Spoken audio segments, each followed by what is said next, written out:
We should be, yep, we're live. Hold on. What is wrong with... Okay, yeah, there we go. Restream works. Perfect. Whew. Long dev day yesterday. We got some cool stuff to do today.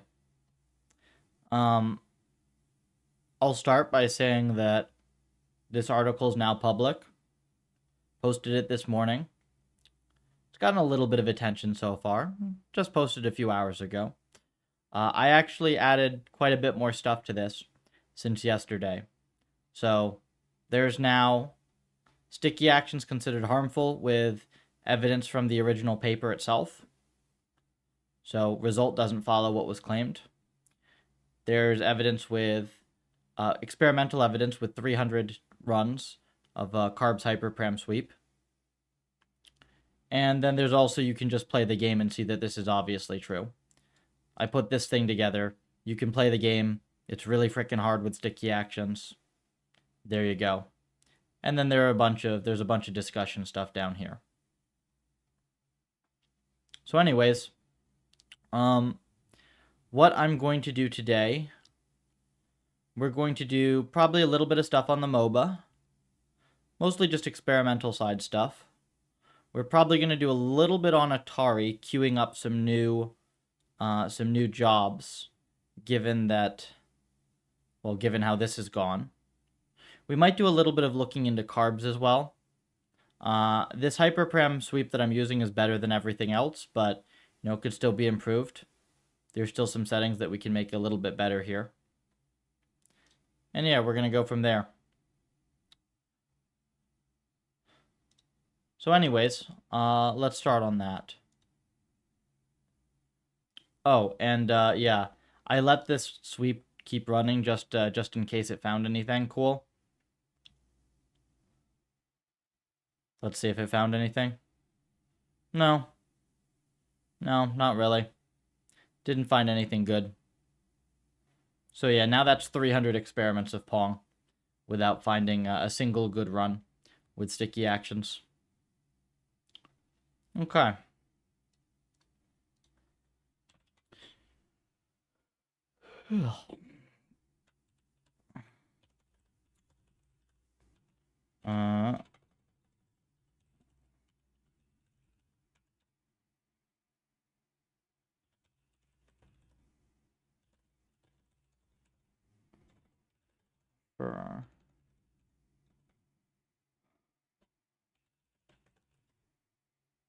Yeah, so this run we can kill this. We're done with that sweep.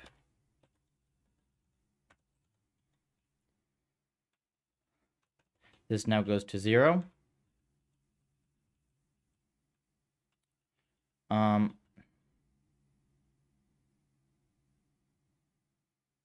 kind of wondering whether I want to include this repeat action prob as a hyperparameter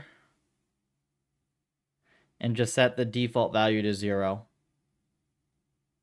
Actually, we'll look at that in a little bit. That's one of the things I wanted to do with carbs for sure, is I wanted to change the way that we set default hyperparameters so that carbs explores around those defaults. So I think what we want to do is we're going to want to have, for future experiments, because I found all this stuff on Atari, right? And now I want to run like a nice big sweep on Atari so that we can actually get some really awesome policies that train very fast, a nice new set of benchmarks on Atari. By the way, Pong trains in 3 minutes without sticky actions. So that's cool. We actually got it to be super fast. And pretty sample efficient as well. Pretty sample efficient. So we're going to mess with carbs in a bit. I think that yeah, let's start actually with, there's a different run that is going to be easier for us to look at. Hold on. I have too many windows. This it? Yeah, this is it. So let me show what I did with the MOBA, since I know that's what a lot of people are interested in. So I added some hyperparameters from the sweep, right? So we have new hypers. I added hypers into the sweep args as well, like this. No big deal there. Status. Upper. This is for the mini Dota. It's ocean.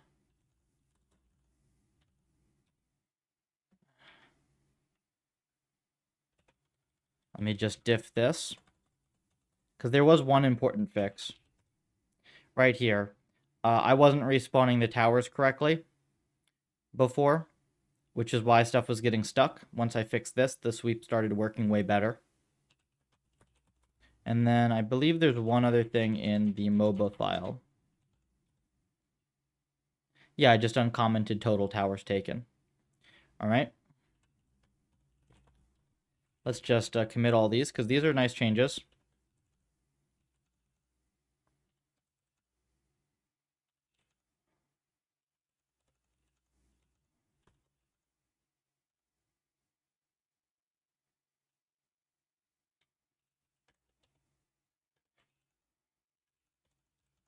And I should probably move my camera as well. I moved it before, oddly, but this is kind of awkward the way I have it here for development. I did this for the article. So let's just move this. And then I will move myself over to here. And yeah, I have my camera flipped this way, which is fine.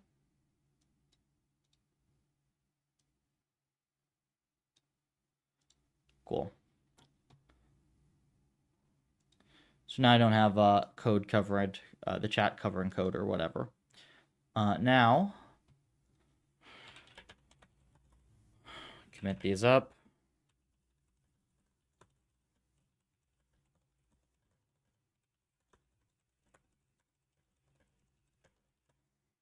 Push all these.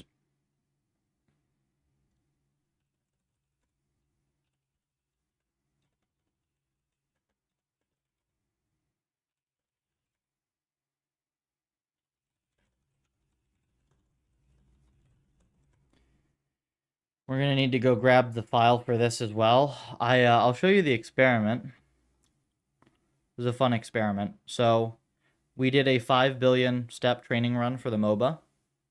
How long did this take?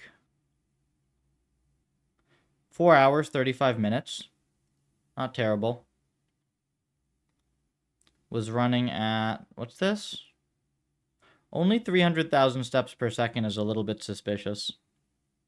I guess we'll look at the hyper parameters, but it's pretty much linear. We get up to close to 100 towers taken over the course of the run. So it's 100 towers per environment taken. And I have, I think, 1,200 copies of the environment or something. So, it's doing lots of games. Definitely doing lots of games. And do we have any interesting reward curves here?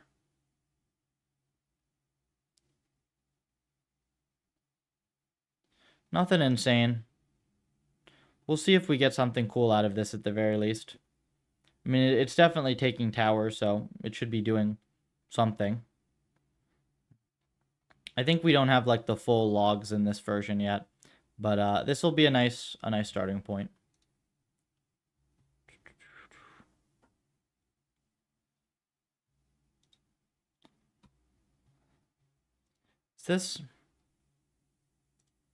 Is this updated?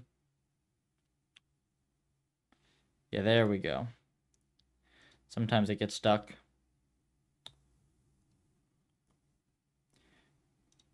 $670 kilobytes is all it takes for AI.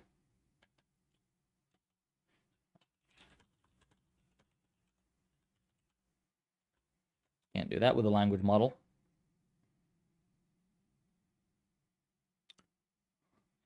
So let's see. I'm hoping that this is going to do something interesting in the MOBA. We will see.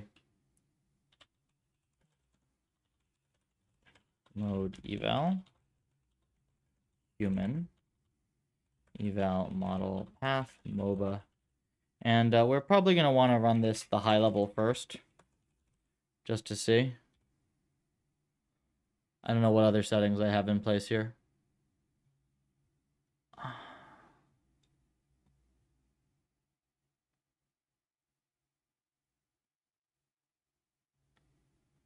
Okay, so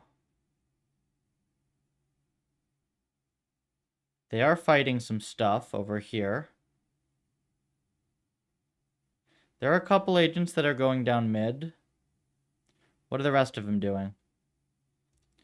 Hold on.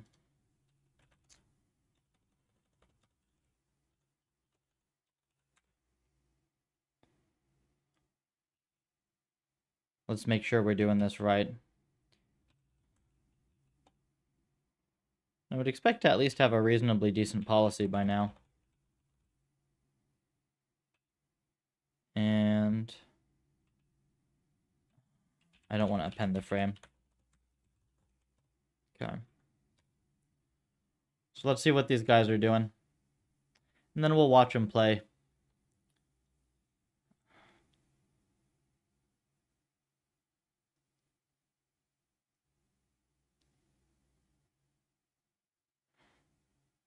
Is this really the right policy?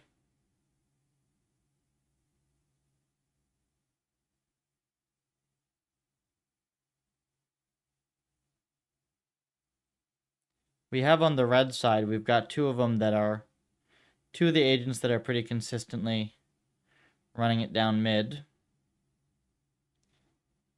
We have one blue agent that's kind of farming neutrals, but he's getting in over his head. I don't know why we'd have anybody like just meandering around spawn though, especially with a policy that's been trained this long. And with towers being taken as well. Let me make sure that we actually got it. So, MOBA.pt. Make sure that we're actually loading it right.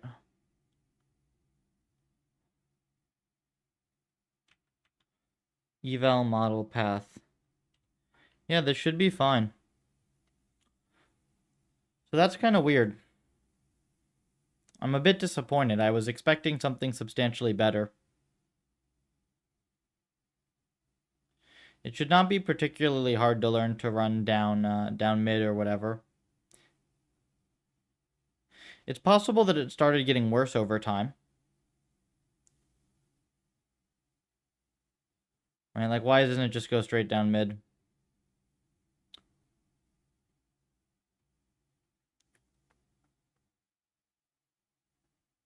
They do sort of meander over, so like this will eventually cause the wave balance to shift and have, you know, towers be taken. They're very finicky though. Let's see what the graphs look like. Maybe we can learn something.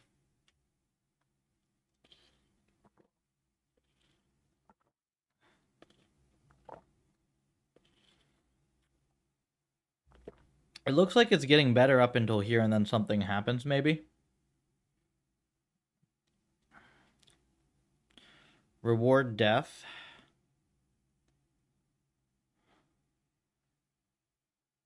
Reward distance goes down.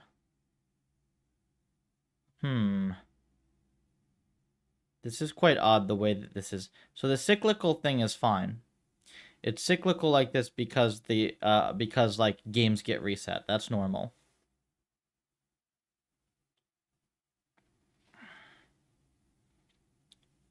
So possibly still not great though here.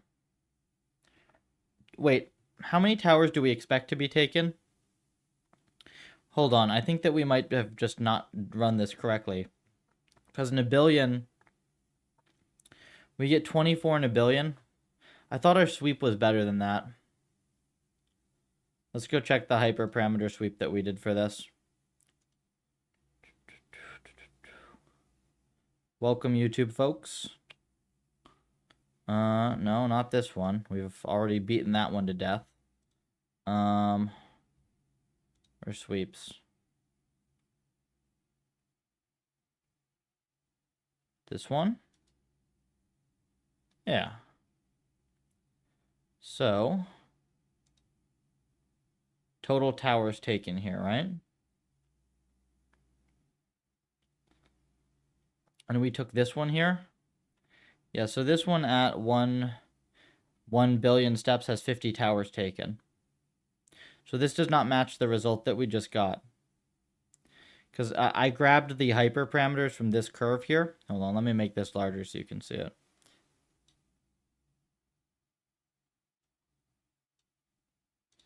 Make this larger.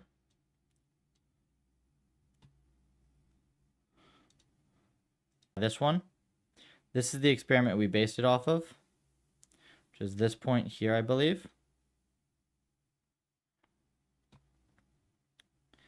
And norm reward is not great, but here we've got this nice steep curve, and this dire level looks good.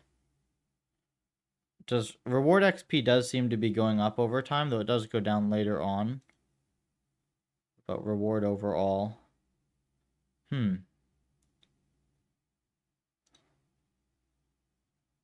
definitely something screwy here. Oh, this is an entropy crash.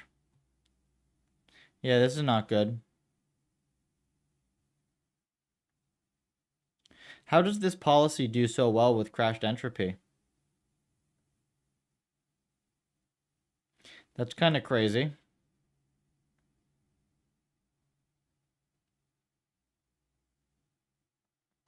According to this, somehow lots of towers are being taken with crashed entropy, which does not make sense to me.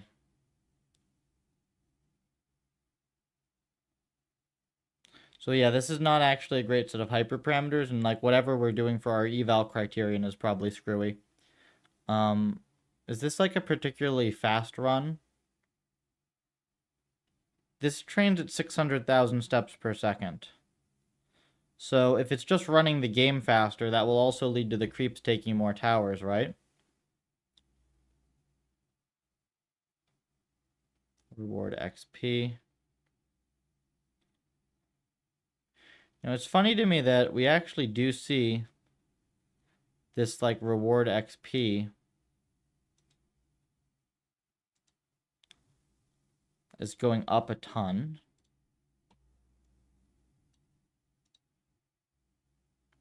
Where's the purple?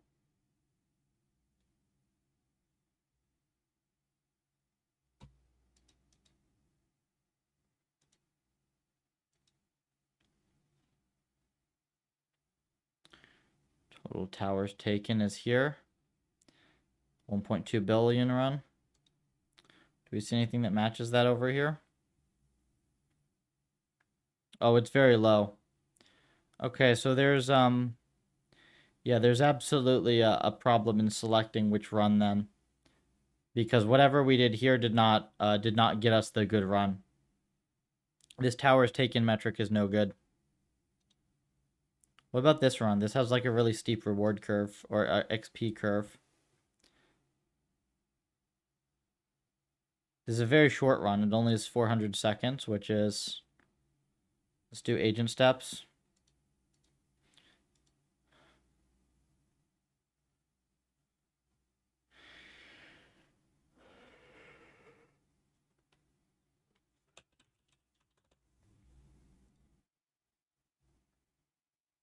No, this is about the same speed.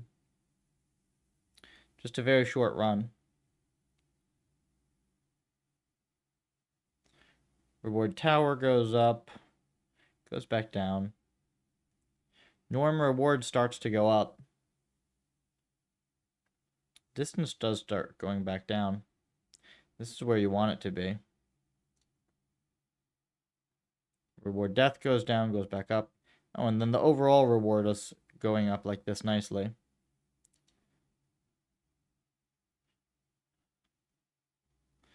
Entropy is low, but not fully crashed. That is still very, very low.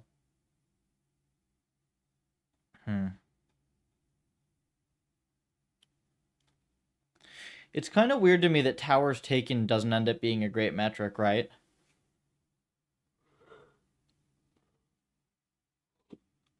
So towers taken should tell you how quickly it's learning, or no. Right? Like if the minions are doing stuff to help their team, you'd see more towers being taken. Though I guess if both teams are just running down mid, then that's not going to help you, right?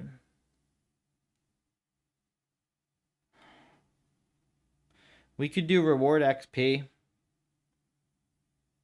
We could try to optimize for XP.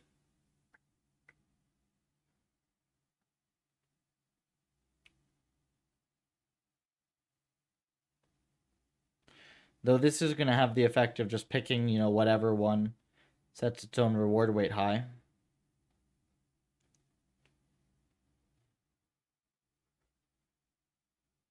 This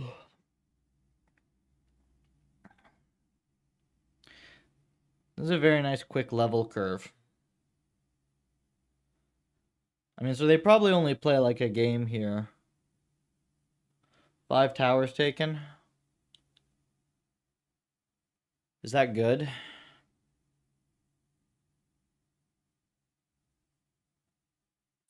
Why is this norm reward metric so noisy as well? It's like crazy noisy. I guess it's because you're getting reward tower in here. I guess that's probably spiking it a bunch.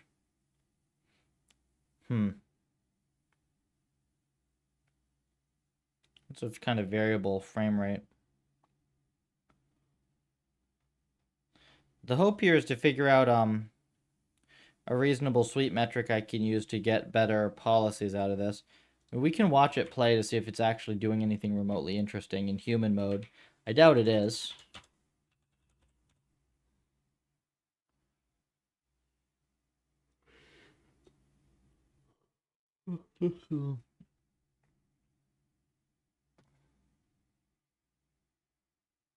I don't remember having mouse control in this branch of the code. Could you maybe use towers taken over time? Well, it kind of already does that. I will explain how in a second. So we have a puffer that's like come to mid with us to fight. Yeah, my skills don't work here, right? Yeah. This is the old version. I forgot that we even had... I guess we are in the right branch, though. So, here's the thing. Carbs already takes time into account. So, if I just give it the metric of total towers taken, like, obviously, the longer you run it, the more towers it takes, right? But, like, Carbs will look at your run and look how long it took you to get that many towers, and it will consider all runs for which there exist no other runs that are both faster and have more towers. Does that make sense? Carbs creates like this Pareto optimal frontier where it's looking for towers, but it's also looking for fast runs at the same time. So yeah, normally you'd be right, but because of carbs, we should not need to do that. This is not actually the reward given. They're not getting rewarded for total towers taken. It's just carbs is using this to select hyperparameters. It is very weird to me though that like the thing we just saw registers is taking a lot of towers. I mean, I guess technically a couple of them go down mid, but is that really all that you need? This looks way better here. So this gets to like 0.6 XP, so they're fighting a lot there, right? And then if we look at like this one here, this is the run that we used. Yeah, this is tiny, like really low XP reward. Are they all like this? What about this one here? There's another point, or is this totally different? Nope, same thing. So that's really weird. We have multiple different runs here that have fully crashed entropy. Mind you, this is the MOBA, not Atari. I checked entropy crash with Atari, we're fine there. Performance / remaining.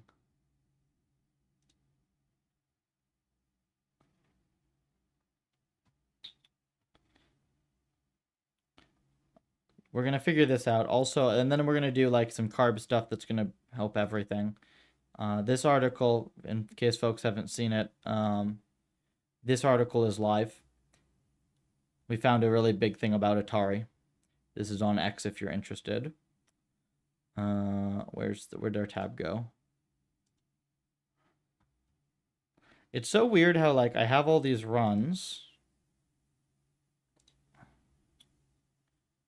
and we can clearly see which of these are getting XP. They all go up and then back down as well.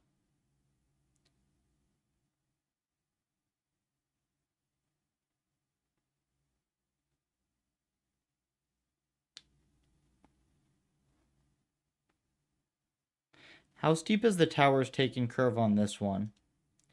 Let me see. This one says 5 and 250 mil, right?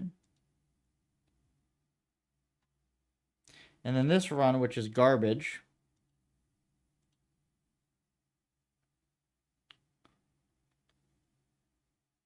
this one somehow has like 10 and 250 mil. So this one thinks it's twice as good.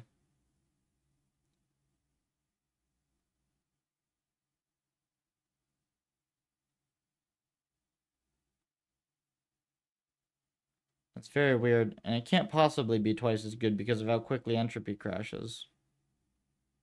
Well, value loss is insane.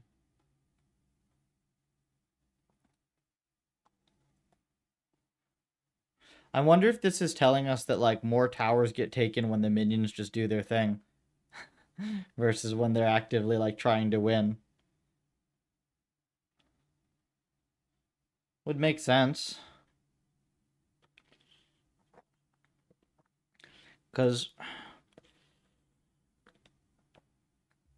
yeah, that would make sense, I guess. So what do we do instead? Reward XP? Or normalized like XP, something like that? Are there any runs that could get good normalized reward? Maybe that's a thing.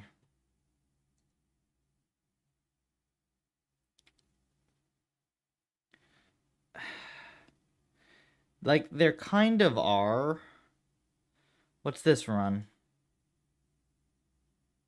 A 250 million step run that gets good towers taken and starts getting good XP. Still has pretty low entropy.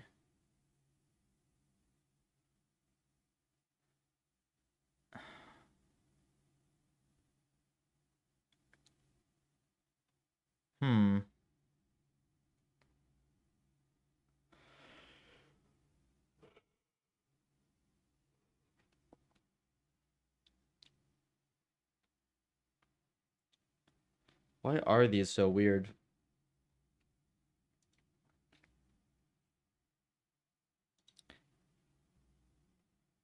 I'm going to try to download this one, but I don't think this is the correct file. Oh, well, it just has a Parquet file anyways, right? Yeah, I guess there's nothing there. Can I not refresh? What? This thing just like... Did it just switch my color scheme? That was weird. Yeah, okay, so there's no model file for this. Yeah, I remember I didn't save model files for sweeps to prevent blowing up storage.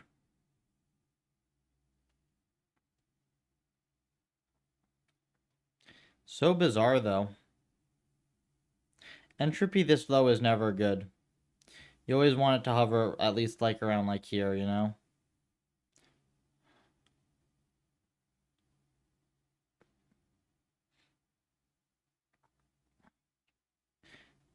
Yeah, and the value loss explodes here. So it's only good until about 150 mil. Wait. As the value loss is exploding, it's getting more XP. That doesn't make sense, right? Something very odd is going on. For sure, something very odd is going on. Um, this is what you have to deal with in reinforcement learning, right?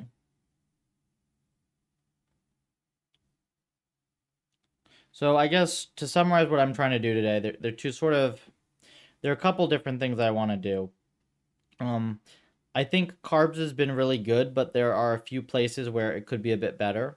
So I want to have a better way to set the default hyperparameters that carbs explores starting from, like using as a starting point. I want to be able to be more specific about that. I think that will help with Atari. That will help with this. That will just help with everything. I want to run a nice Atari sweep, given that we found some like really good Pong settings yesterday after we got rid of the sticky actions. So now I want to run it on at least the original Atari 7 to see how well we do, because it seems very likely that we'll do a lot better. Yeah, I have... Actually, do I have this here?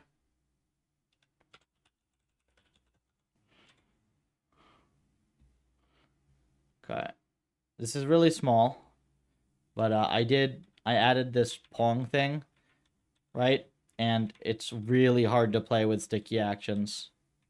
Like, the paddle just kind of slides all over, and I have to just kind of get lucky that it goes sort of where I want it to go. See, it just slid way past. So, I think we're going to do some hyperparameter sweeps with the other M's. I don't actually know if I've even been able to get a point with the sticky actions on. It's very difficult. Anyways. Atari M's, MOBA. The one thing we need to do for the MOBA today really is just to figure out the reward function a little better. And think about that.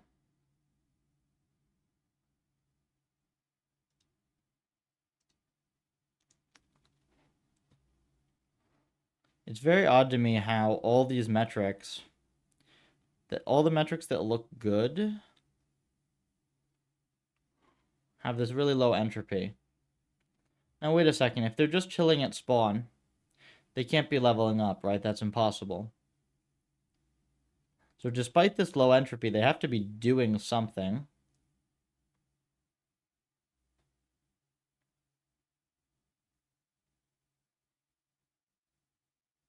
What are they doing here? And how are they doing anything with the value loss like this? Do you have policy loss? Policy loss is actually low. And KL is low. Not sure what's happening up here then.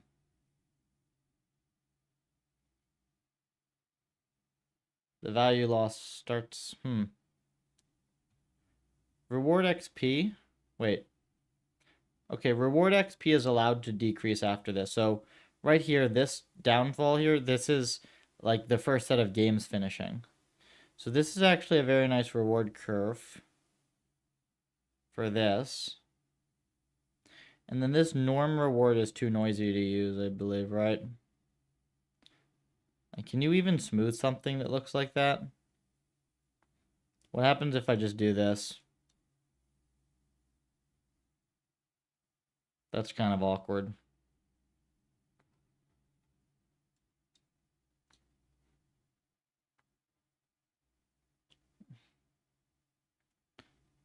Maybe could reward hero damage to towers.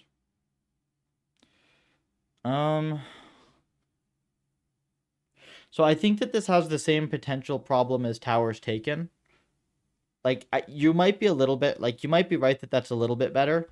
But the thing is, if you're training, if the agents get better, then both teams are getting better, right? So they're fighting in the middle. So if you have two agents, if they're fighting each other in the middle, then, like, that's good, but it's kind of hard for them to do any damage to towers because they're being defended against, right? The actual solution to this problem, for reference, is ELO. But I'm being lazy and I don't want to do ELO just yet because ELO's a really big pain in the ass to do correctly. Though I'm going to need to do it at some point. Just today ain't the day. Maybe next week I come back, better rested for something like that, but that's going to take a fair bit of effort.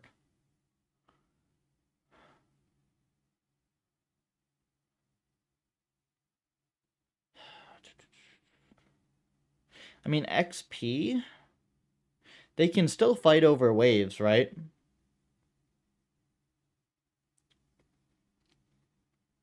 I kind of like this reward XP thing. Though it's a little bit obnoxious how it's like all these metrics are cyclic.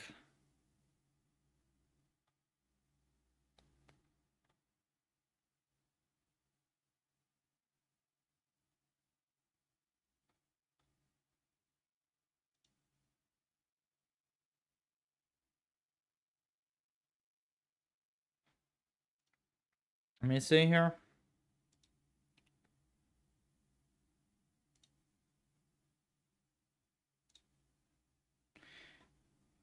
Do I have XP graphs?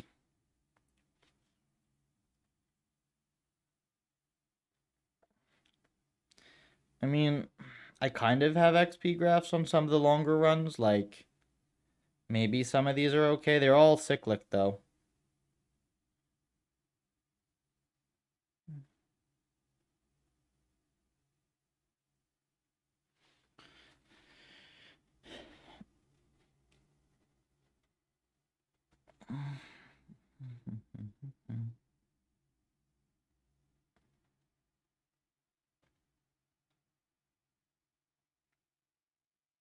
It still doesn't track completely in my head that like the most worthless one should be towers taken like this. Does this one say that it's leveling up? No, this one doesn't even say it's leveling up. What if I look for level? Dire level.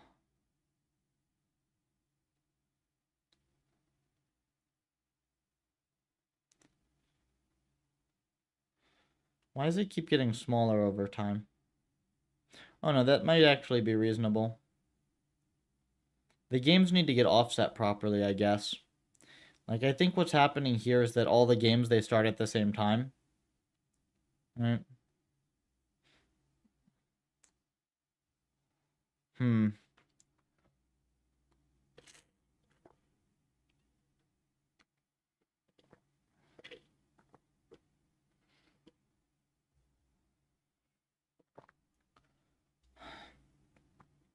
I could try to smooth these curves out. This would give us better data. It will make this environment potentially take quite a long time to initialize, though, right? Because, like, the problem here is that you start all the games at the same time. So if you'll notice, this is actually, like, these peaks are getting smoothed over time. But what's happening is because all the games are synced up, like, they're all in the early game, and they're all in the mid game, then they're all in the late game, and then some of them reset, and they'll start to get offset over time because not all the games are going to be the same exact length. But that takes a really long time. The normal fix to this is that you just step all the m's a random amount at the start when you initialize them. Um, but like Dota's 15,000 step games or whatever, at least. Yeah, that could take a long time. I mean, I could initialize level and towers stuff randomly at the start, I guess. Definitely have to do something about that.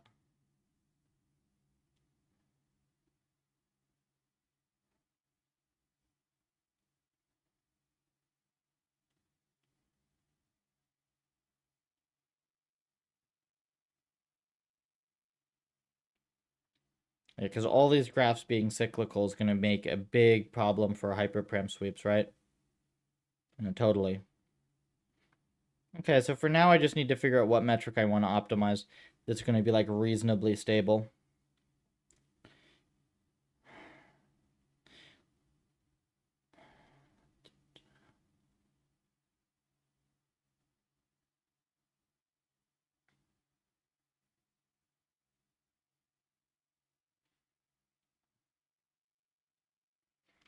I could just do, like, levels gained, right? total levels gained.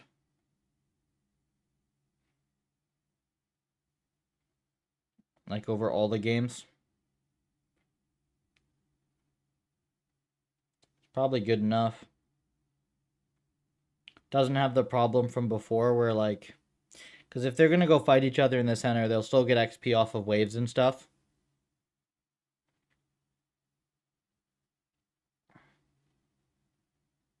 Yeah, let's probably do let's do that.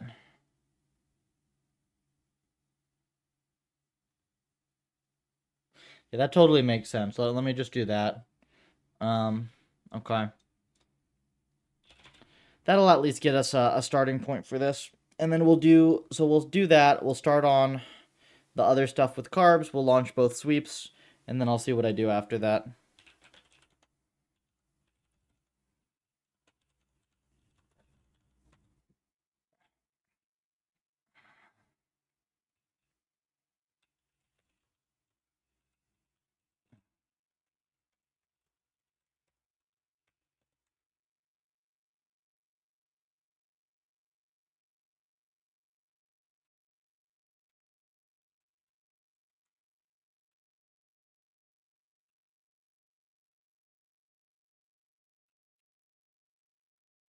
Level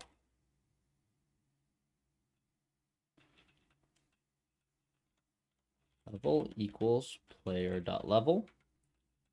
If player.level is greater than level, just do that. Self.total levels gained plus equals 1. All right, so we'll just keep track of the total levels gained. This gets initialized to 0, so this gets initialized to 0. And easy.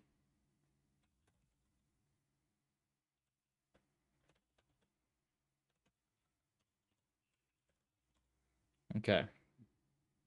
So now we have a reasonable metric for this. Now I have to figure out what I want to do about carbs. So they're kind of two separate problems, I think, with carbs. It has these really wonky search patterns. Like, let me look at Pong. It's a very good algorithm, by the way, so I'm going to stand by this for use in this, like this article. It's been outperforming everything else by a mile, so improvements from here are just good all around. But yeah, it's like, you see it like it does some stuff, and then it stops for a while, and then it does some stuff, and it stops for a while, and then it does some stuff.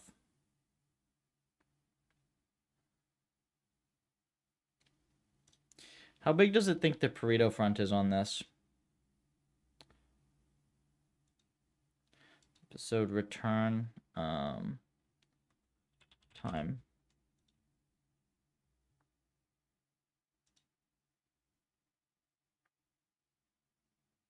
Is Wombi stuck?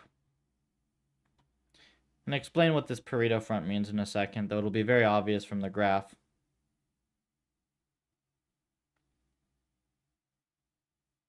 Here it is. Okay, so this is the Pareto front. So what this means is that for every point on the line here, there does not exist a point that is farther to the left or farther up.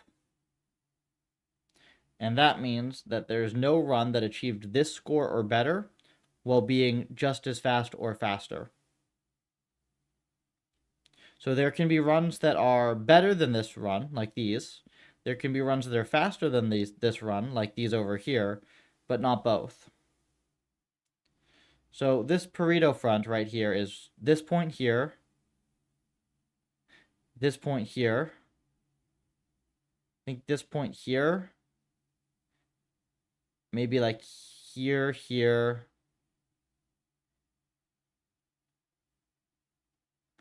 Decent number of points. It's like what, like 10, 15 points maybe on the Pareto front. So what CARBS is supposedly doing is it will like go through this Pareto front, and it'll spawn more runs off of that, essentially.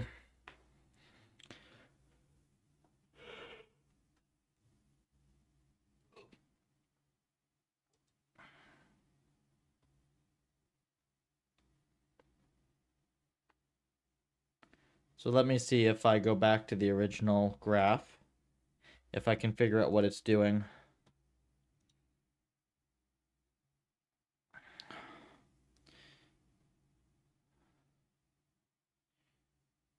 Oh, I could also do here. I could do, instead of return, I can do this. It can be uptime.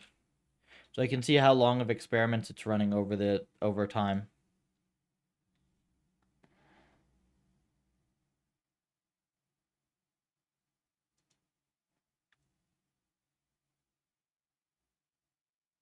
Interesting. So it ran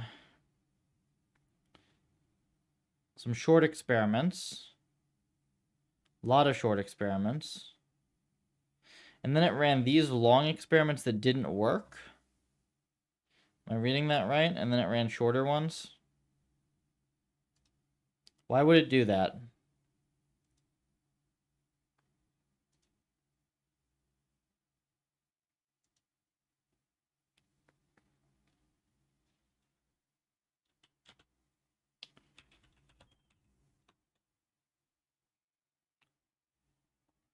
So this block here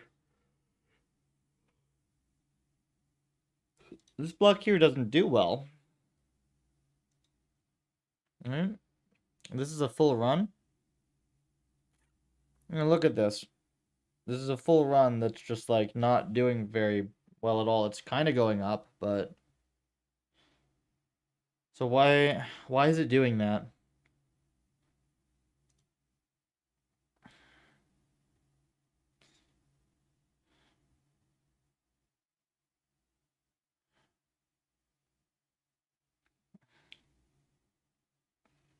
I'm trying to figure out what it's looking for.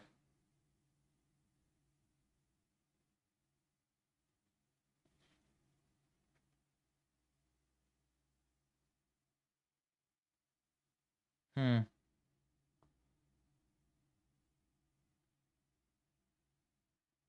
So carbs is supposed to search starting from Pareto optimal points. There shouldn't be any Pareto optimal points that take a really long time and get very low return.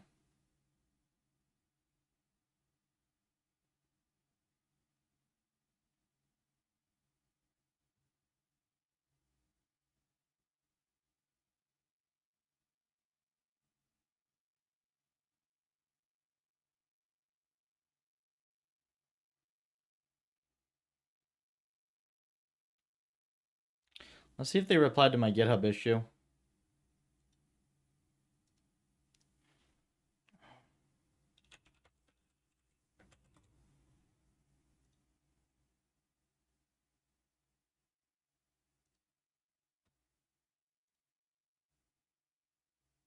Nope.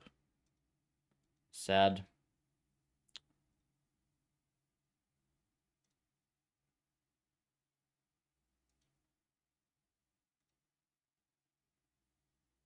Really want to fix this today. Like, if we can get carbs to give us proper hyperparameters, we will be in a very good spot. Hold on, I'll be right back.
Okay.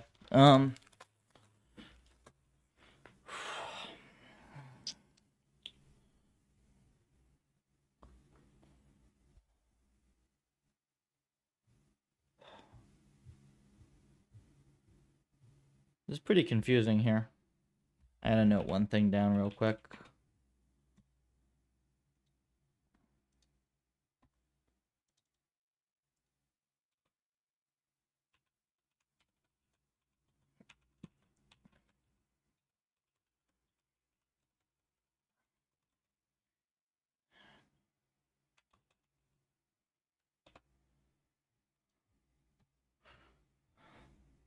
So the hope here is if we can figure out how to get carbs to be more consistent.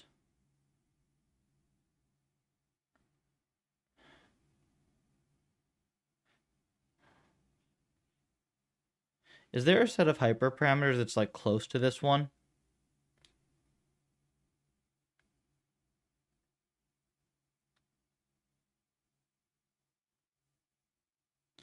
It also shouldn't be...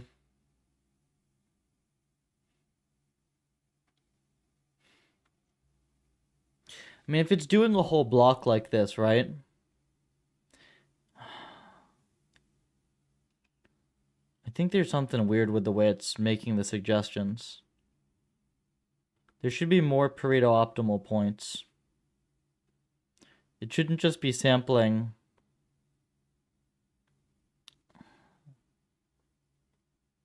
I mean, I'm assuming these are very similar hyperparameters. I could be totally wrong here, right? Let's do like filter episode reward less than equal to like negative 18. What are these really bad runs?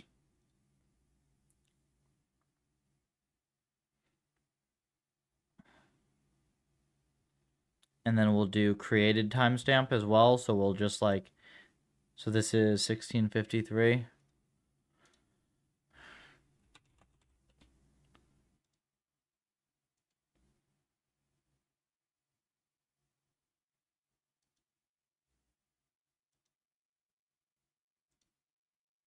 Wait.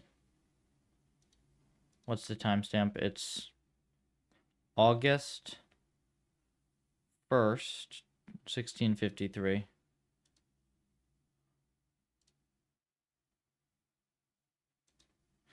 So that's 3 p.m., 4 p.m.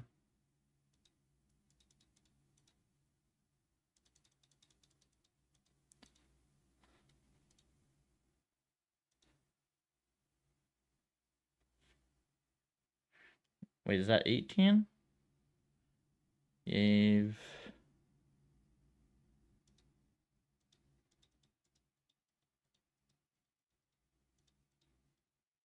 These buttons don't work.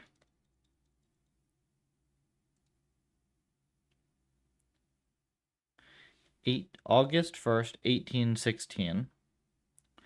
Should be 6.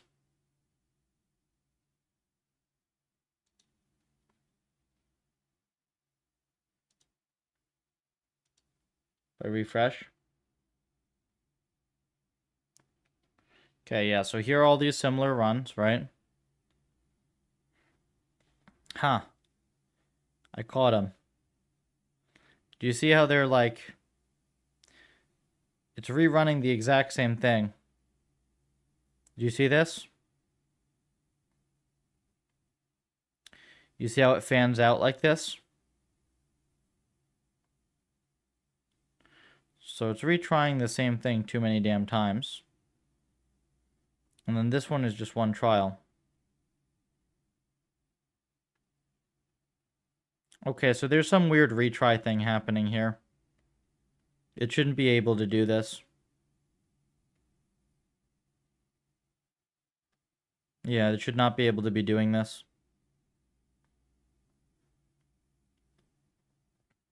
So still a good algorithm, right? All of our experiments are intact. All of our results are intact. It's just, it does occasionally get stuck for a while. We still have good hyperparam sweeps. If anything, we are going to get better results after, but this is still beaten Bayesian every time, even with this. Probably ridiculously good at once we fix this.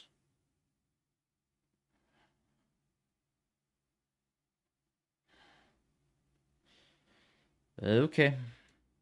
I'm gonna go commit the Atari changes that we made.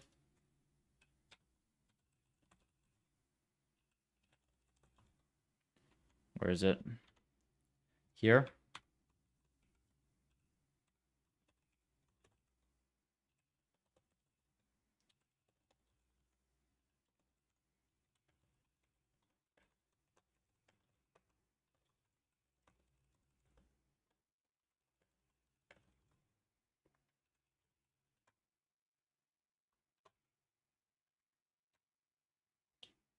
Okay. So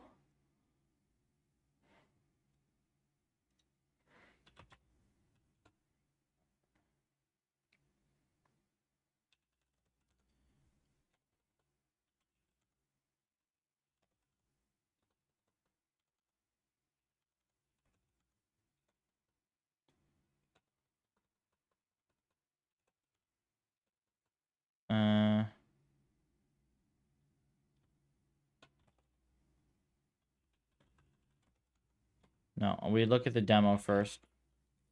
So I have a couple ideas on why this could be happening.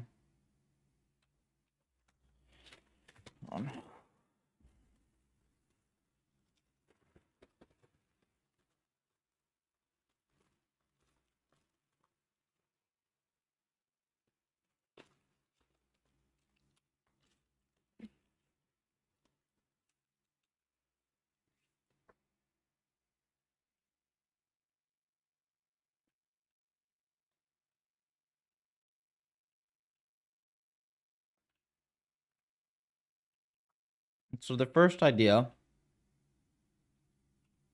the way carbs works, you have this carbs object, right? And it's stateful. So it gives you a suggestion like this. We copy the suggestion. We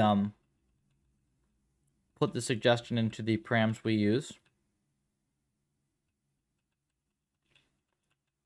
And then we update carbs. Like this. And I'm pretty sure that if you don't do this, I'm pretty sure if you miss this step here, then it will give you the same parameters repeatedly.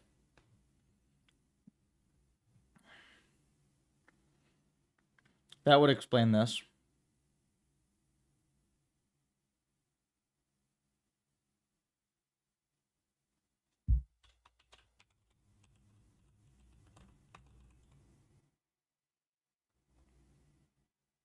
How do you scroll in Tmux? Control B.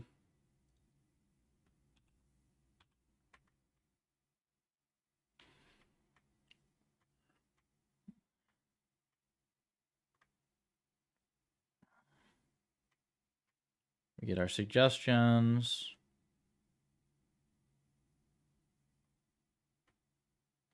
Are you sure you want to pass the original suggestion? I think so. As opposed to the rounded to the powers suggestions. If I recall, I think it screws up carbs. If you like modify the suggestion, that's why I did that copy. I'm pretty sure it screws it up if you modify the suggestion. I mean, clearly, like, this is... You see what's happening? Oh, wait, you don't see what's happening here because the chat's over it. Hold on. It's kind of obvious when you look at it with the full graph. So, welcome Relo as well. The full article is up. I actually added some stuff, so there's some more to it now from yesterday. But here, so what I did here is I went to, this is like a weird regime of the sweep. And there's like just a space where it did a whole bunch of runs that got really low perf. And if you look at just these runs, you can see that there are only 3 lines here. This one is a single run, but then these ones right? They all pass through the same points, meaning they have exactly the same hyperparameters, but they fan out, and there are like 40 runs here. You can see. So it's like repeatedly suggesting the same set of hyperparameters for some reason. I think that the most likely thing is that somehow we're not updating it correctly with the results, so it thinks that it hasn't run it yet.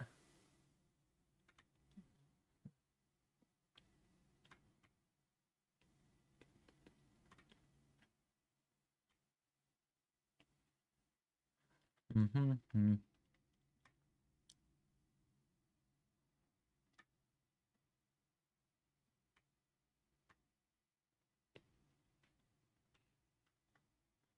Oh wait, we get these observed values here, right?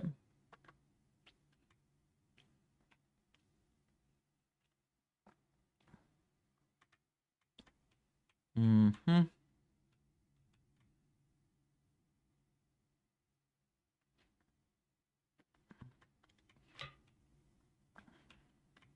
This is what we were looking for.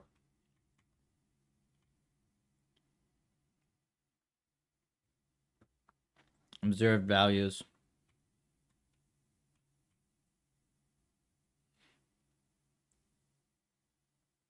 And if we don't get the observed values, then there's something wrong. But it looks like it's pretty consistently getting a whole bunch of them.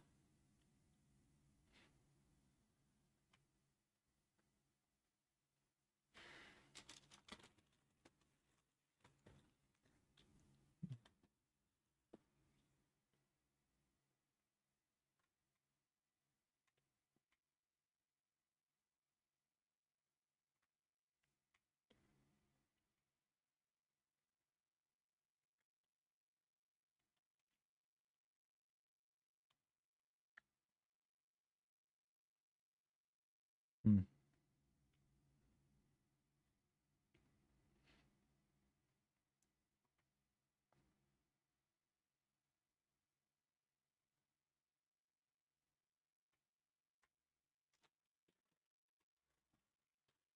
To be fair, I'm not super sure that I like the way that we're doing the observed values at the moment. Well,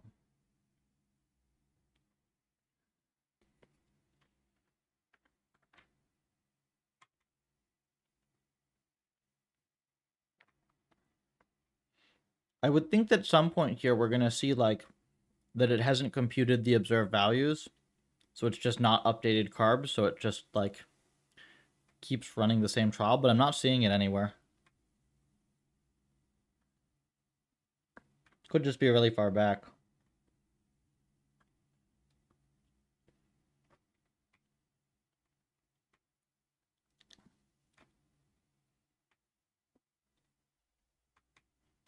Mm, that's the whole buffer.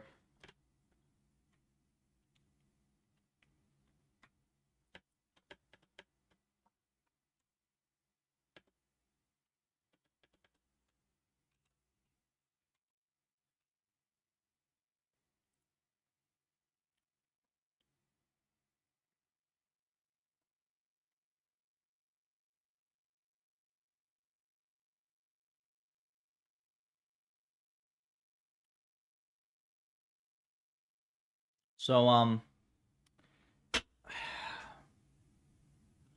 the other thing is it is possible that there's a quirk in carbs itself. It's always possible. Or maybe Relu's right and I somehow screwed up the way that I'm updating it. I'll have to look at that.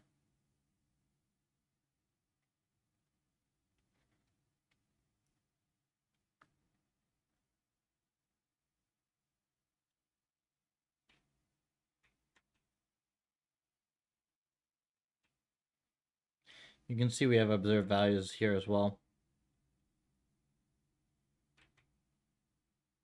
Okay, so not seeing anything here. Not seeing anything at all here.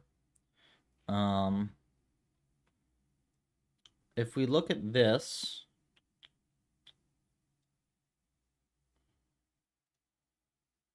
I can take these filters off. Let's see where it does this.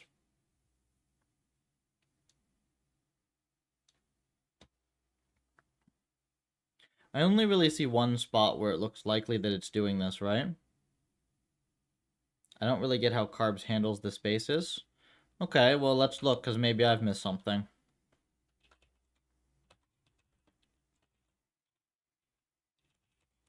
So you have sweep carbs, right?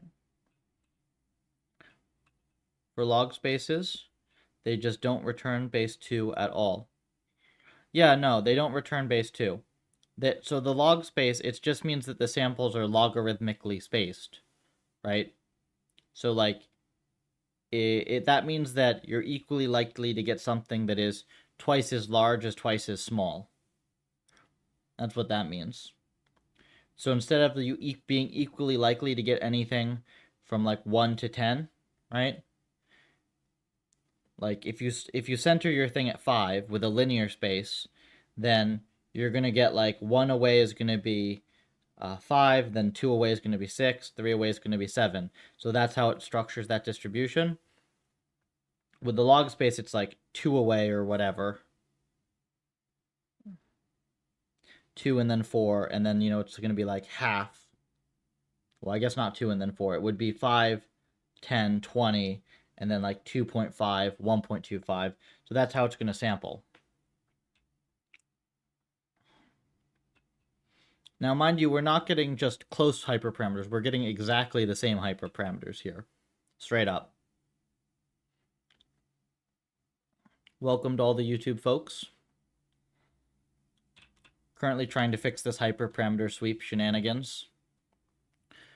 We also have a cool article from today. I'll put this in the chat just because this was a big finding. I know not everybody does, even though it's very common. Hold on, where? Yeah, not everybody does X, Twitter. I was thinking I could make a video on it on the channel. I don't know. Would that be useful just to make like a short little video going through this post for the main channel?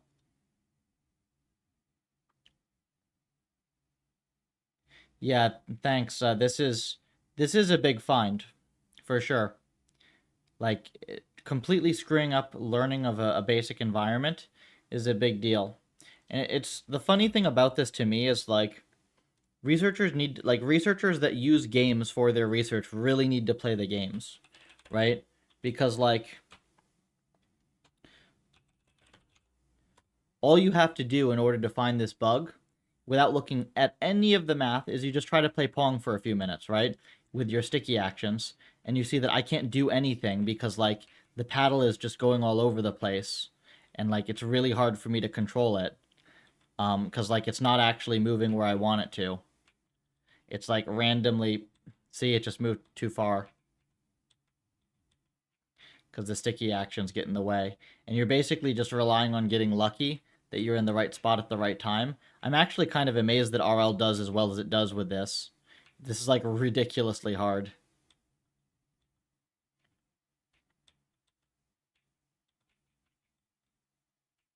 I don't know if I've gotten a point on it with sticky actions on. Without frame skip and with like reasonable settings, I think I got 5 points. With frame skip, I think I got like 1 or 2 points, and then I haven't been able to do anything with carbs like this because like the Pong is, you're really like reliant on like hitting it back fast at like a hard angle to outdo the AI, and like that requires precise control. Like I can't even get the ball even knowing where it's gonna be. I'm like relying on like getting lucky. Okay, there, I got 1 point on it finally. But yeah, there you go.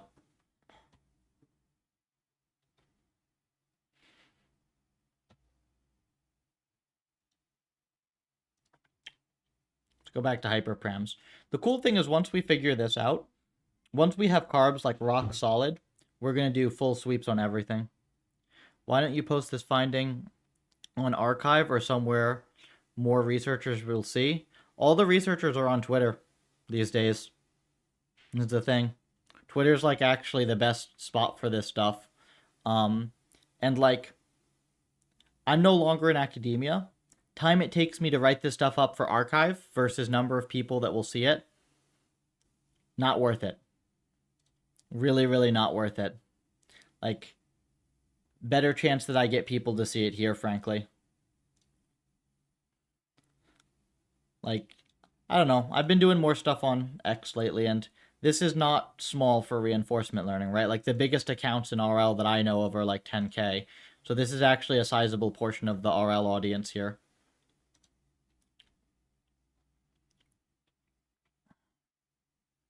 How many hyperparameters can you feasibly tune? I don't know, all of them. Like, Imbue does all of them for ProcGen. It does seem to scale pretty well with number of hyperparameters. Though if you have like a really fiddly hyperparameter that's like you know, oddly correlated or has weird interactions with the other ones, that can be difficult to discover.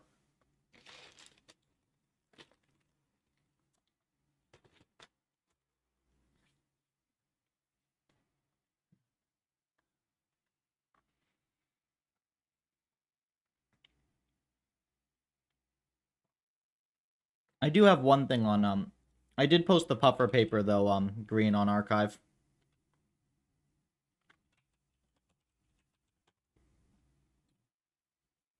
Yeah, I mean high dimensionality is a problem. Yeah, so this is on archive.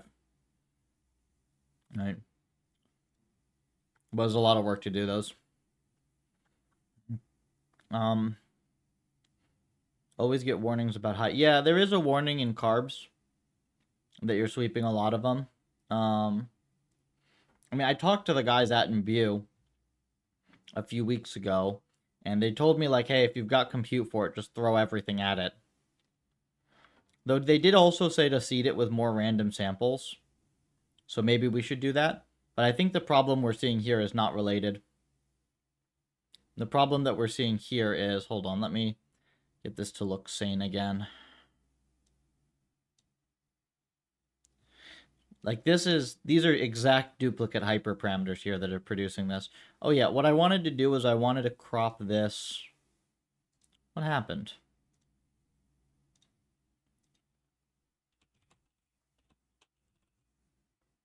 Where is it? Created. Greater than, whoops. What if you only have one 4090? Well, I mean, I'm using two 4090s, so I'm not doing that much better with this because I have the rest of the cluster allocated to other projects. And if you only have one 4090, then you'll be very happy to know that these experiments run in like 3 to 10 minutes each. Isn't that nice? Atari experiments in like 3 to 10 minutes each.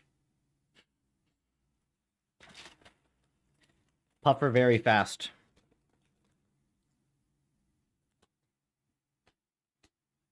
Carbs to grid decomposition. I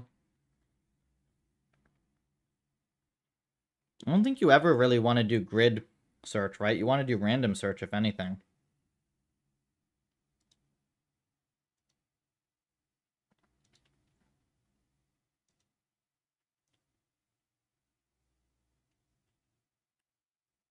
August 2nd, 644.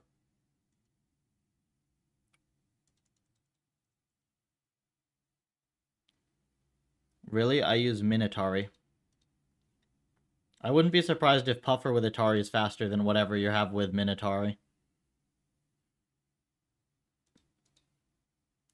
You can also just use Puffer with Minatari and have that be fast if you'd like.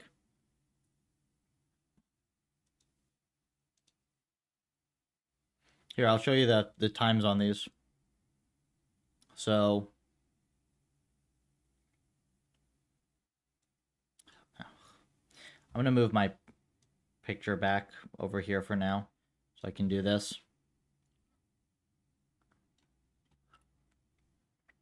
So here's your episode return. This is steps. Steps is not really useful, right? But if I do relative time, process time, and let's say I do the best runs, which are like the good runs. Mind you, this is the dumb sweep with sticky actions on. The other one is the exact same time, it's just better.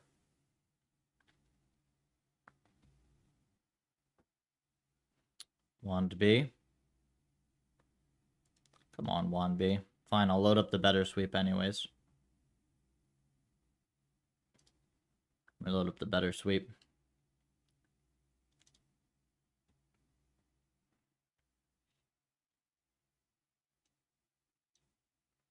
All right, here, minutes, right? 2 to 10 minutes. And these experiments range from how many steps? I think it's 5 to 25 mil. It solves the environment, right? So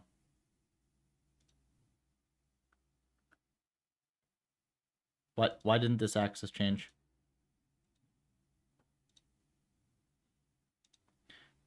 Okay.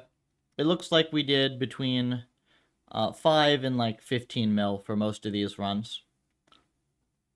And they run, so 5 million steps looks like it runs in like 3 minutes or so.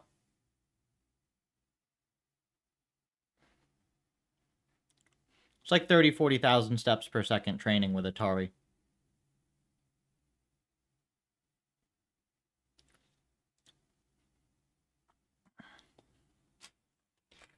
I believe like the SB3 defaults and stuff are like 3,000 or something.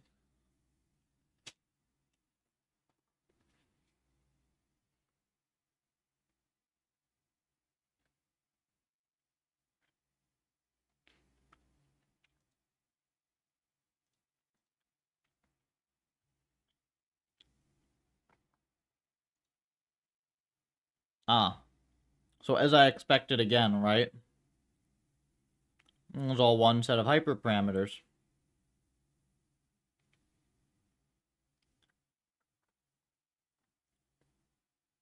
So that's weird.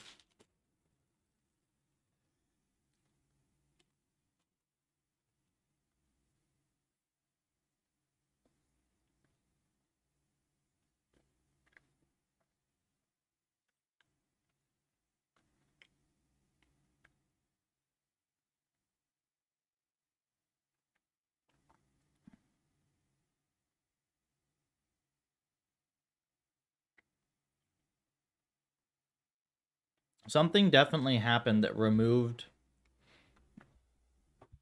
runs from the Pareto frontier, right?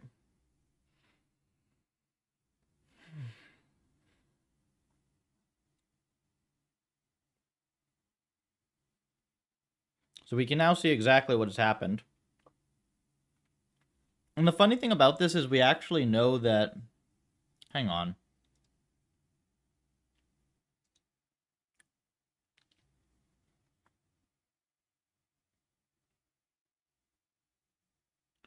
August 1st, 1940.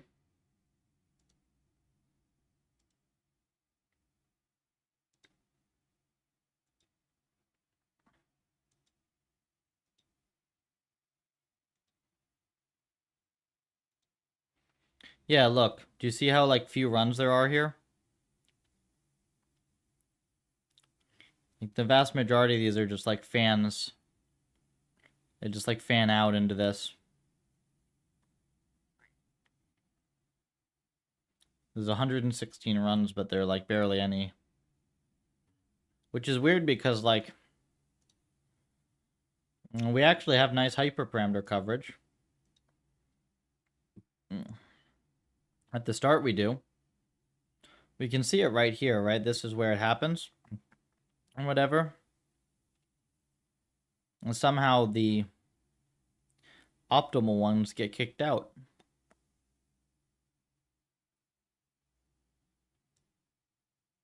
Are we using the API wrong?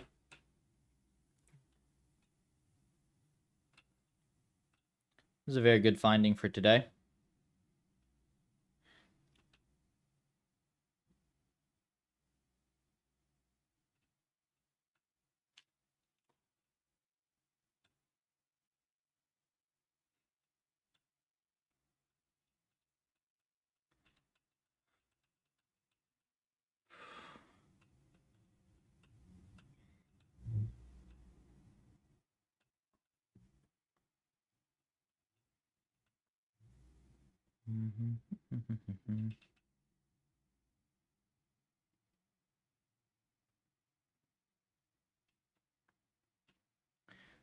Up is better. This is true. Resample frequency and num random samples. Let me go check on carbs.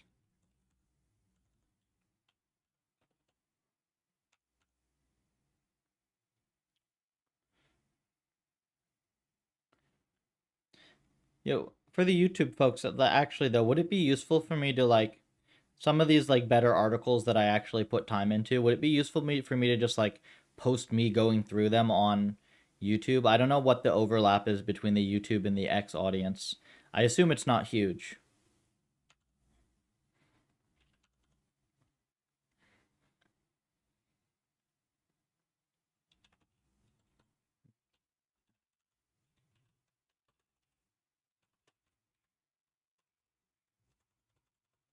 Well, that's not that much effort.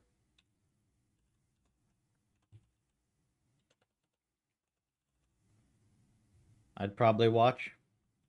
I mean, I figure that like I know that I personally I don't read a lot of long form articles cuz I'm always doing stuff, but like I will if I have something that I can just leave on my phone, I will listen to something, while I'm doing other stuff. So I might just make one of those cuz that would only take me like, that would take me like an hour to make, and then I'll just see how it does viewership wise.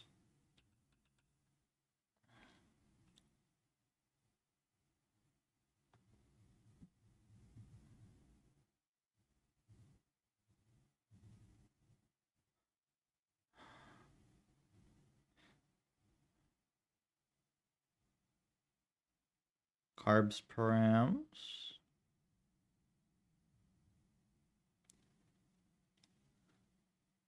Set better direction size.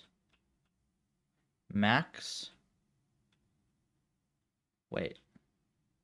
Set better direction size, max suggestion cost, and WANDB params for your run. I'm not aware of any situation in which we should change the other parameters. Really?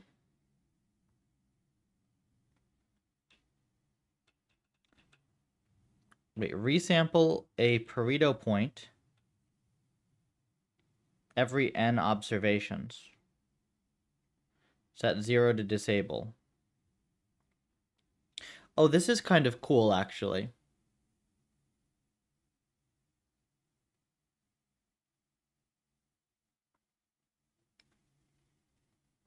Weirdly enough, I basically copied your demo and the duplicate params is not happening. It doesn't always happen.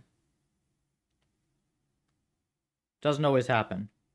And did you do the same thing that I did? You have to like zoom in on little windows of parameters basically, because like you get tons of suggestions at the start and then it can collapse later on.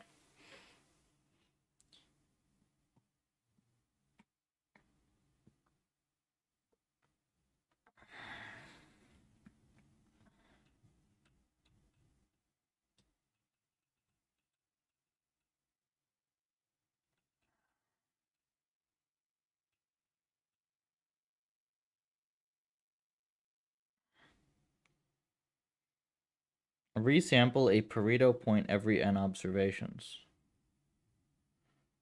Num candidates for suggestion per dim. Hmm.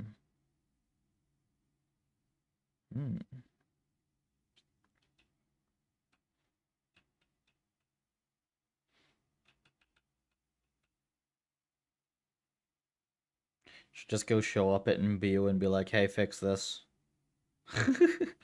Yeah.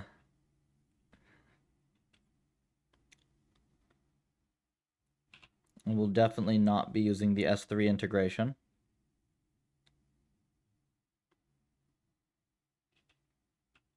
Definitely not AWS, at least.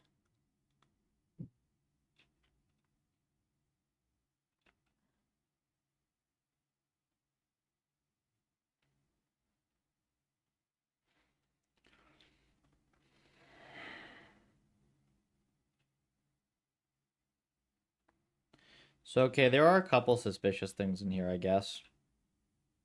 But not really, because resample Pareto point, That doesn't seem like it should be necessary. Okay, so define suggestion.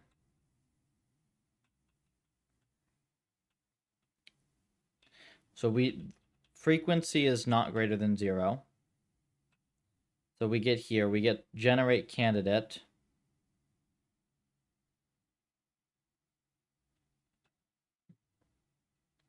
Does the W&B logging enable flag work? I don't know, I haven't played with it.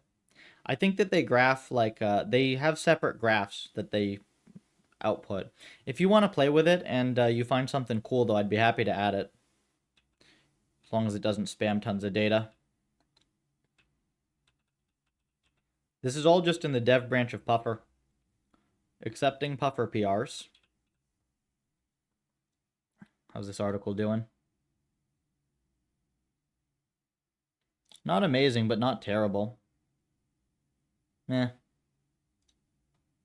It's so funny how my worst post has done the best. Whatever. Quite happy with Puffer, though. We're at 716. That's nice.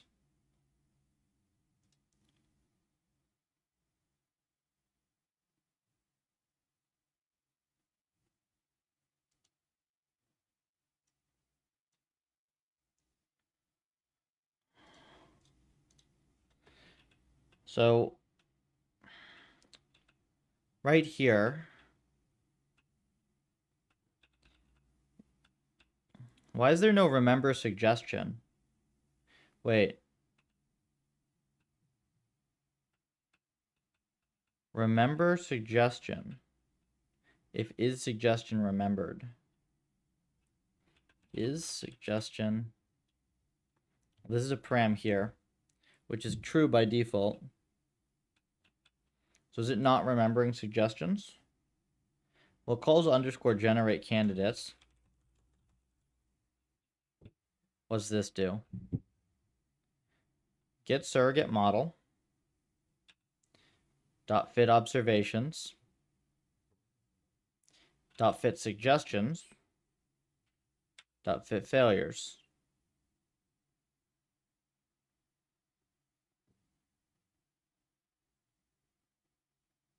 Fit failures. I gotta see what it does with failures as well.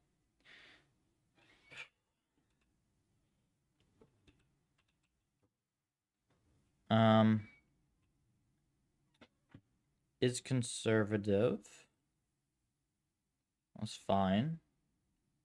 All Pareto observations. Fit Pareto set of all the observations. Okay. So this is why it takes a few seconds per suggestions. It's doing all these model calls. This is a learned model. It's just like an sklearn, some sort of Gaussian or whatever thingy.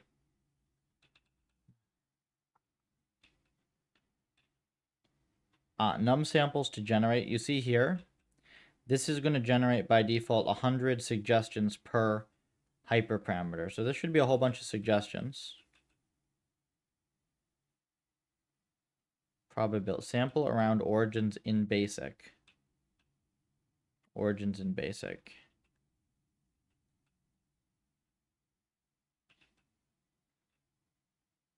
So weird. Do rounding first. This is why we over-generated. So there is a mask. I don't think it would ever be masking out everything, though. That would be weird, right? The question is, did this suggestion get remembered ever?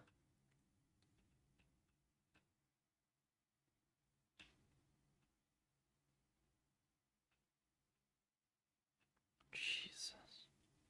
There's a lot of stuff here. So the only thing we need to figure out is whether this actually gets remembered anywhere, right?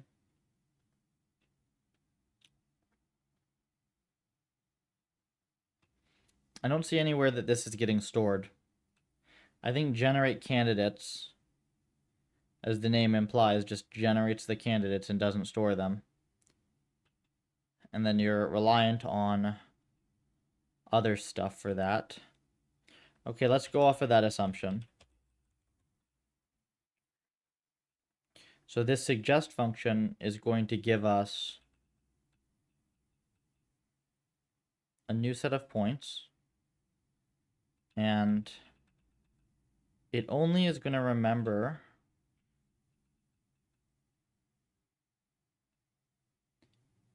if you suggest a, hold on. This is just for resampling that it remembers here.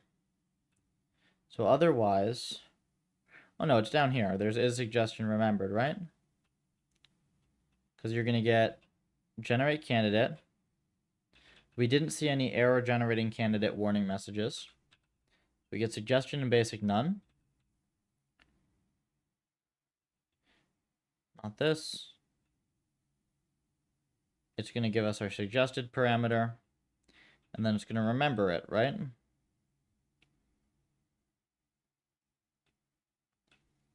And then when we call observe,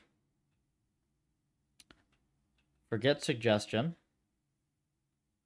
add observation, get observation log, add observation. So it adds it to success observations then. Why would this collapse?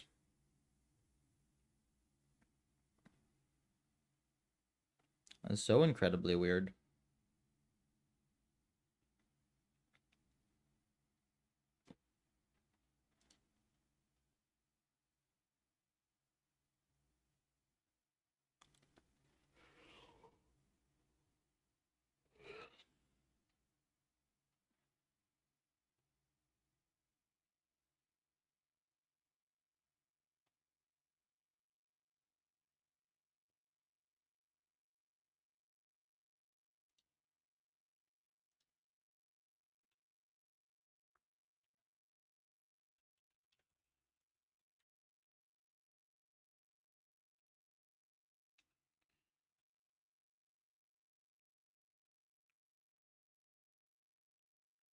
What about get resample? We specifically want the non-conservative version so we can resample. Ordering will determine which we suggest. We search first one that has the minimum number of observation suggestions already.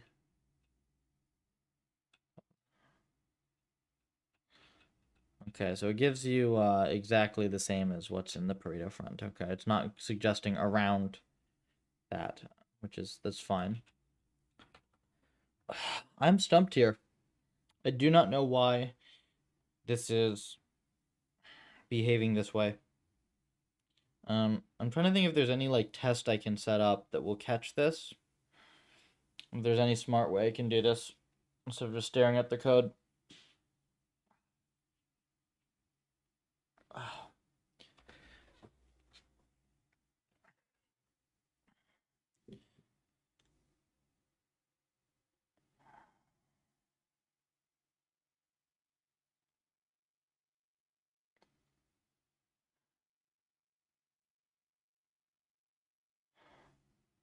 I mean, I could run a bunch of really short trials. It would still take a while.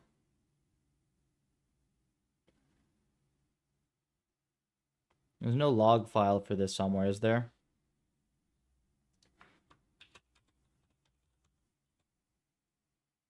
Ooh.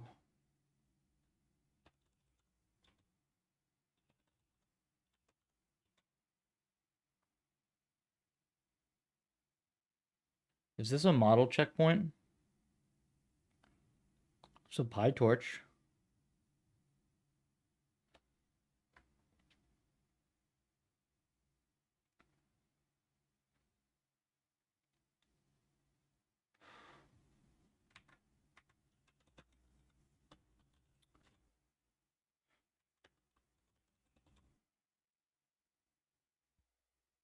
$300. Looks like the reasonable file. Oh, hold on.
Okay.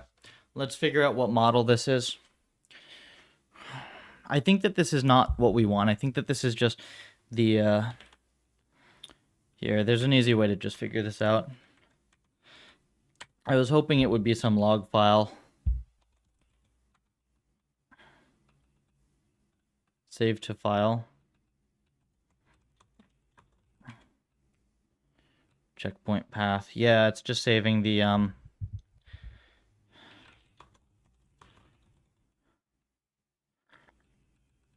Oh, wait, no. This actually might be good. Do you see it saving the success observations? This is actually this is good. Okay. We got lucky, guys. We got lucky.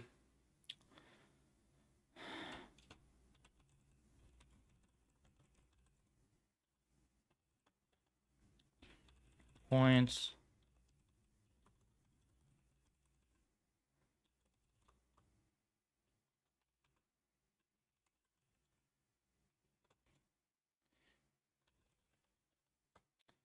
Uh,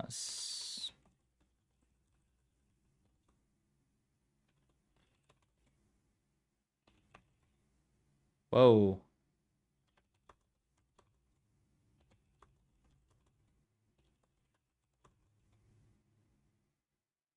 Okay.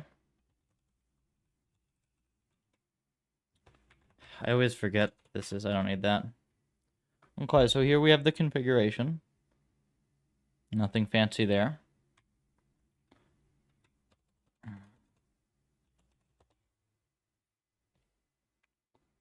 Here's the parameter space we've defined.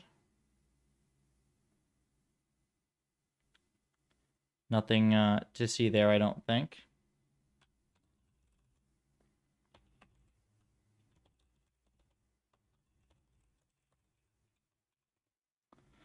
$300 success observations, which is what we'd expect, right? Because why would they be failing? No failure observations. How about outstanding suggestions?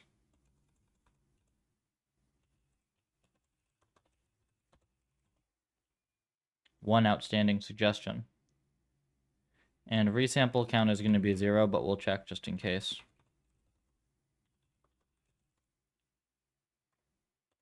Int 0. Okay. So let's see what the outstanding suggestion is.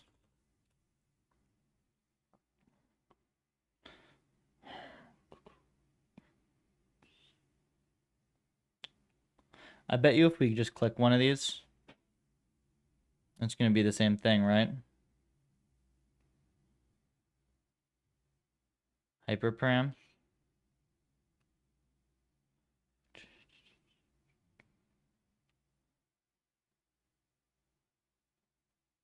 I can't tell if these are log bases or something, though.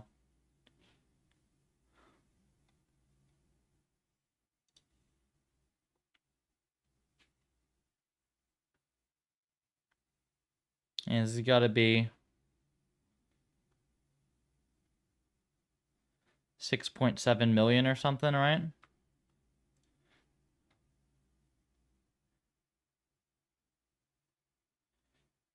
Okay, it's actually kind of hard to tell with that one. What about frame skip is lens-based? 4? I think this is frame skip 4, and then what's the next one? Learning rate. Are there any of these that I can see that are like...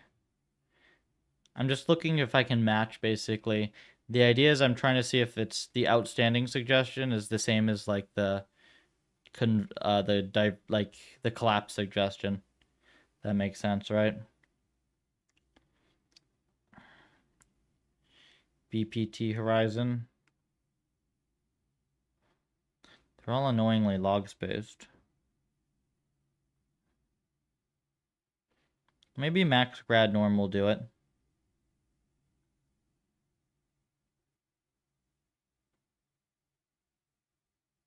I'm gonna have to count though, right? So 1, 2, 3, 4,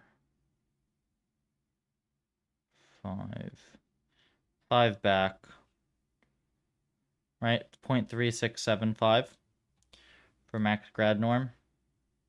Does this match?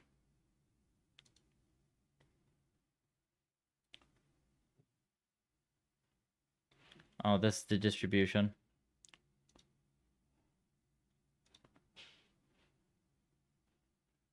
Oh, 0.53. This is different. There's no 0.53 here, right? Yeah. So maybe this is not the collapse suggestion. Though it did look like there was one outstanding point at the end. Okay, regardless, let's see about the suggestions.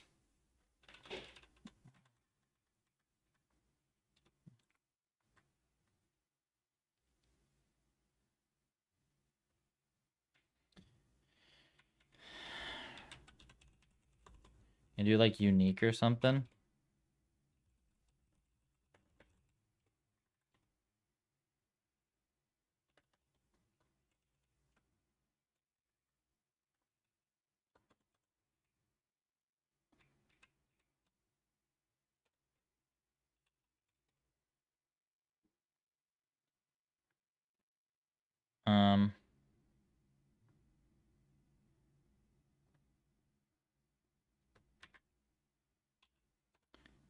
I think we're gonna have to do this in a file, maybe.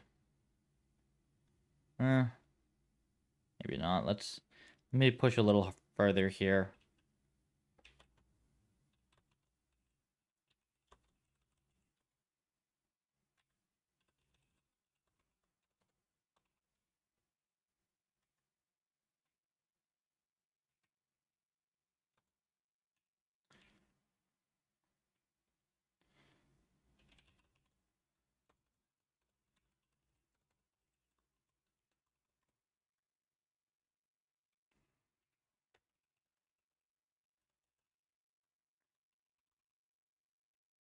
So what I'm going to try to do here is I'm just going to see if I can get the sums of all the hyperparameters.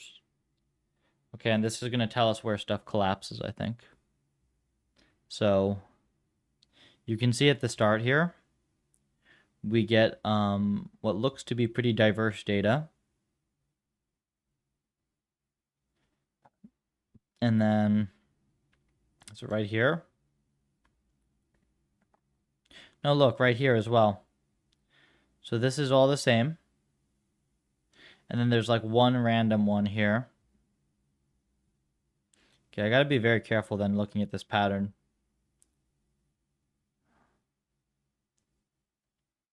And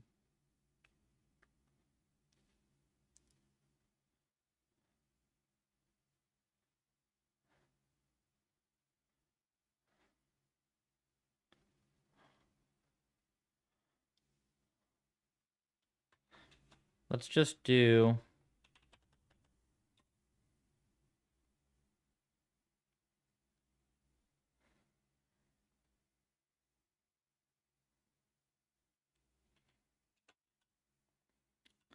ooh, let me think if I can. I think I can do something clever here. So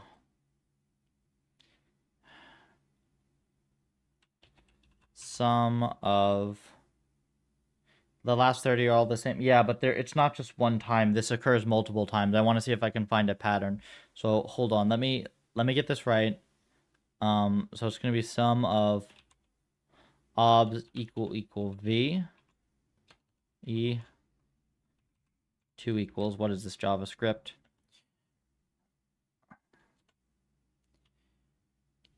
One for e in obs. There. So basically I'm looking for unique values here. So these are all unique, right? And then this one is not unique here. And then we get unique, a whole bunch of uniques, right? And then we get a little stretch here. We get 2 that are not unique. Here's another duplicate. So we're getting like a few scattered duplicates. A few like little sections of duplicates. And then we get this giant stretch here that's all duplicates. And then we get a few unique points. Some duplicates. Goes back to the pattern from before.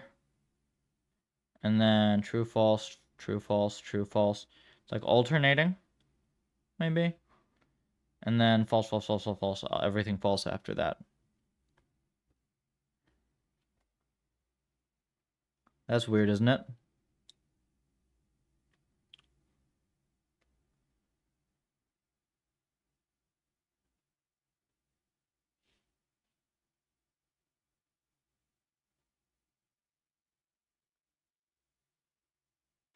Mind you, these are all recorded as successes as well. Just the exceptionally weird thing.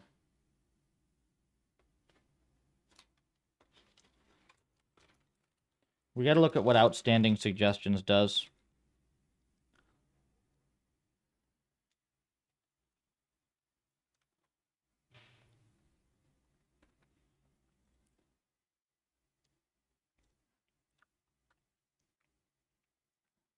I'll pull it up here.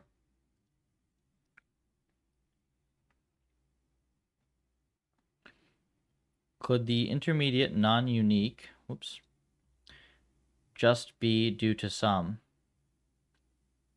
Like 32. The end is definitely, okay. Fair point, right?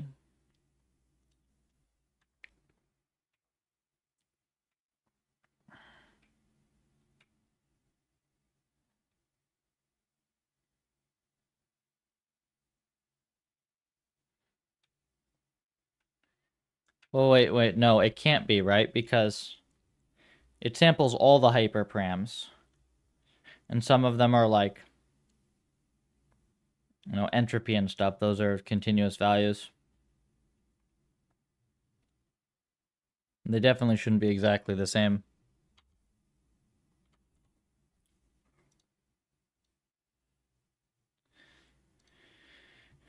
For carbs.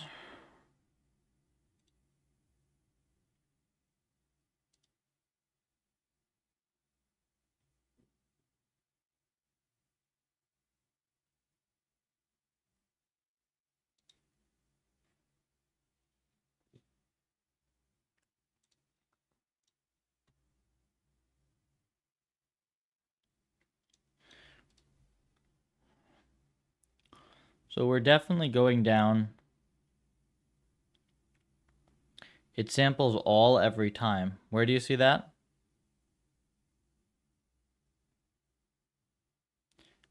I feel like when I look at my run, a lot of them are the same.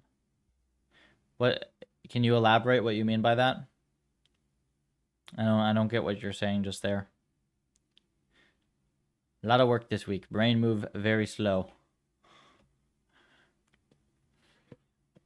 This might even be a rare 2 coffee day.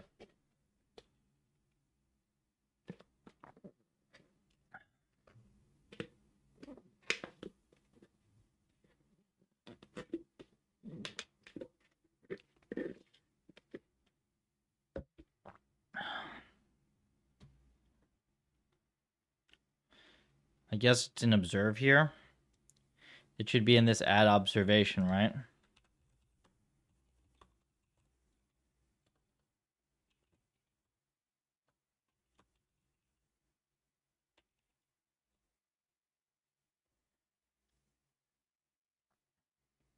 Okay, so this just appends to success, which is why we have 300 of them.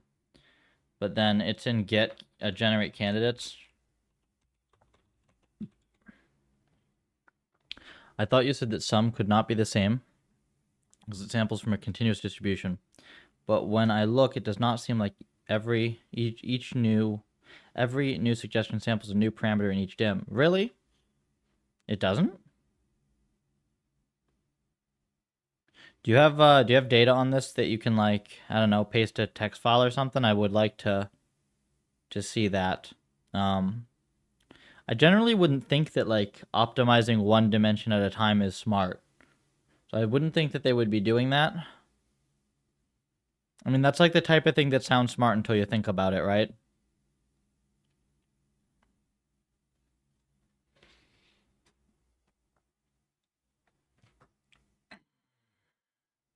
Unless you have like a hard independence assumption. And then I still think that's not a good strategy.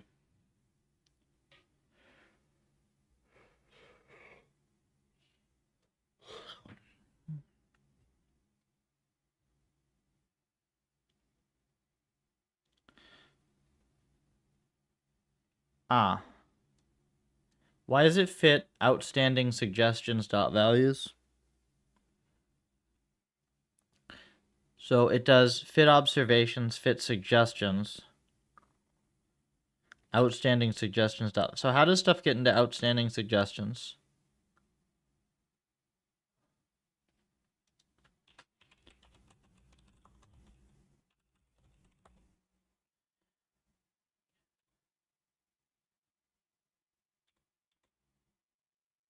Evolve? That's weird.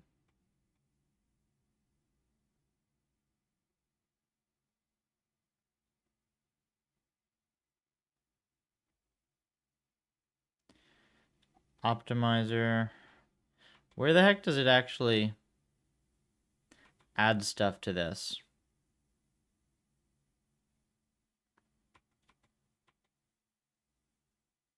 Okay, here. It gets added in remember suggestion.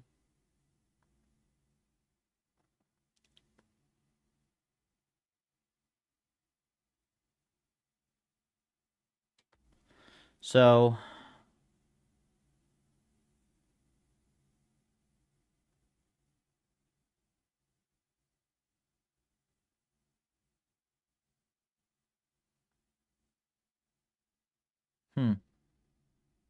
is this not supposed to be length 1?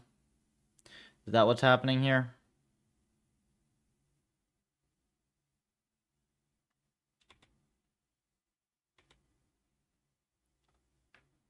Get resample. Let's see, suggest. If it's random sampling, then you get a random suggestion.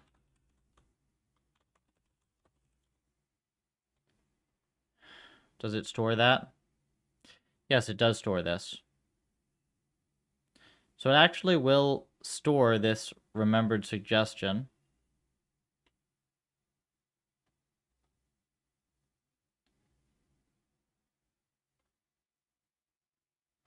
Where's forget suggestion, though? When you observe it, you forget it.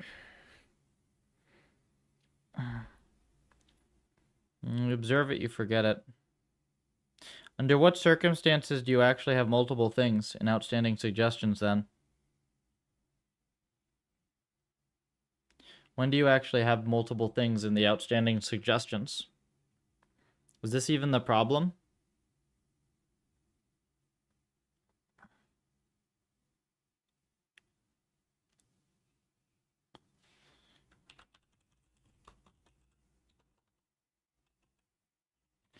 I mean, the thing we're kind of stuck with is that we have... Okay, fits. It fits a bunch of stuff, right?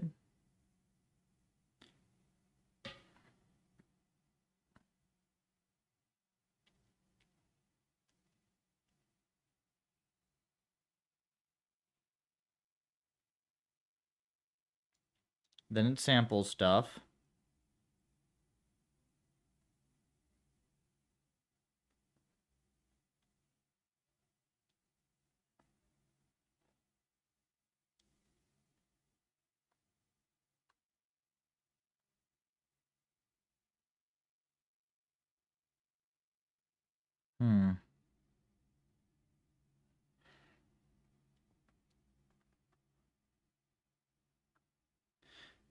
So I guess if the model stops changing, it just keeps suggesting the same thing over and over. And the model stops changing because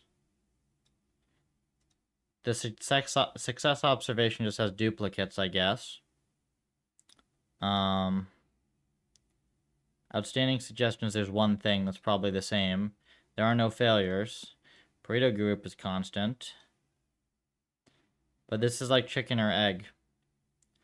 Why is it that we keep getting the same thing over and over in success observations? Should not generate a duplicate.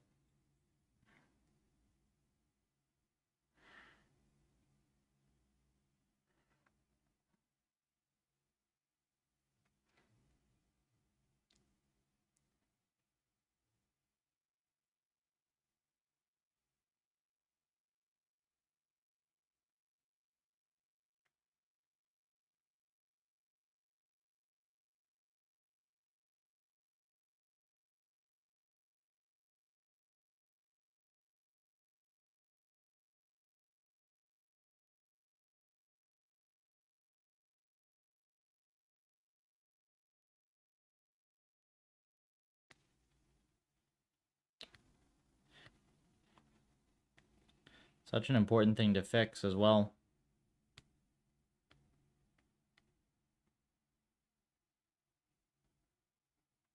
I mean, I could just crank up the random samples at the start and see what happens. I don't think that fixes it, though. I don't actually think that fixes it. There's some reason for which the model is, like, collapsing.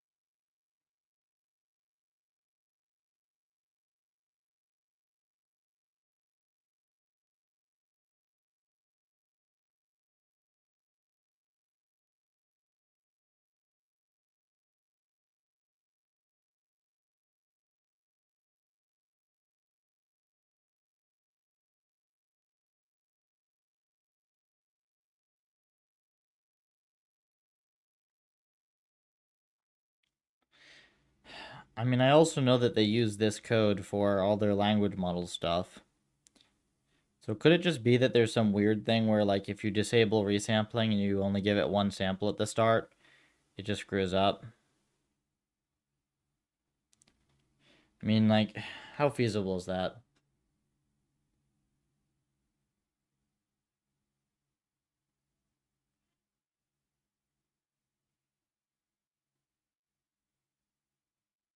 I could see it happening.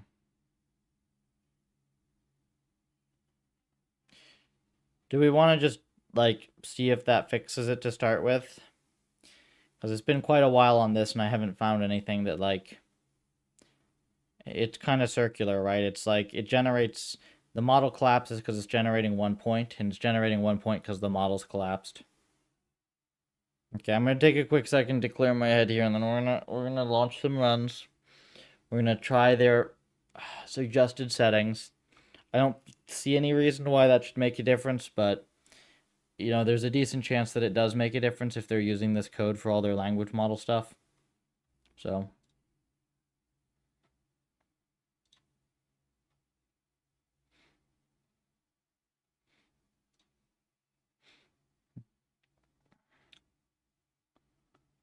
cool.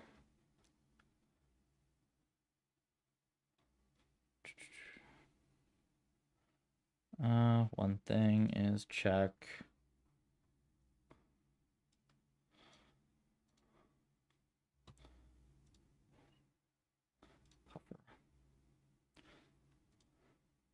I'm 16. Cool.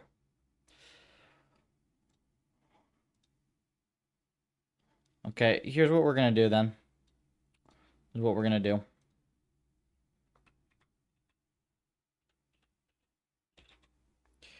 We are going to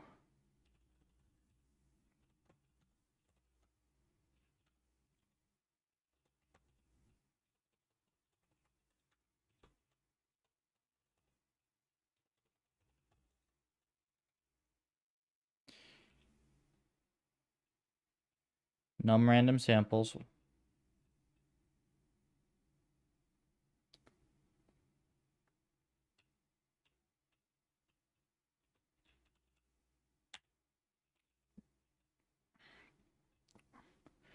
and resample frequency is 5.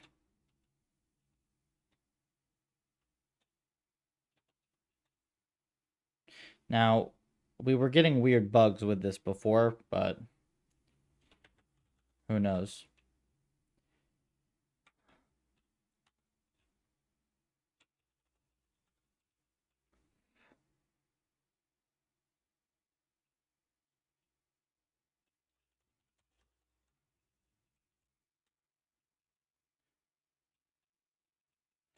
Okay, we know what this is going to be. Resample frequency can be left to 5. Default is fine. Num random samples here is going to be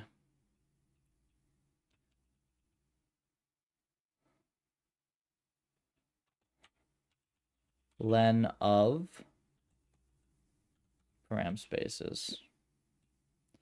So we're going to do 1 random sample per dimension. Reasonable enough, right?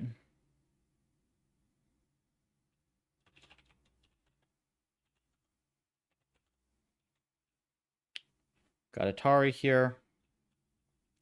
Repeat prob of 0.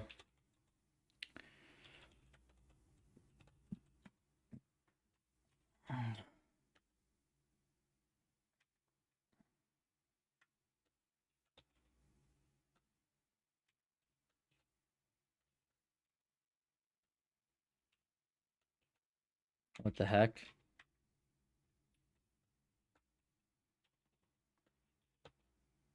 Okay. And we're going to launch new carb sweep. We're going to have to watch this to see if it actually works.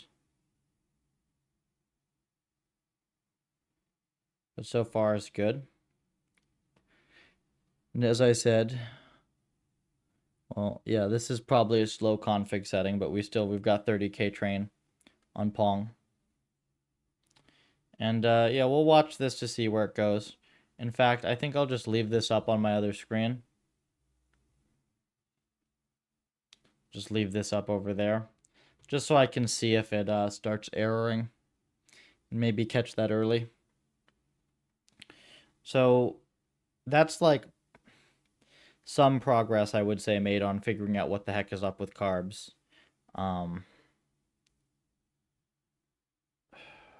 We wanted to do MOBA. Yeah, let's do the MOBA one.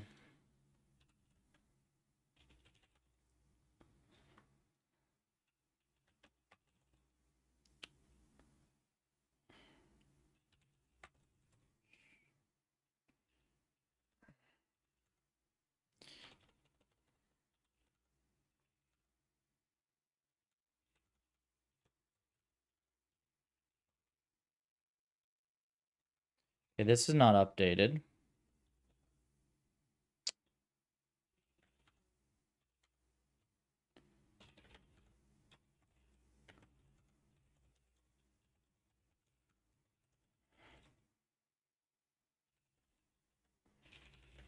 We can launch a new sweep on the MOBA.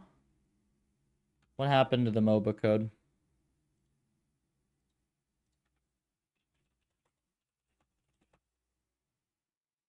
Oh, I didn't commit this. Add level metric.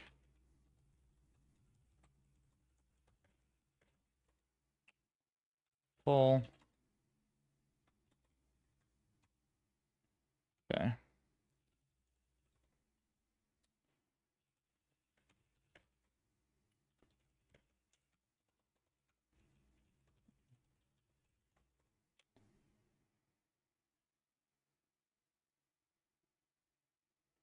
Okay, great. So this is now built.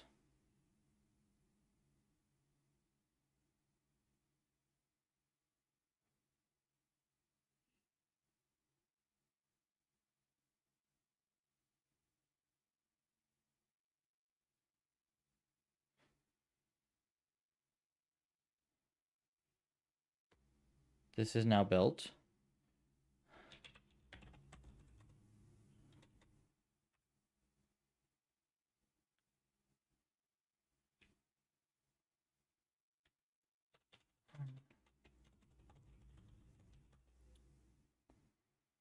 Carbs.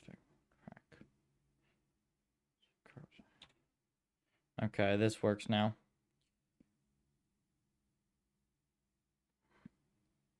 Oh wait, did we pull? Hold on. Yeah, we didn't pull this. Hold on. I should have committed this change here.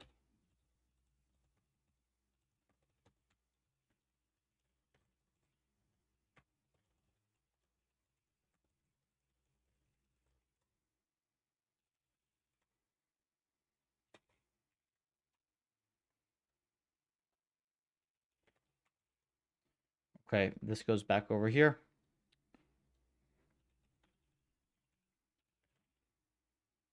We get our demo. We run sweep.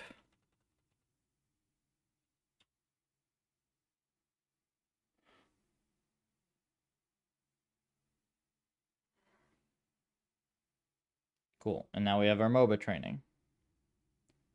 Of course, I'm dumb and I forgot to update the metric. Let's stop this.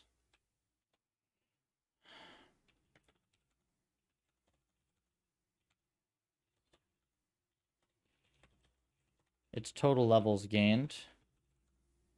So we're going to update the metric for the MOBA real quick. This is important because the current one is not informative, is not allowing the sweep to get any better over time.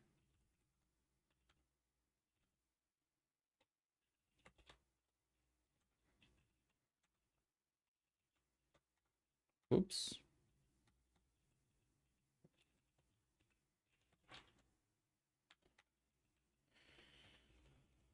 That looks good, right? We just give it total levels gained. We do config MOBA. Lucian MOBA.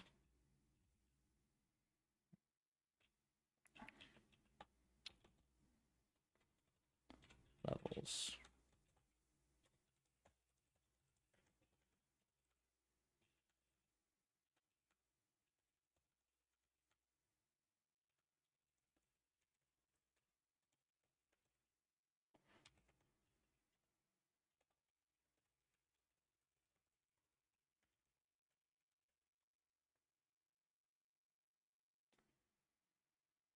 Cool.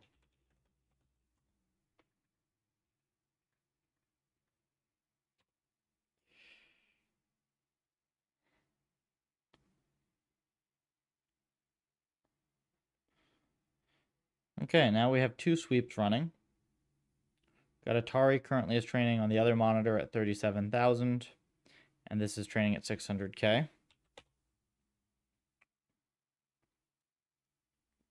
And we will see whether this is enough to fix carbs.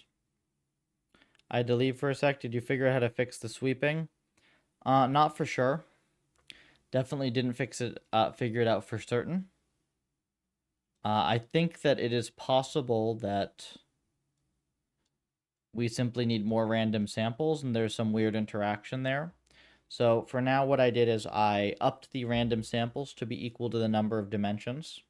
So it starts off by doing a bunch of random trials. And I added a resample parameter as well. And we're going to see if that's stable or not.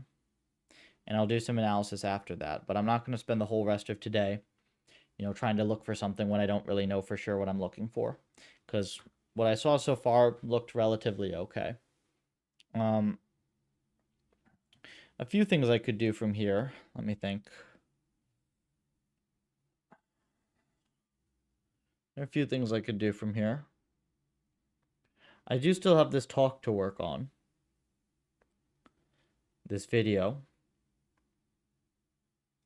I would say that I could record the article thing, but I'm too tired sounding at the moment to do that well. So I'm gonna not do that right now. Maybe if I wake up a little bit better in the evening, I'll do that. Though if anybody is interested in discussing it, I'm happy to do that. There is progress to be made on the video for sure. I'm trying to think if there's anything else I can do immediately on the MOBA.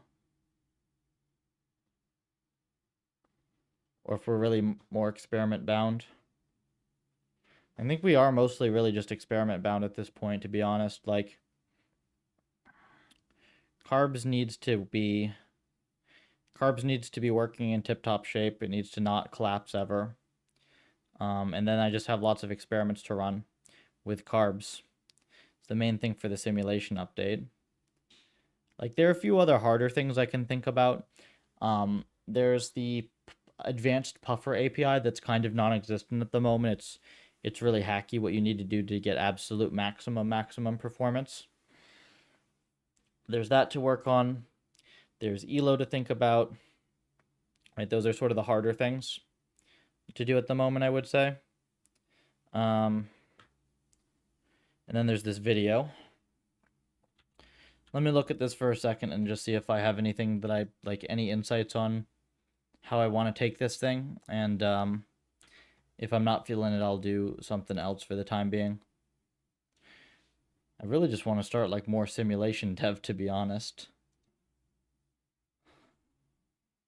I haven't seen Noah around lately. I'm curious how his breakout project is going.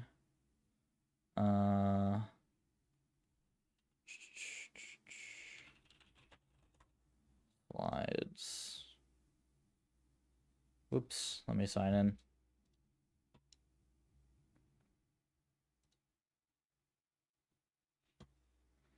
So we have this. Let me see if I'm feeling this today. If not, I'll think of something else to do for the time being. I mean, really, I think that the main bottleneck for reinforcement learning now is just getting the hyperparam sweeps good and consistent, and then getting lots of data on the board for all the environments, right? Because the simulation techniques we have are good. I mean, the advanced API needs to happen at some point, but...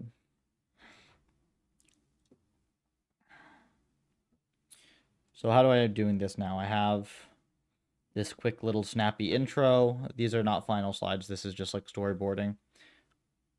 So you know about language models, they learn one way. You don't know about RL, it learns another way. RL was superhuman before language models, has real-world applications. Why haven't you heard of it? Well, it was making a lot of progress a few years ago until it just stopped. I'm Joseph, been working on this for 7 years, and this is the RL iceberg. We start with the sample efficiency debacle. Forcing round pegs into square holes. Okay. I want to stress the point here that language models scale with parameters, where RL scales with data.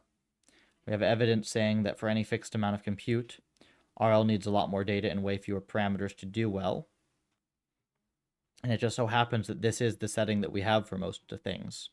Right? Data sets are limited, they have to be collected.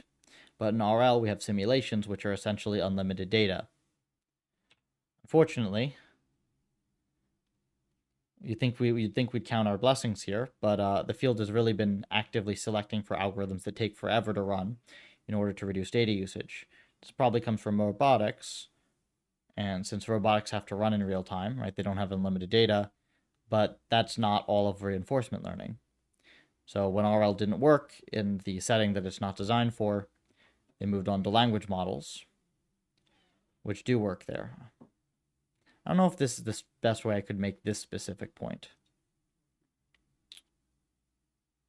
Yeah, these two slides I don't like as much here. I think I gotta rethink these.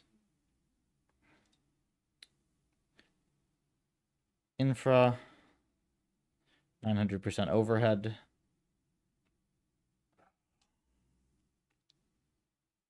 Yeah, I'm not really feeling doing the presentation thing right at the moment. I really need to be much higher energy to get presentation work done quickly.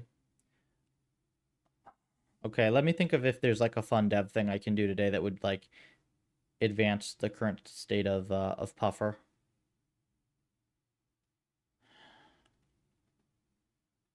I mean, let me think.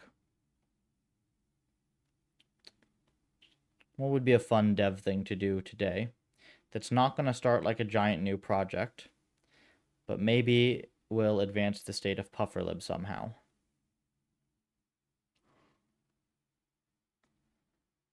I have been trying to figure out for a while how to put all these things online.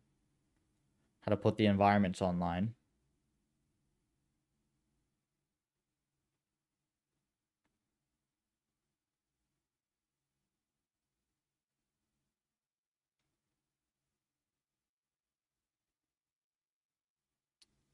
I could look back at the web ecosystem and see if I could figure that out.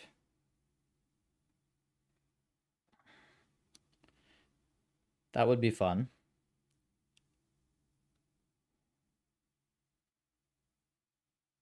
That's very high impact as well. So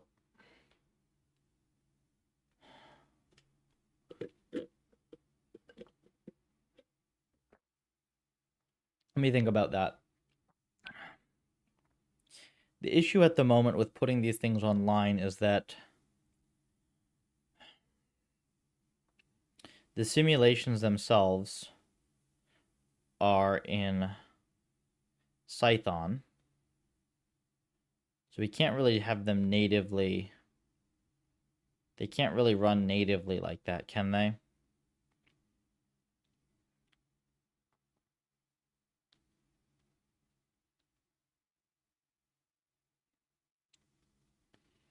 Right, okay, I remember the issue here. The issue was like, I think you almost have to be able to run Python and Python in a browser in order to do that.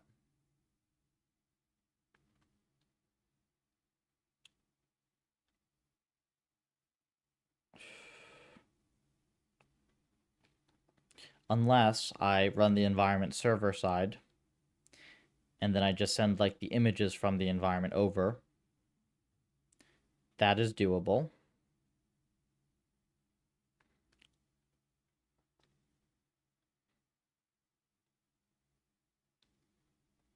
It's a lot of server side work, but I mean, if the environments are super fast, maybe not.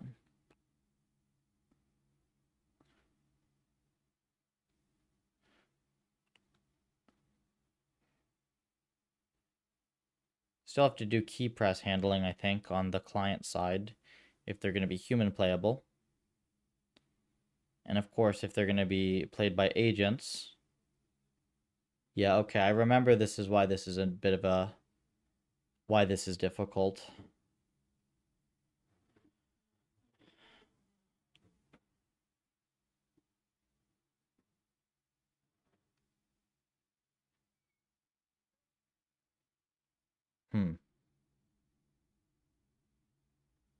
That does seem like a fun thing to build. But that seems like that's a little larger of a project for this specific update.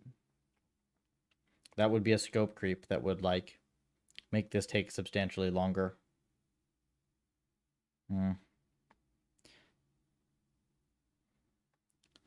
That seems like that is a bad idea.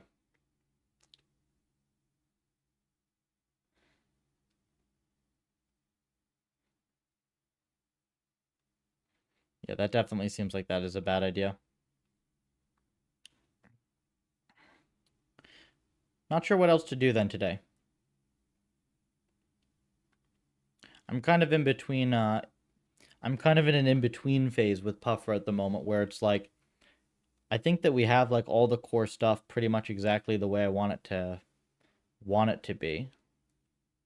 But they're like things that need to be finished up, and a lot of stuff is like dependent on waiting for experiments. A lot of it's like experiment bound, or at the least it's very, very inefficient to do without waiting on those experiments to finish. We could do some stuff on the MOBA. We could do some light stuff on the MOBA for sure, though. Maybe we do that today. Let me think about that. So I added... Yeah, because that's like the main project, I think, that isn't fully wrapped up outside of experiments. Right? We're still going to need to do some stuff on the MOBA.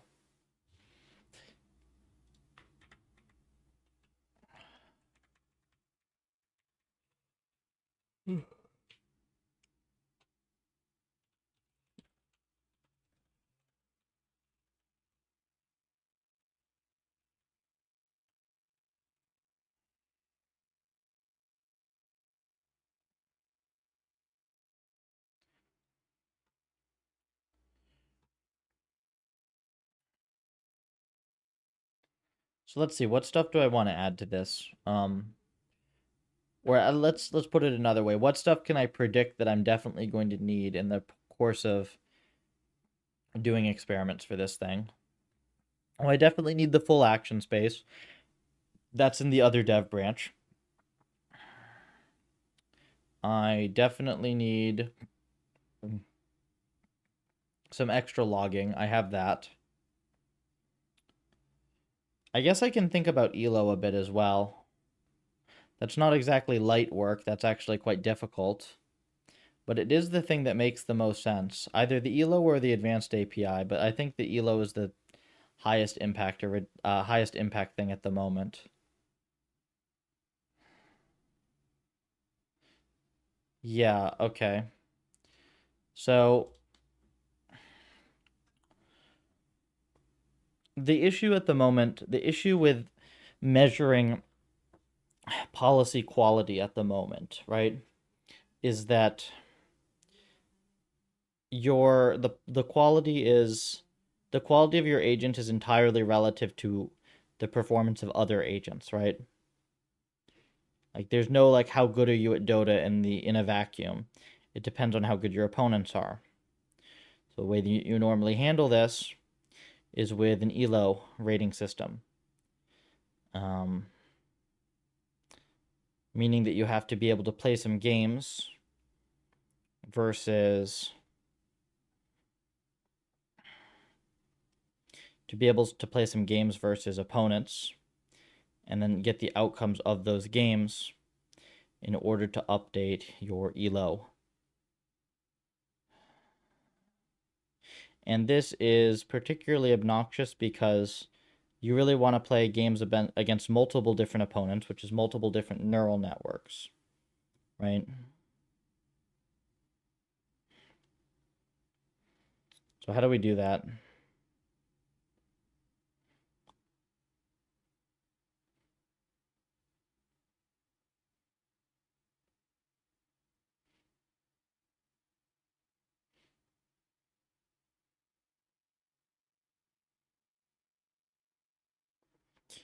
And especially because we need to know the ELO of your model. We need to know the ELO of your model like as soon as it's done training, because that's what W&B is going to use for the hyperparameter sweeps.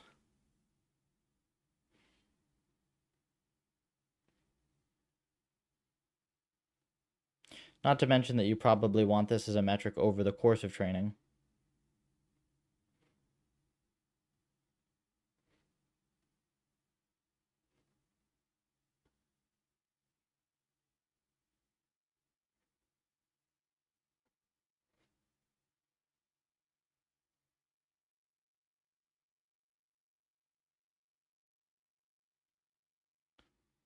I could just add like I'm trying to think how complicated it will be to make like a single purpose script that does some form of ELO system.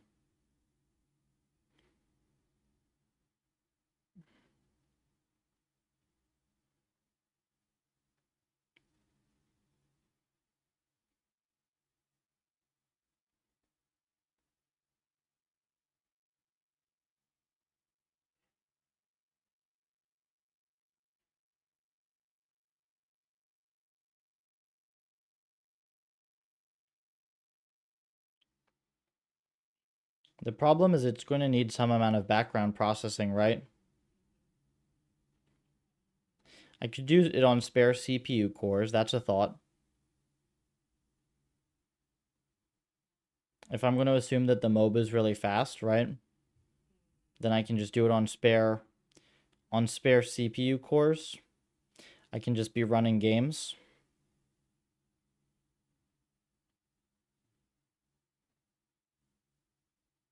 That's a thought.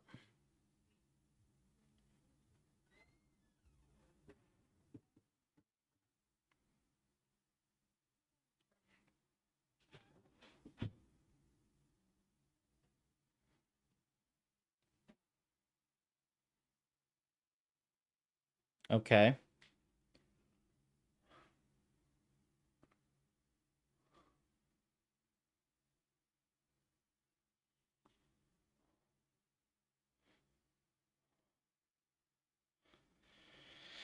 The thing that just bothers me about this is like a pretty large increase in complexity that is required for like this one specific environment.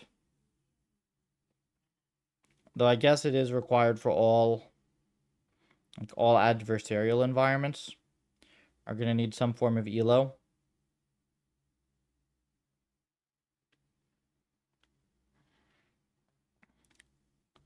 Like, can I do this in a way that is not going to make all this hideously complicated?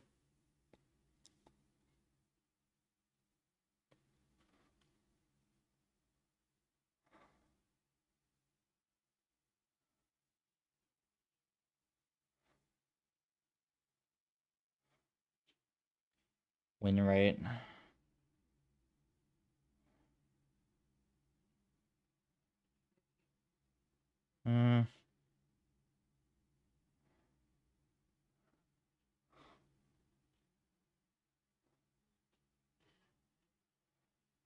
Probably can. Probably can. Now, do I just want to do this per run? So every run you get a new elo curve?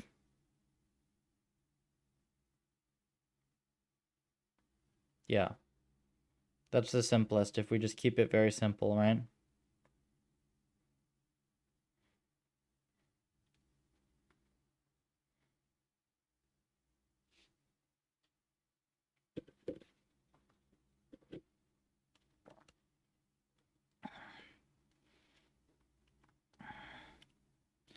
It can probably be even made relatively fast.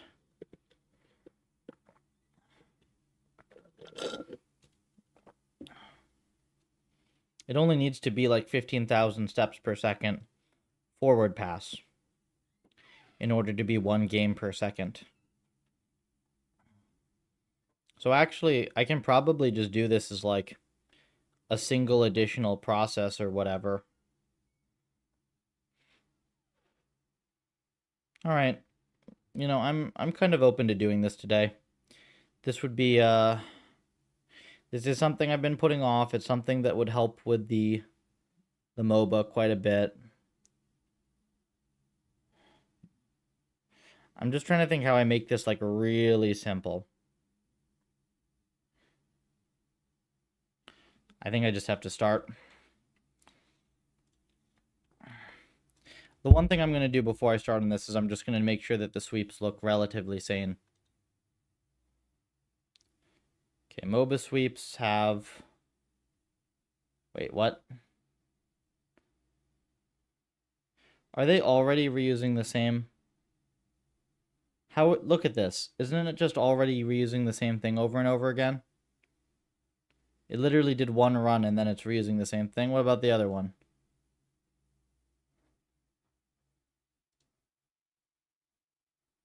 Seven. Wait. What? Pong. Oh, this is MOBA. 8.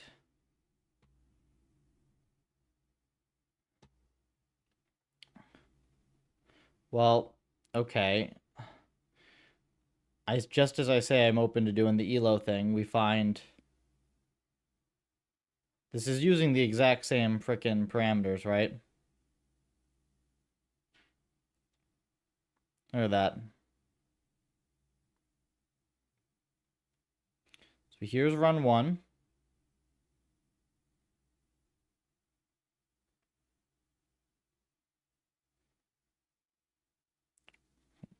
Run 1.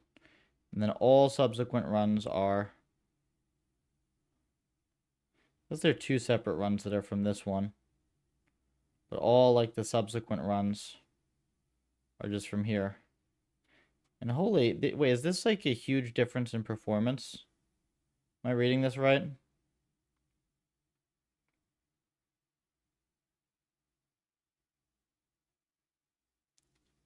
one's the top one. Yeah, wait, how are these, like... How are some of these runs way up here, right? And some of them are down here. That doesn't make sense, right? Is this possibly a carbs thing that's like wrong? I mean, like a WAND-B synchronization thing that's wrong? Because like, how would this be so much better if it's the same set of hyperparameters?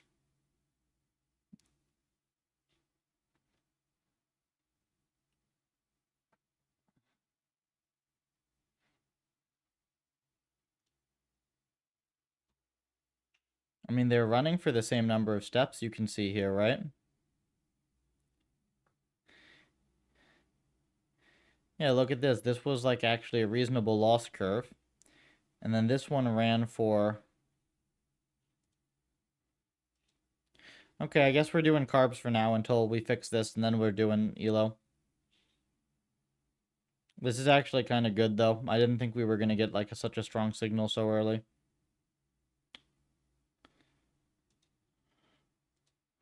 Okay, so we have 6 point whatever million steps.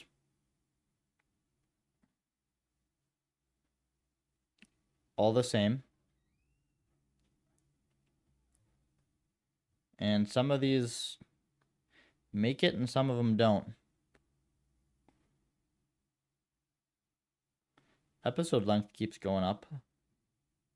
But episode return doesn't. Ugh. How feasible is that?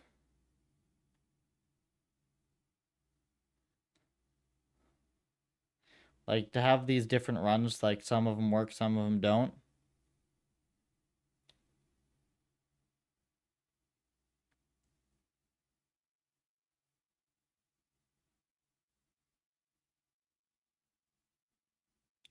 We can open up the suggestions, right? Let's go look at the suggestions in real time. Oops.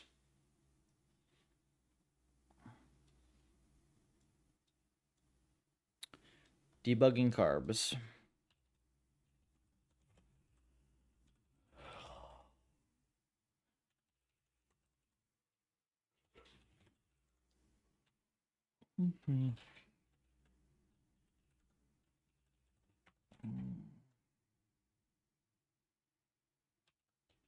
Wrong box. Need to be on box 1.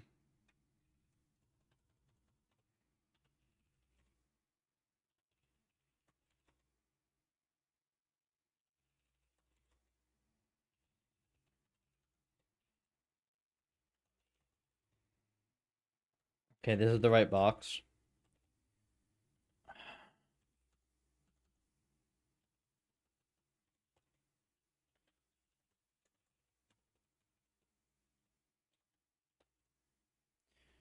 Okay. So here we have 8.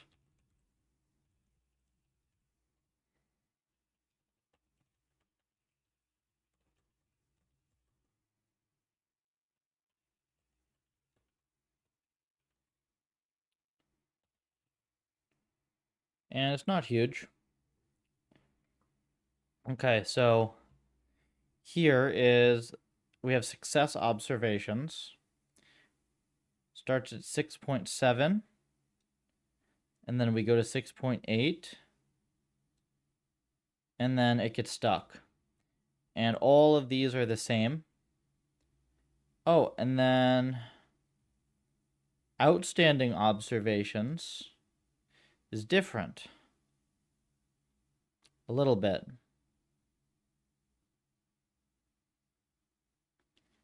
Does that mean that it's about to get a new... Is it about to get a new one? We'll let it finish running. Do we have 9?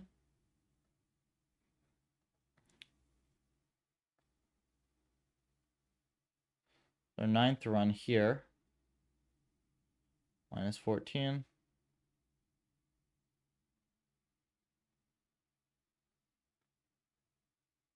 Okay, it just finished, so I should have this run now fully synchronized.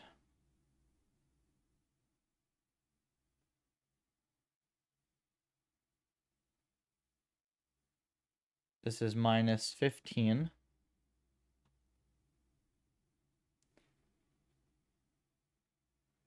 It is different. Do I have 3 lines now? Wait. I have a line here that's different, right? And then I have the original, this one here that is different. This one is, no, this is where they all are. Yeah, all of them come from here. So this is the most recent one. Okay, so the most recent one is different. The most recent one is in fact different. So somehow the symmetry got broken. That's very, very weird.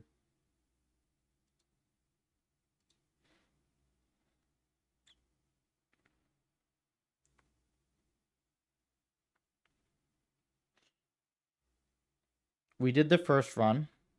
We did cost over here. And then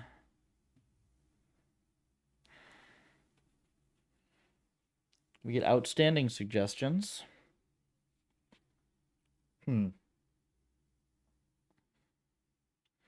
There are multiple things that bother me with this. Well, hold on. First of all, it's supposed to be doing...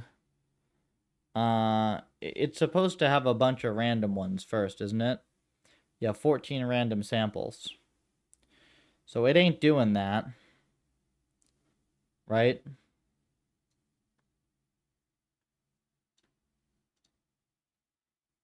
Very clearly, it's supposed to have 14 random samples. Okay, let me look at the code. This is leaning towards I did something really dumb, or there's a big bug in carbs. Whatever it is, it's substantial, I would think.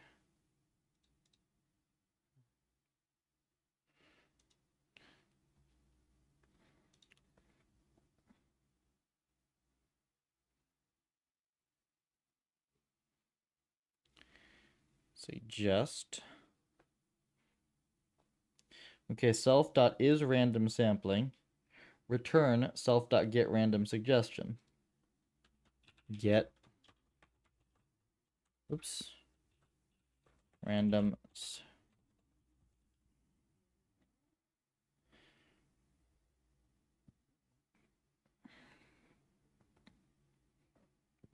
Sampled 32 points. Basic space to param space. Suggestions of 0.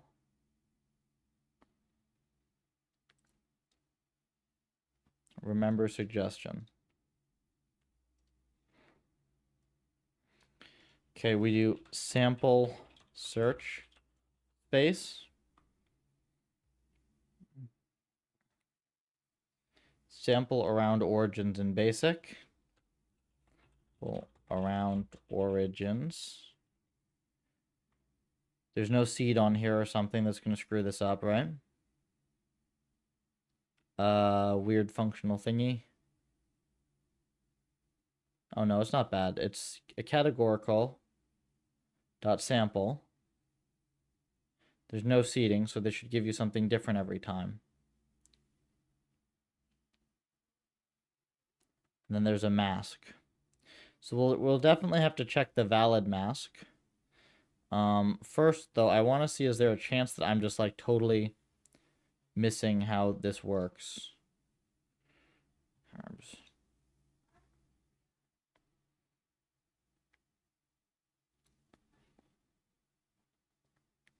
So you do suggestion is, suggest, and then you update your config with the suggestion. You run this on the suggestion, and you observe input suggestion, output observed value, and cost. Input output cost.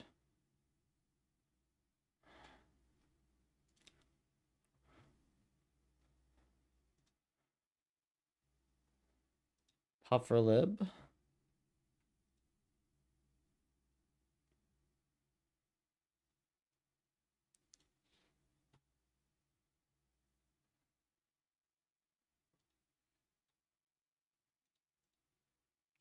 How do I do this in Puffer? Unless I'm like totally screwing up a copy or something here, right?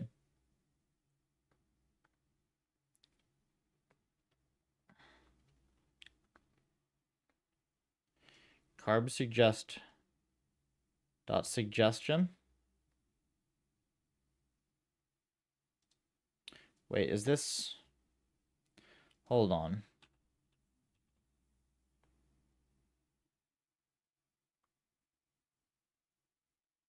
I don't know what's happening with my browser. There.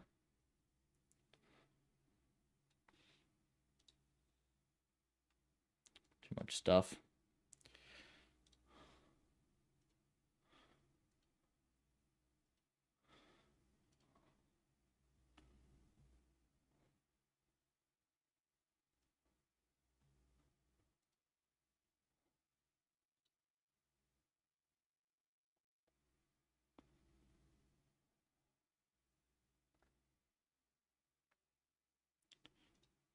So when they do this, they do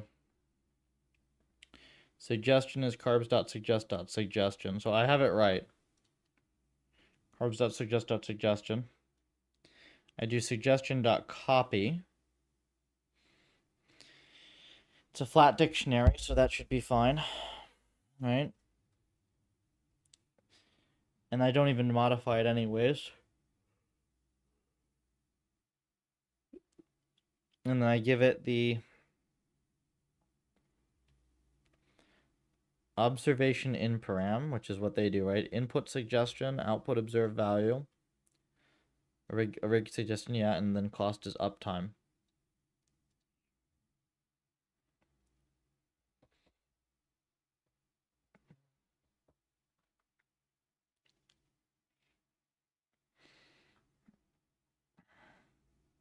So I'm definitely doing this right. So unless I have W&B logging screwed up, which, like, no, I have this.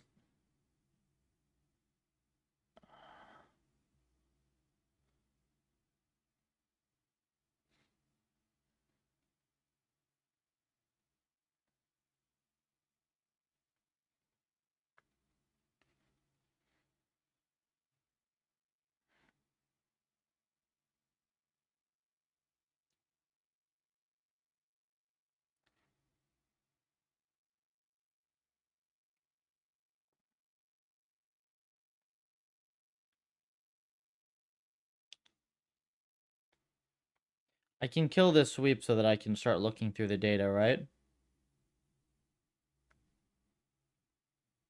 Yeah, because, like, I essentially know at this point that it's gotten stuck.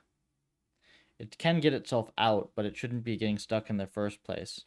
So we'll just kill this.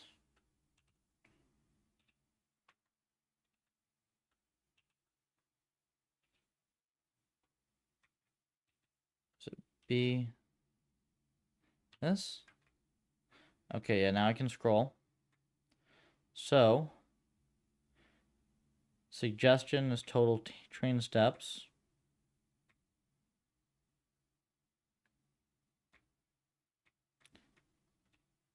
Are these two duplicate suggestions? Yes, so 718. Here is what I'm going to do. I'll take a screenshot of this.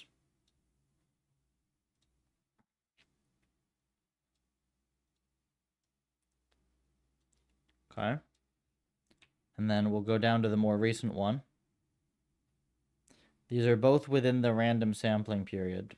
And we can see as well that I'm properly getting back observed values and uptime. So this is all running correctly. Now, this is the latest suggestion.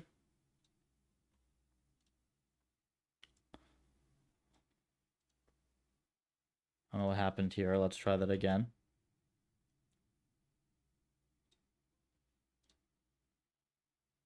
Excuse me, what?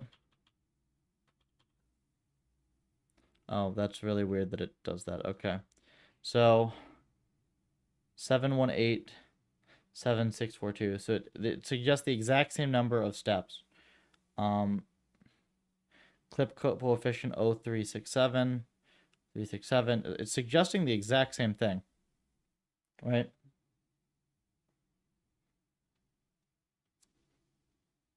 You can even see that the strings are the same length.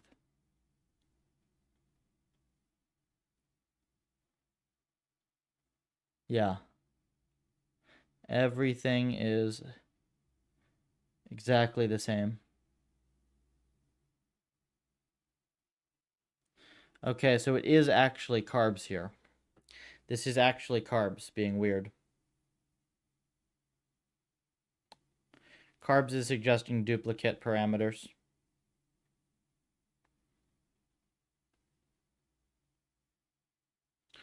Let's see where in the code I'm doing this. So I say print out the suggestion. Carbs.suggest.suggestion.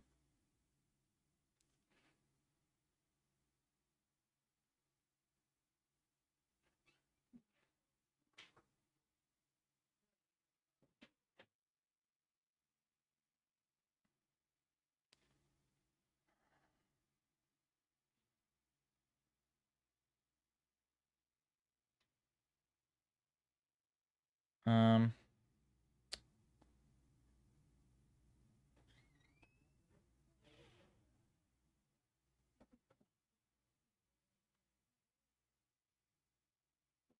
there can't possibly be something weird with me like accessing carbs inside of this main function in a subprocess, right?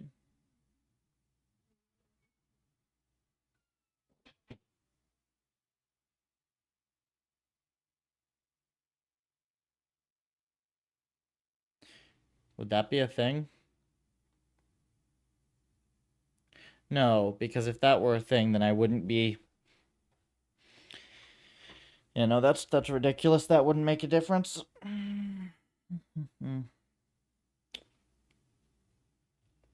This is just straight up giving me duplicate suggestions then.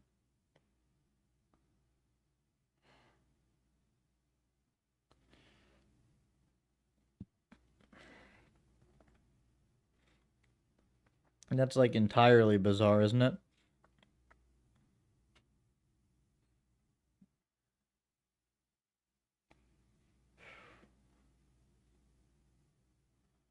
Do I put some breakpoints? I mean, that's pretty deep in carbs even. Why would it be giving you duplicates?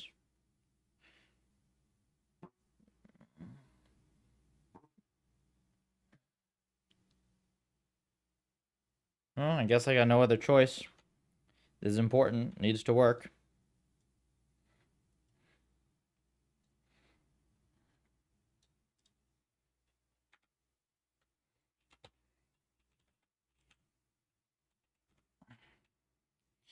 All right, what we're going to do is we're going to change min and max. And make this a really short experiment. Here, 250, 250K to 500K. Super short little experiments. Heck, let's make it even shorter than that and make your lives easier, right? There. Very short little experiments. Should still actually incur a cost, which is all we care about. Hey, Lucas. Welcome. We're currently figuring out why carbs is occasionally giving us like chains of duplicate suggestions, which is inefficient. Why it's wasting some of our processing power before we run like giant sweeps.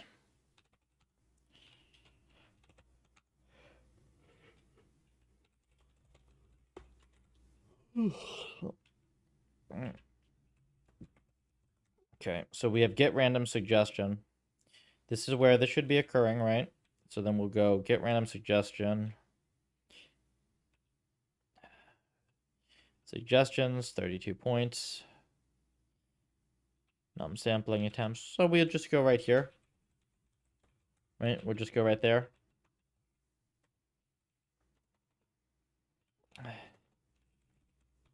And Atari.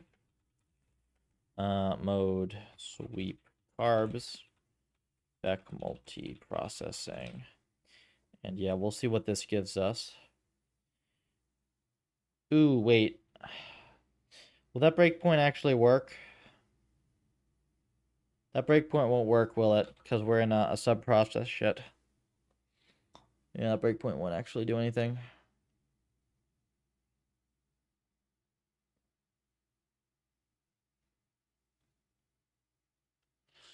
Well, God,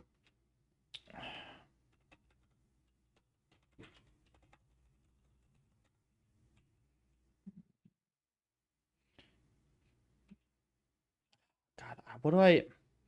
Damn it. I wish the W&B guys would really, like, just fix this thing. Like, there's no reason that that sweep has to be in a sub-process. It's so incredibly obnoxious. Let's make it run on the main process. Yeah, shoot, I can't do breakpoints at all in there, can I?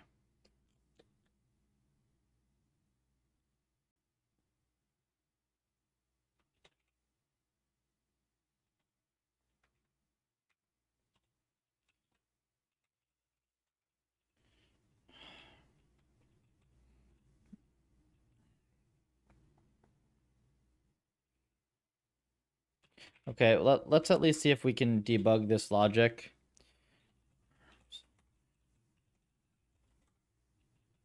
Yeah, right here in carbs.suggest. We should get one right here, right?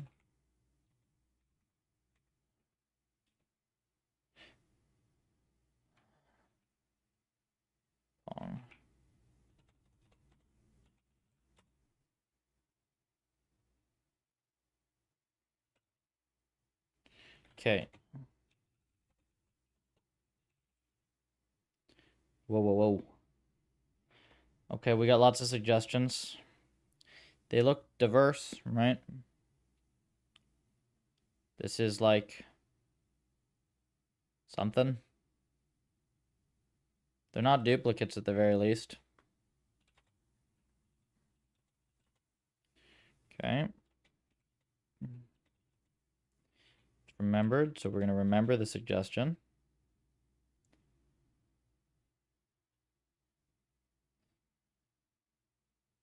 Okay, so we have suggestion. Let's see if this is deterministic.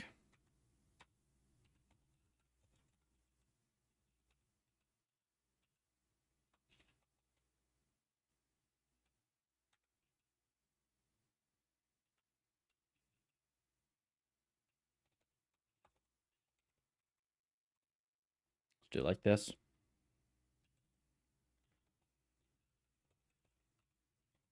Okay.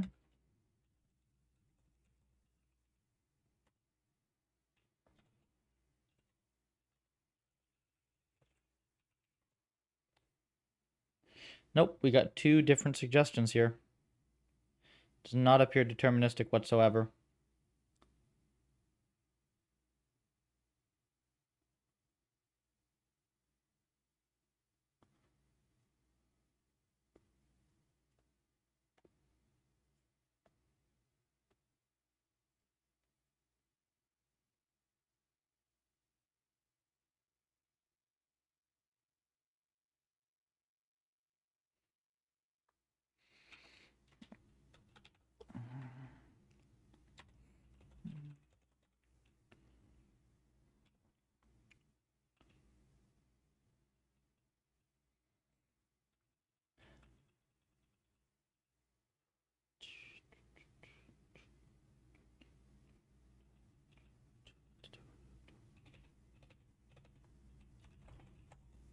Does this break it, just like the fact that I'm doing a suggestion at the start like this?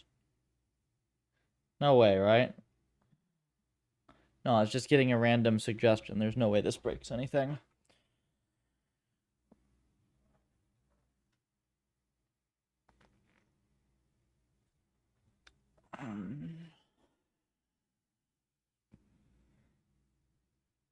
Hang on. I'll be right back. Let me just fix the heat.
All right. I got some more ideas. Good evening. Welcome.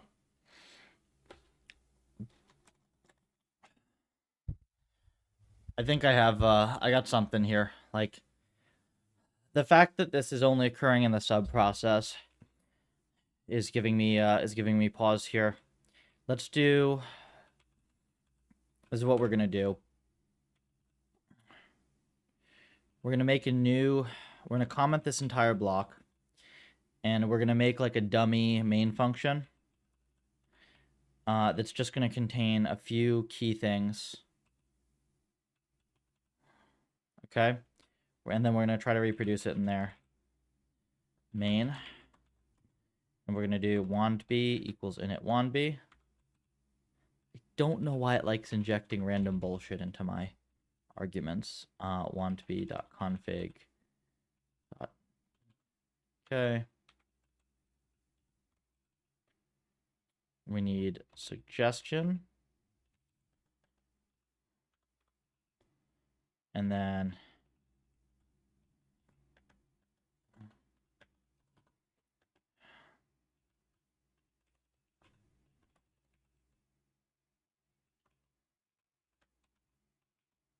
I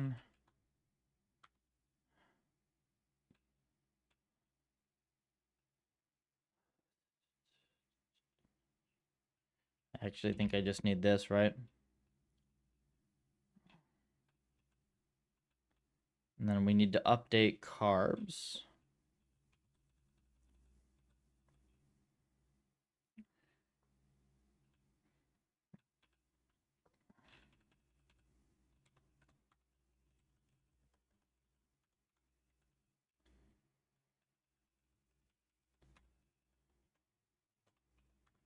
Okay, and now we'll do obs out. Is that in the demo? Obs out. No, this is fine.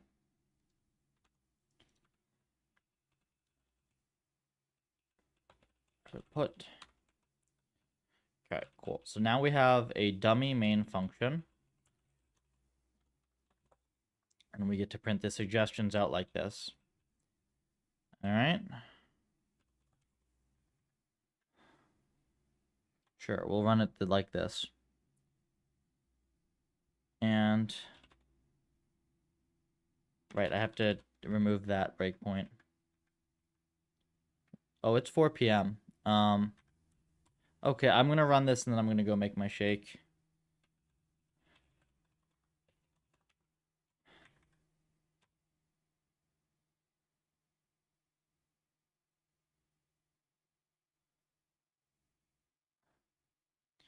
Okay. Suggestion. Suggestion. It's a different suggestion, right? Different suggestion. Wait, what? Is it? Huh?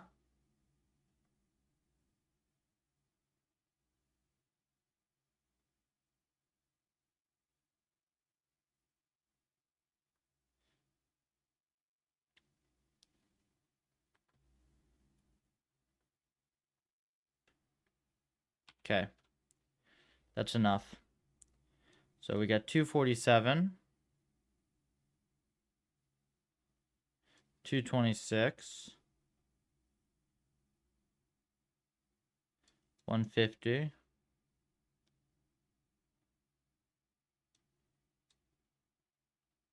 230. These are all unique. Wait, 150. Where's the 150? No, these are all unique. So this does not reproduce here.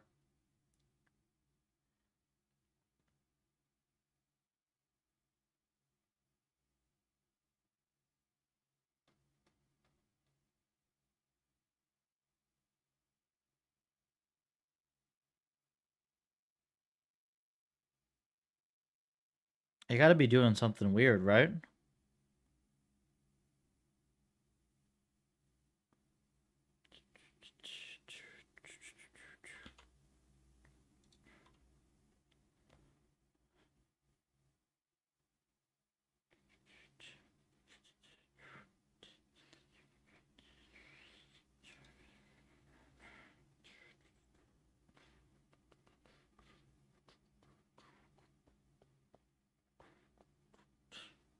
Okay.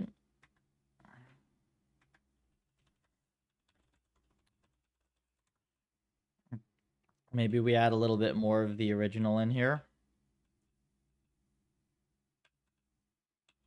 Wait, what happened with main? Oh, that's garbage. We don't need to worry about that. So we comment this for now. And we go back to the full main, but we just don't run the experiment. That should be just as fast, and we'll see if it reproduces then.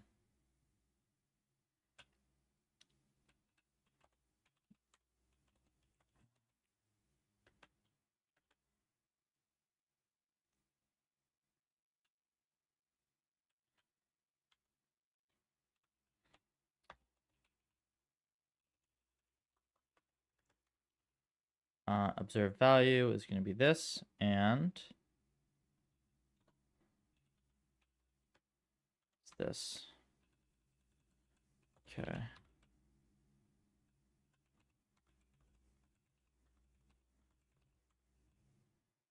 Okay. Right? Yeah.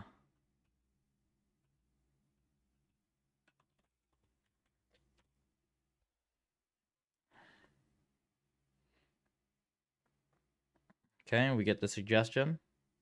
150K. I believe that's what it was last time as well. So there might be some determinism. 230.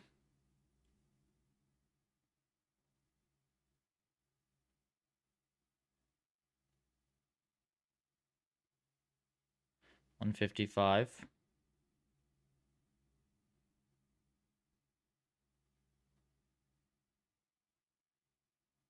226. It's very weird that this does not reproduce now all of a sudden, right?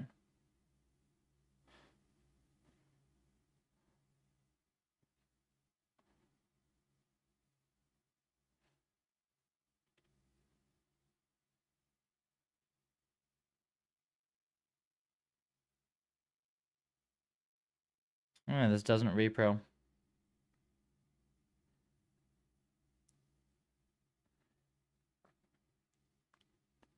The heck is different between these two?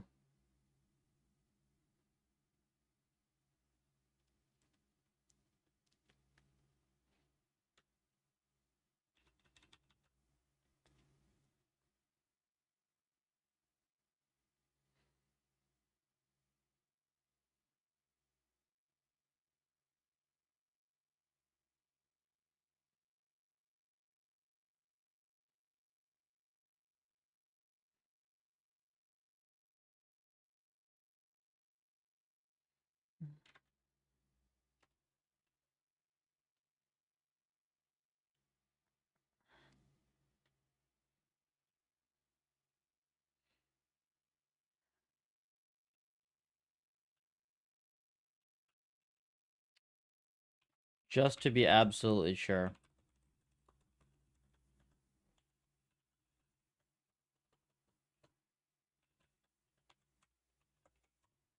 I want to make sure that there's no, like, weird source of randomness. 150. It started 150 every time, so there is some source of... There is some source of, like, seeding or whatever, for sure. The actual sweeps are deterministic, it looks like, or at least the start of them are. Okay, yeah, there's your start, 150.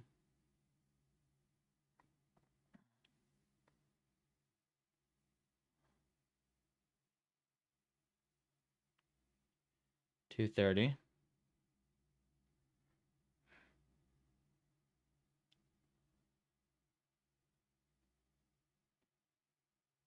155. Okay, so it's not stuck.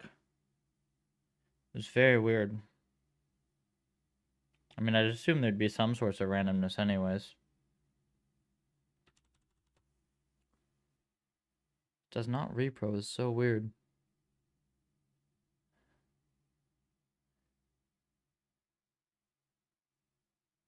Yeah, and all the params are different. Okay, I'm going to go take a few minutes to make my shake. I will be back in a few. We got to figure this out today. I mean, this is really the main thing holding everything back, right?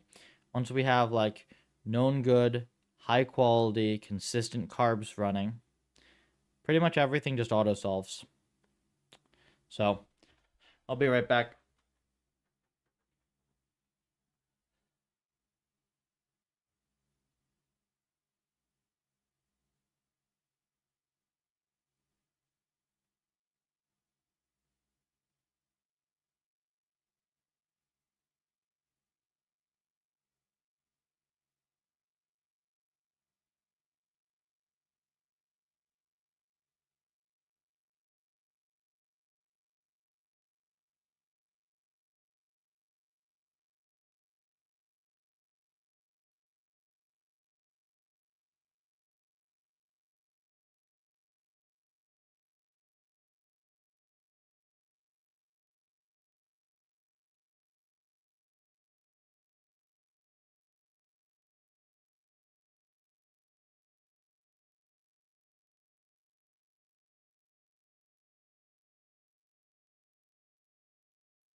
Okay.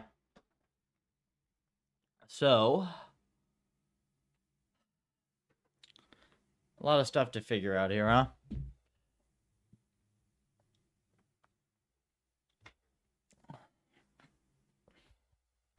A lot of stuff to figure out.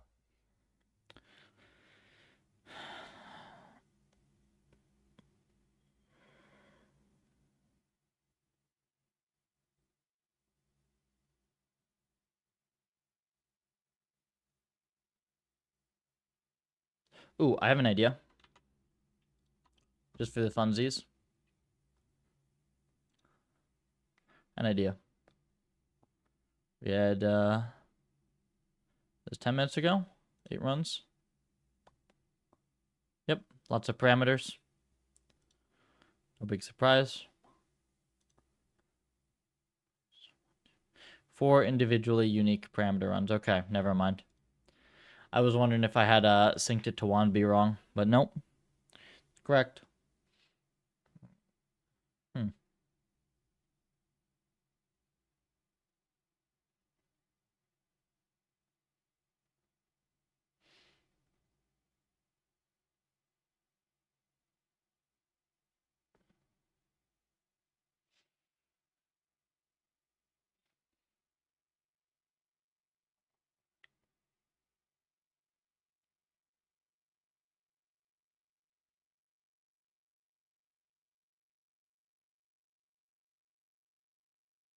It is seeded. I see the seed 0 there.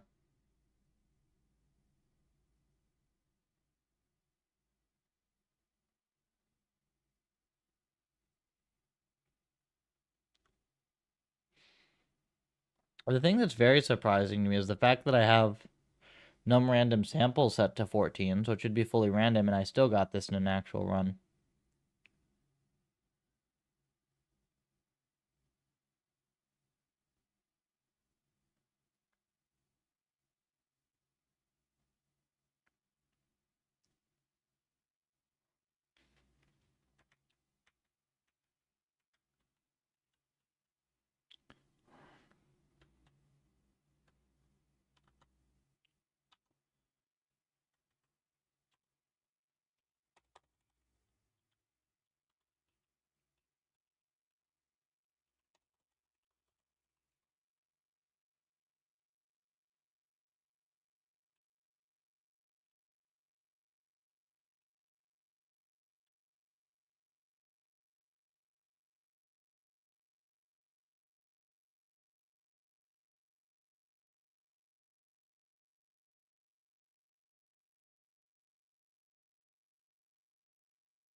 I have this exact thing here.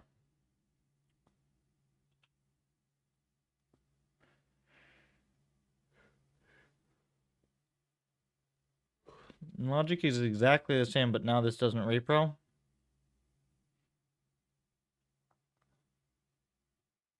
Does it repro if I wait long enough? Like, I'm out of ideas here.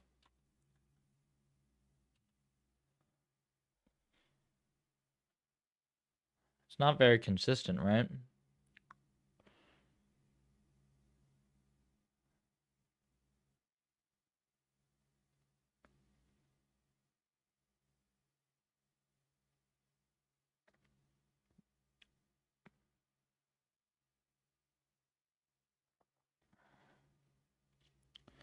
I'm just watching the total time steps when it pops new suggestions up. 155. And just seeing if we get duplicates. 226.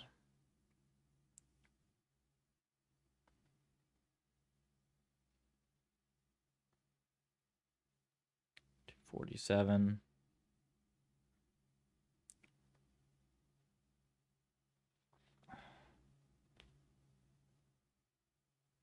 166.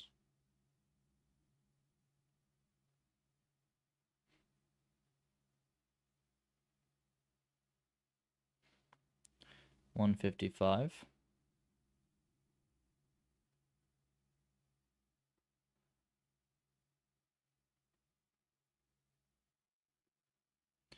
191.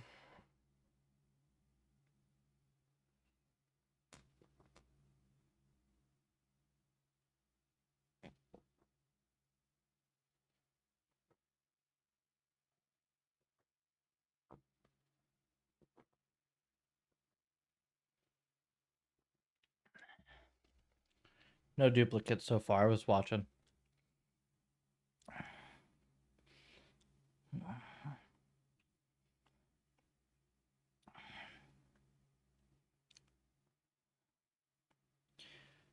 If anything should screw it up, I would assume that it would be having the same observed value and uptime on every one of them.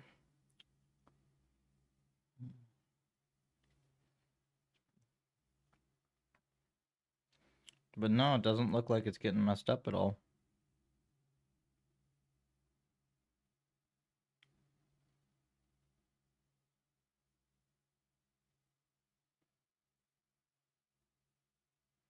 Very odd.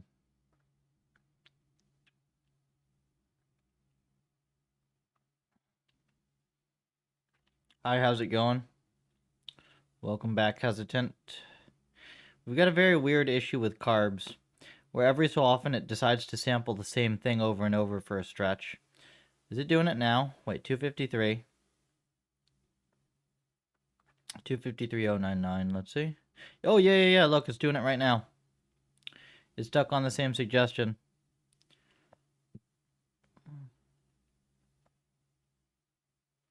So we got a repro for this.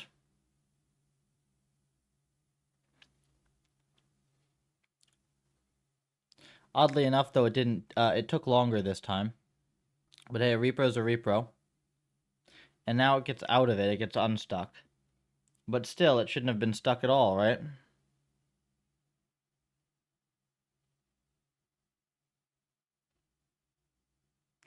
So why did it just sample the same thing repeatedly is the question.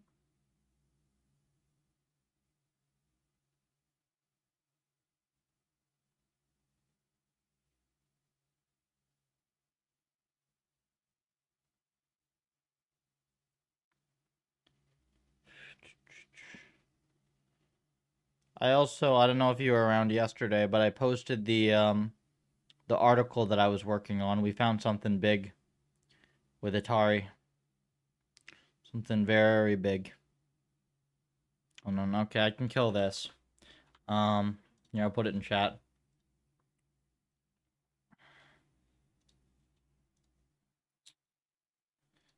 Here. I updated it quite a bit as well. Found a really big problem with the standard Atari setting.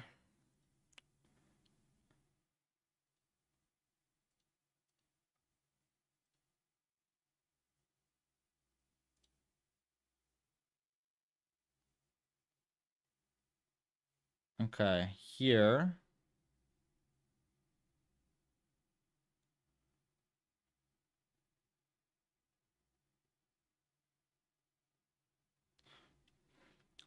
This one doesn't look anywhere near as bad as the previous ones, to be honest. Though it is still resampling, I guess.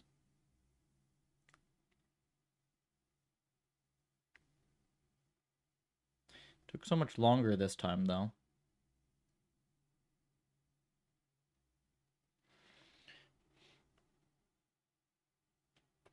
Am I positive it was doing it before on the... I am, right? Wait, run count. What the heck is this?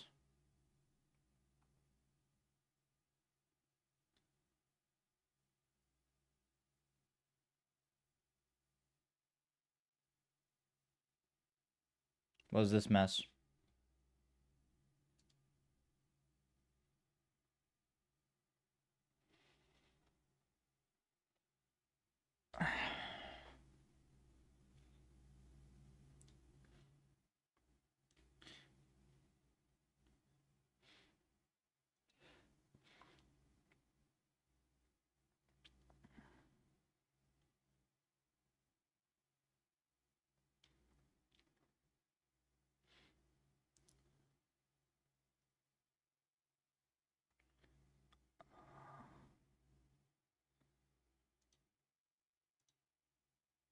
let's see, this is total.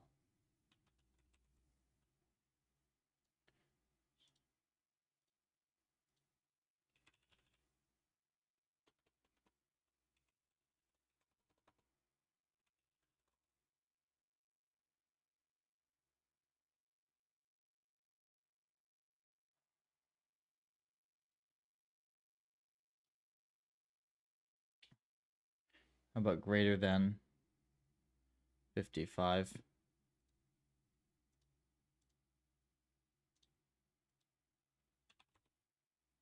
Okay, so of these points, we've got this first run here, and then all of these which fan out, right?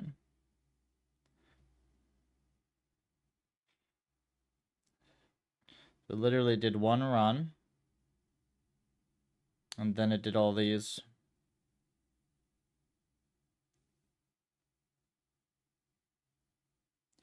Let me look at the MOBA thing.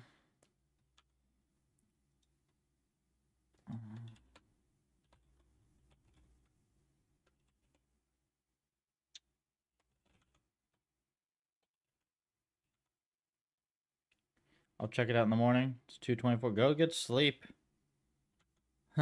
Go sleep. Night.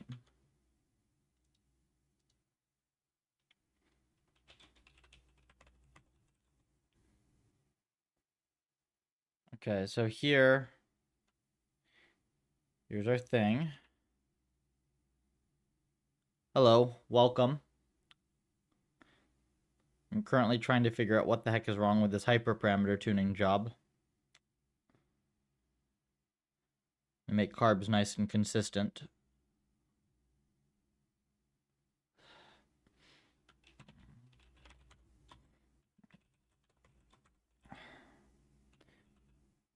This is totally correct.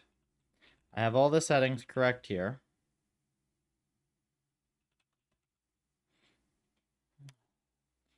I'm quite certain of that.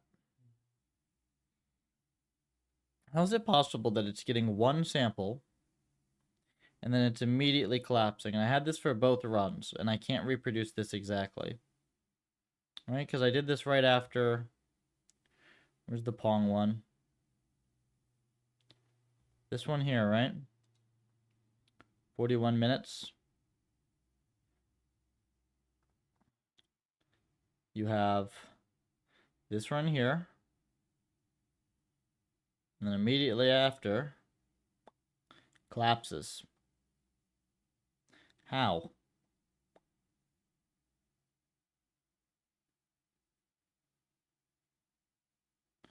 Again, 14 random samples. I've got to be missing something, right? The fact that I can't repro this.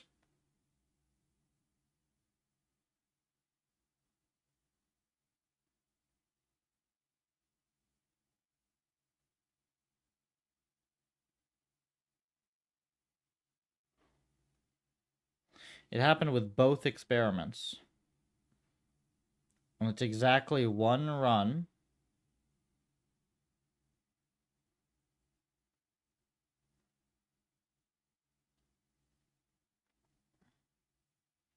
And then the same forever.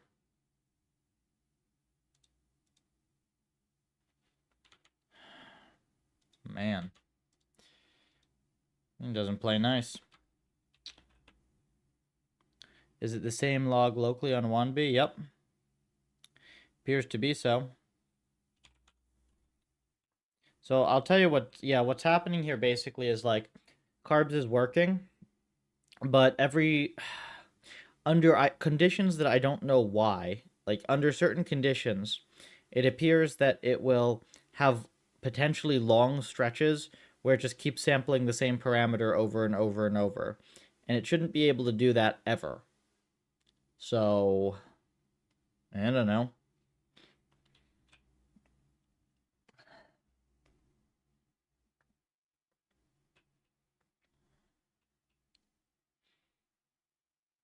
Single node env, yep. Single node.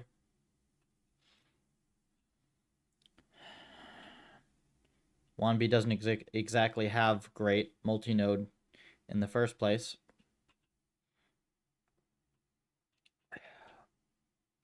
So here I was trying to, like, without redoing the training, I was trying to get a repro.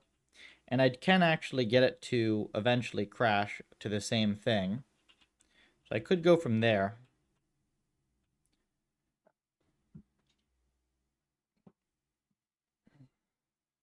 I'm trying to think what information I can even print out.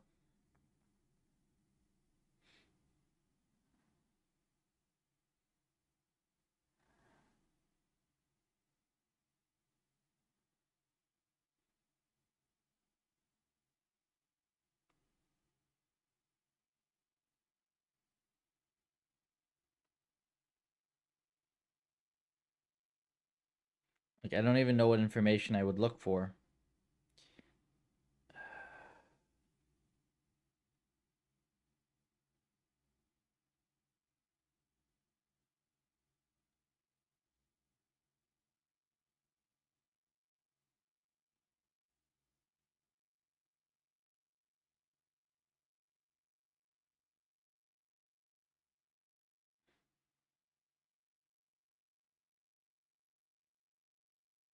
I know it can happen basically anywhere, right?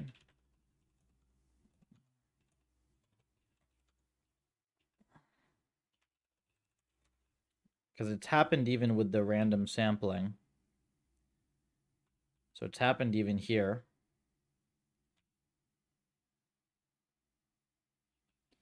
Return get random suggestion.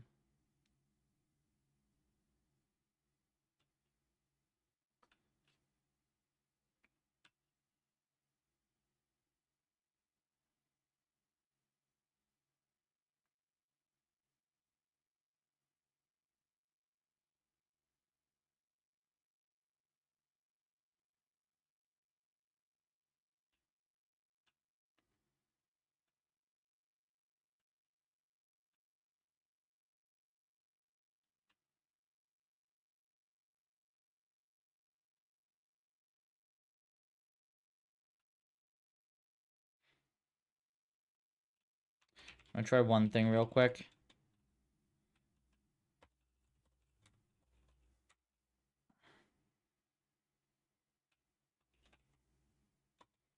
Just gonna comment that initial suggest. I don't think that'll help, but we will see. And the thing is, like, as soon as we have this working and we're satisfied with this, this is just gonna go solve everything. Like, the environments are so stupidly fast that good hyperparameter tuning just, like, we will solve everything. We can train Pong from scratch in 3 minutes.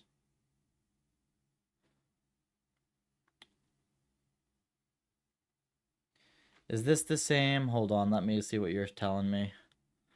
Let me move this so I can see. Is this the same level problem? Is the high level problem that NumPy random produces? No, not exactly, no. I don't know what it is that's producing the same values. Like, this is buried inside of CARBS, which is the Imbue AI hyperparameter tuning algorithm I'm using. I have the source code for it, but it's like, it's a couple thousand lines worth of stuff in it.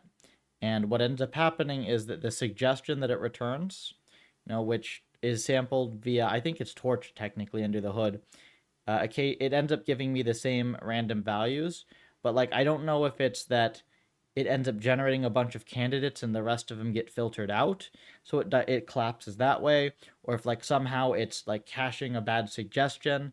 I don't understand why, but somewhere it's collapsing. The thing I'm trying right now is I had, like, this debug line that I realized I'd left in where I was getting a suggestion at the start of the program execution.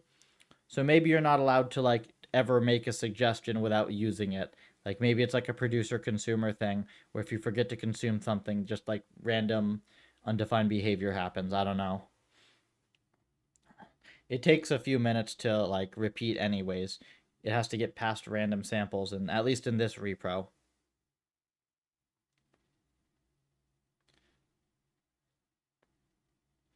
It's very wonky.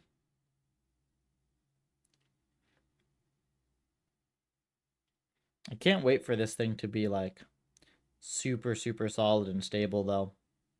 It is just going to shred every environment out there. I mean, you can throw everything into carbs, technically. You can even throw the model size into it. They did that very, very effectively at Imbue AI. When they were generally intelligent, they solved all of ProcGen just by doing that. Big hyperparameter sweep, go burr.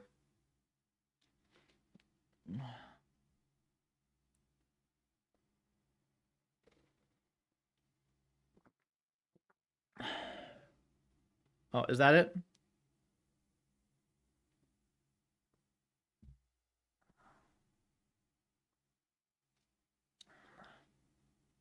Yep, there you go. This is now duplicating. 285, 285, 285. So that's not the reason, unfortunately. That would have been nice. That'd have been a really stupid reason, but at this point I'd be happy just to have solved it. Yeah, identical hyperparams. So, shit.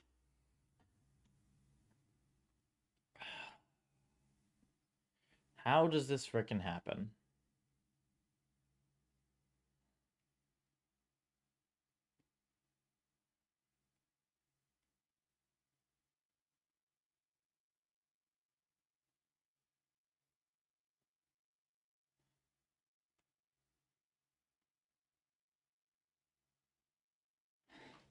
Can I repro this outside the damn sub-process? That would be a good next thing to try, right?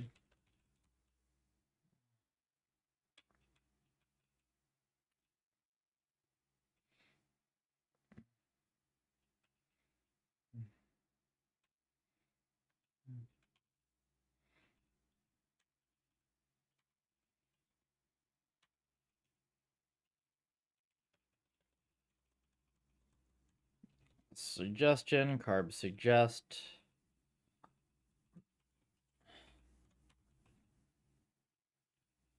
Let's do this, right?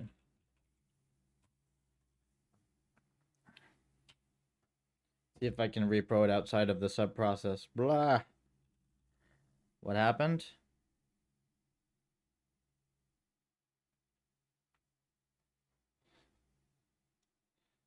Is this just like zoom too fast?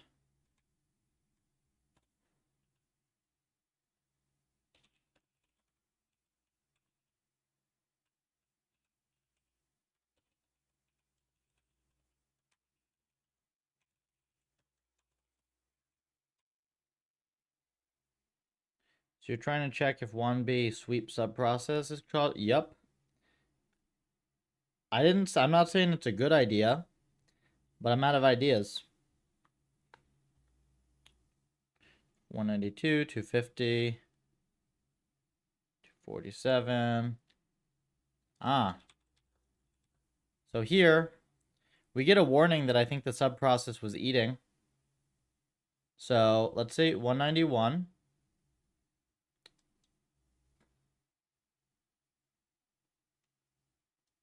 This is still unique data, though.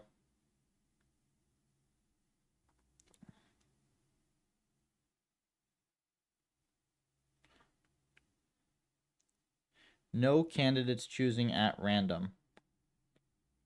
Well, first of all, that just straight doesn't make sense.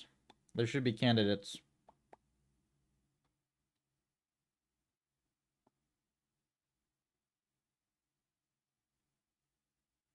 Maybe it needs too many.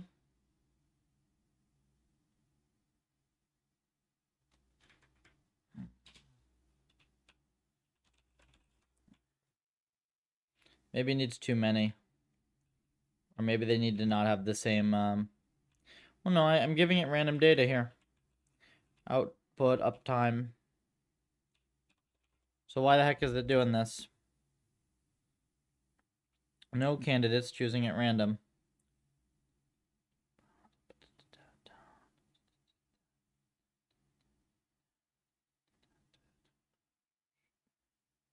Runtime warning got divide by 0. X.cost. NumPy log 0. Ooh. Carbs model.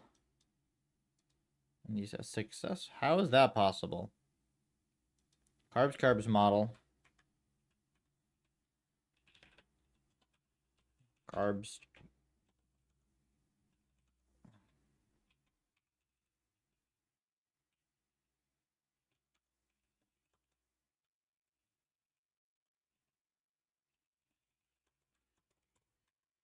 It's gotta be this, right?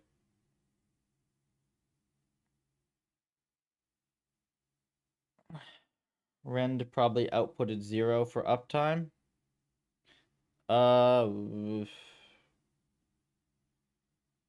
Yeah, that would make sense, wouldn't it? It didn't occur to me that that's not allowed. Input contains, did I still not get it? Wait. Contains check array. What? Okay, we're gonna try your thing.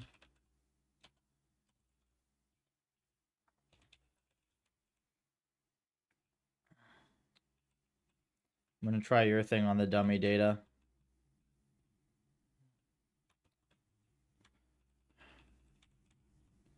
One to 10.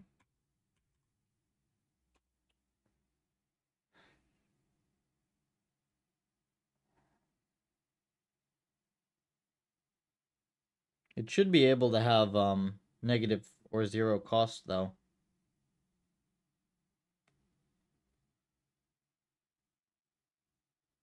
Looks like you were right about that though. That's not something that's documented in carbs. Okay, so now it's gonna slow down a bunch because it's actually using the fitted model. Uh-huh.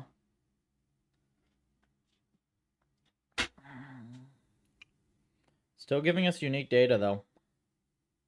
Is this actually some bullshit related to the W&B subprocess?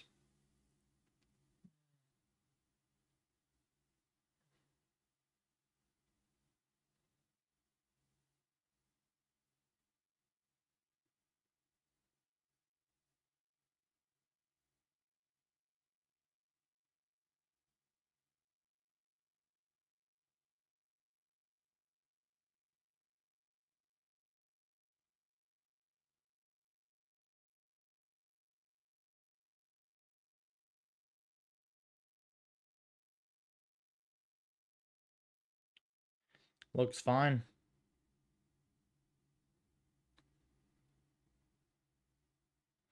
Could it be something like the RNG getting reset?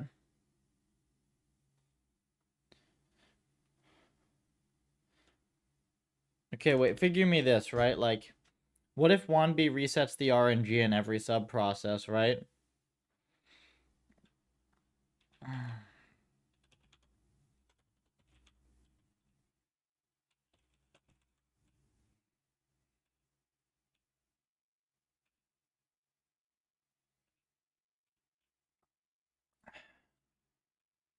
Because I'm not seeing this doing anything here.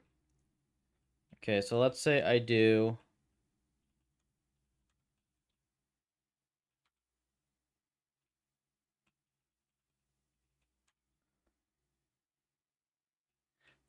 Did we get it with this one? I forget. Or did we not get it with this one?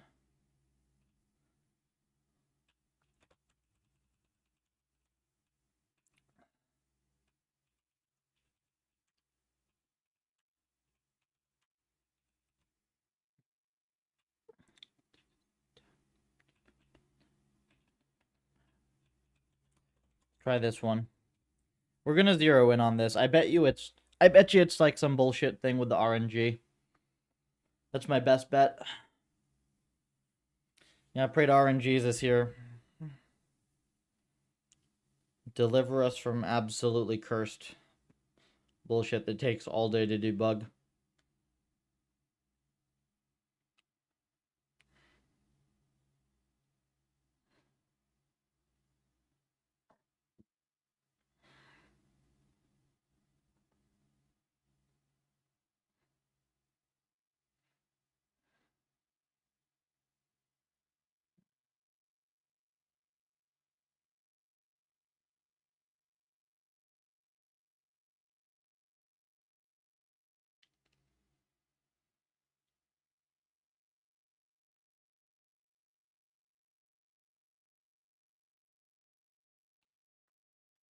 We'll see if it errors here or if it's in the other one.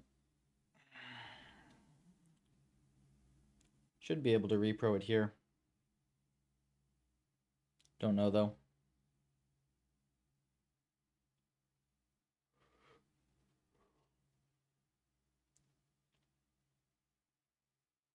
Mm, 160.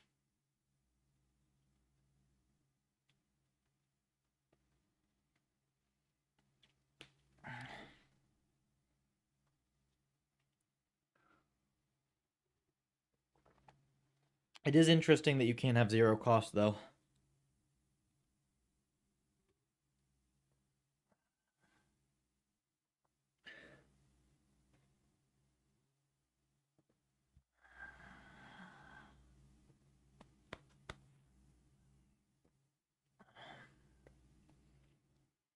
Is this not going to repro outside of the full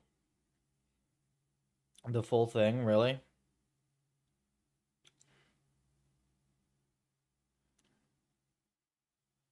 Yes.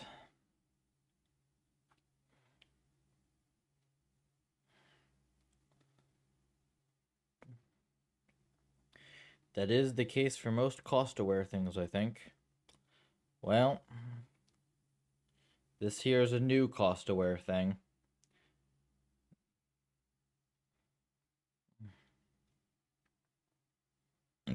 Mm, 165. Nope, that's close, but it's not a duplicate. The other params are different. Okay, so I think that we can't even repro this outside of the full setting. So we'll run that next.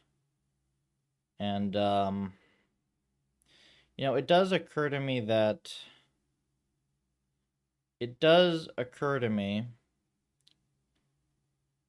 I have a few things to try left. Yeah, a few things have occurred to me, and I think you might have cued me in as well. Yeah. I think you might have cued me in. Let me see.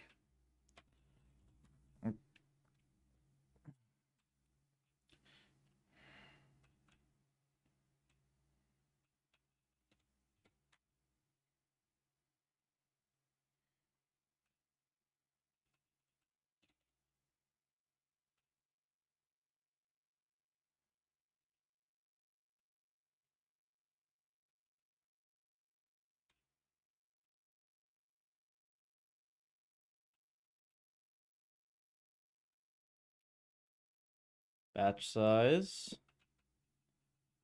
It's fine. Suggests. Cool. So this is going to be the repro. These are fixed.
Does take a while for it to repro.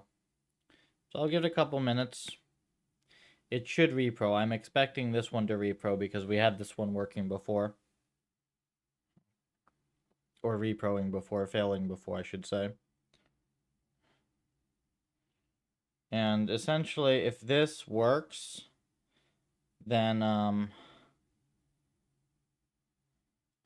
gonna mess with. I'm gonna make the cost and the obs random first, and then I'm gonna mess with the RNG.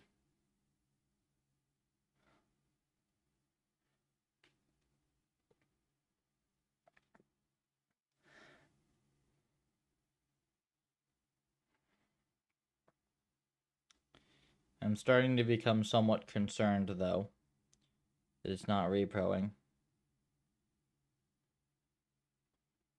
It's supposed to take like 15 or so runs to repro.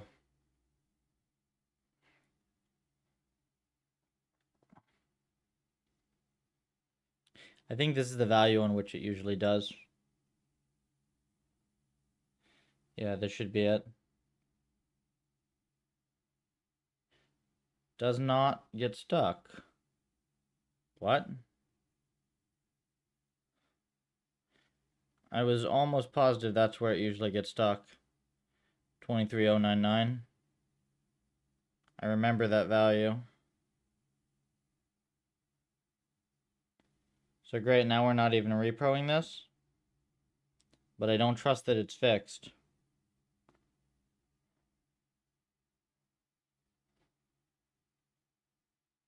Oh wait, did it just do it? Yeah, it just did it. Unless that's just a single resample.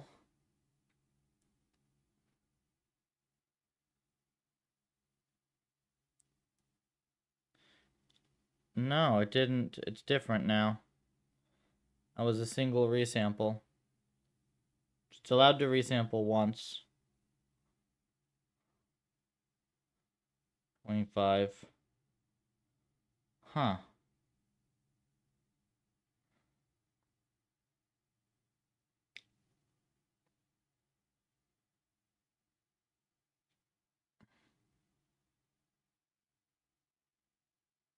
So no longer reproing.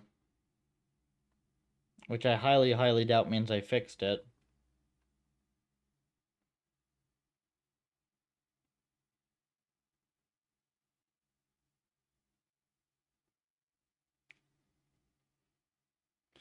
Well, what do I do now? If I can't repro it.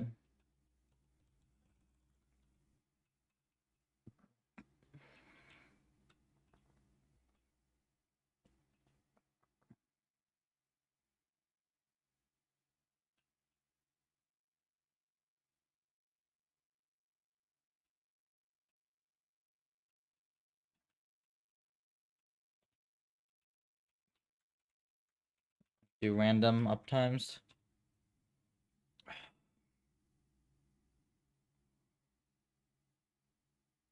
Incredibly obnoxious. What are the odds that I think this is a sub-process thing?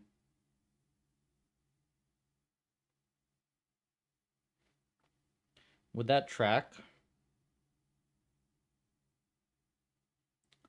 So, like, how the heck is it that this object... Did you have the resampling stuff? Yeah, it did. I didn't change that stuff. So, the thing is, I'm wondering, I'm doing a weird thing right now where I'm cheating, because, like, I have an inner function, and I'm cheating the carbs object into it, right? That's how because technically it's like a sub-process I'm cheating the carbs object into. What do I think the odds are that that part works correctly, but then, like, every time it goes to sample, right, it relies on internal RNG, like torch RNG probably, um, to, like, ensure that it keeps getting new random values. But if, like, the WANB every time it does a new run, if WANB decides that it's going to fix the NumPy and torch random seeding stuff, right, that could cause this. I don't know, but then the thing is I wouldn't think it would ever break out of that.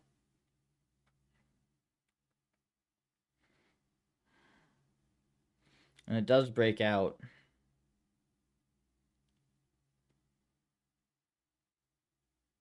But I don't know, like, how else you would explain long chains of same exact hyperparameters. It's so finicky. I don't even know if I can repro this anymore.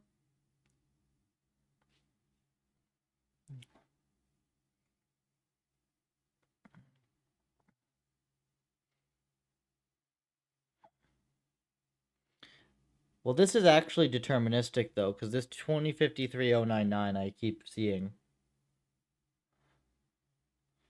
Yeah, so I actually remember this sequence, 20, and then 165. Yeah, I remember this exact sequence. So now this is not going to repro anything.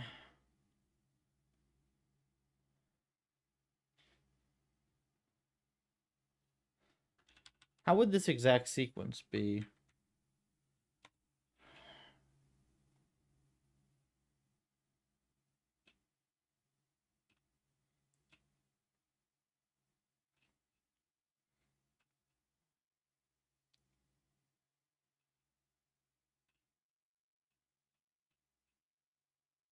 I don't know. I'm gonna replace this thing real quick. Think this does anything?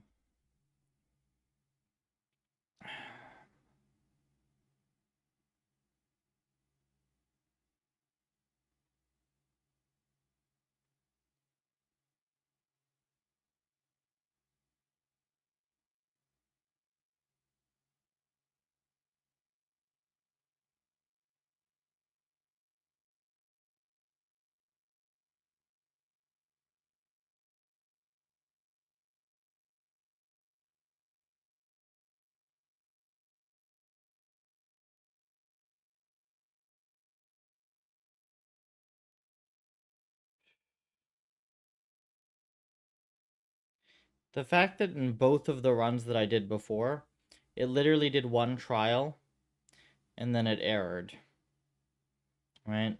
Or then it like went to deterministic in both of the runs with different environments.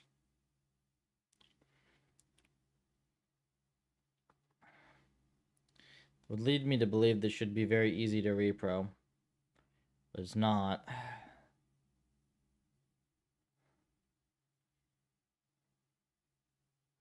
I have some more ideas, I guess.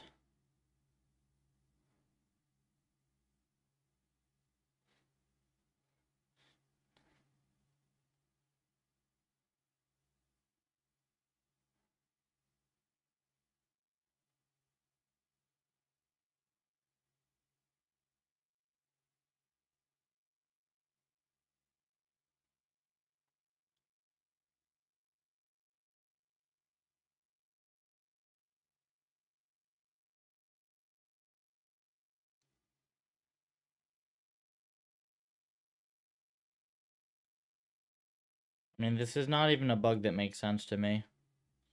Because it would be one thing if the generate function were just returning like bad samples. But I've also had it where the random sampler keeps returning a string of bad samples.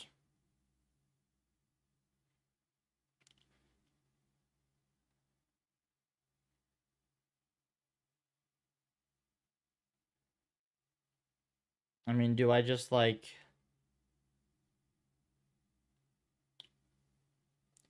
Do I just go run the full experiment and see if it still exists? I don't think that I can even be reliant on it, though, it popping up soon. Because, like, in the other Pong experiments, it would take a very long time for it to show up. I mean, it's better than doing nothing.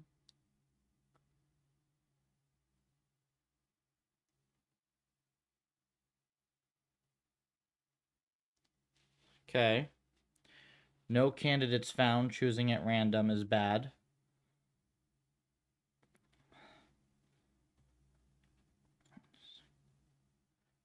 Bit target transformers.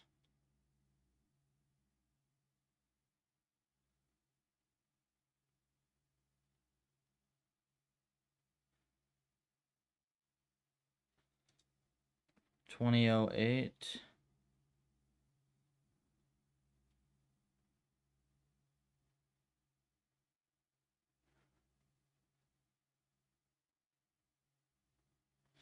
This also confirms that you do get this error message, this warning, from the sub process, so that wasn't it either. This is probably just the bug that you told me.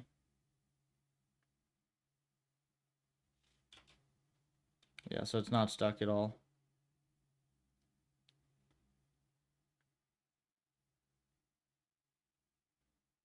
Yeah, so it's not stuck.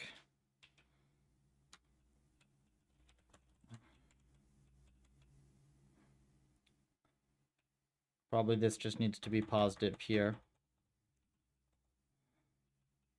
I'll leave observe value at 0. No, we'll do this. This is fine.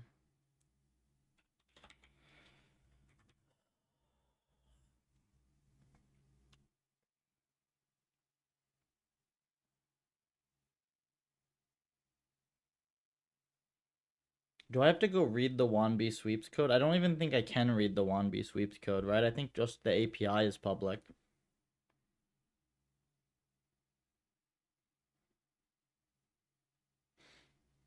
I mean, I could randomly seed.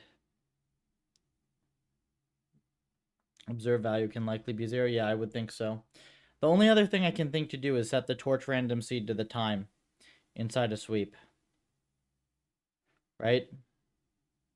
I can set the torch random seed to be the time inside of the sweep and see if that fixes it.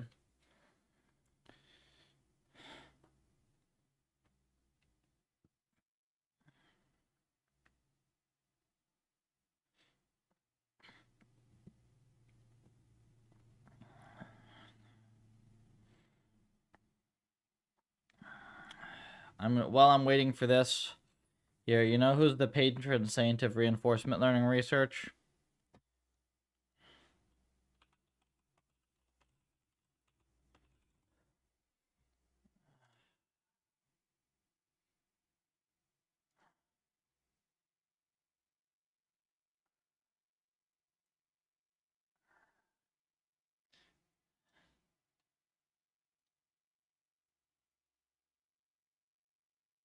Stupid thing.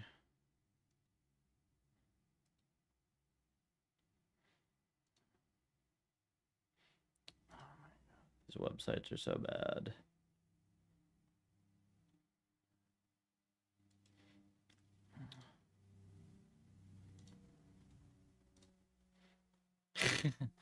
This is the patron saint of reinforcement learning research.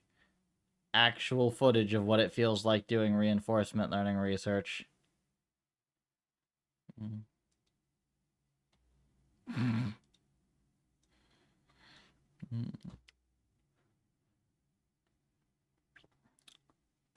250399. No, there were just 2 of them, right?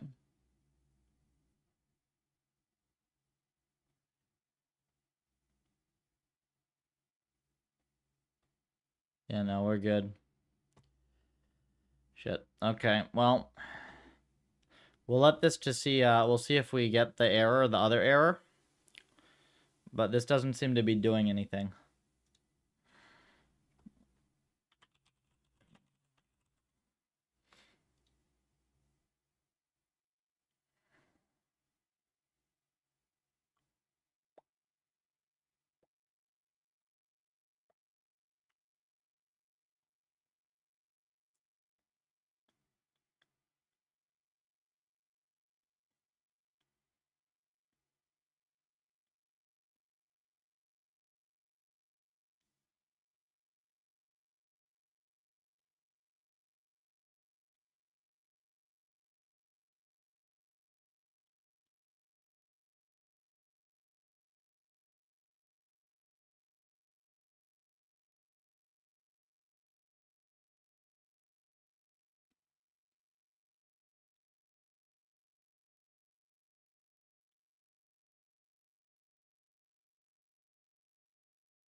Okay. It looks like we're good here. I don't see that error. And it went away before when we just set the, cost above 0. And the cost is always above 0, so we're good here. So this is what we're going to do for now. Because it's driving me friggin' nuts. Comment this. We don't need this line. Comment this. This. Delete this. Delete this. Comment this. Okay, observe value. We're good. And now, torch dot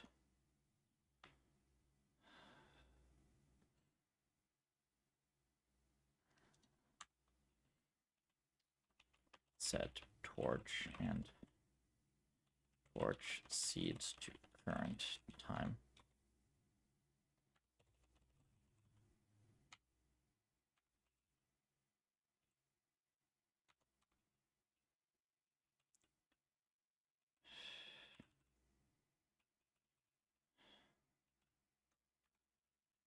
Import time torch.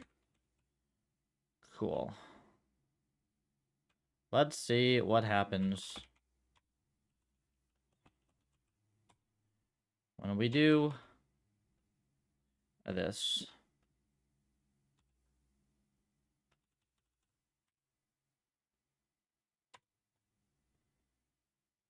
What do we think will happen? Yeah.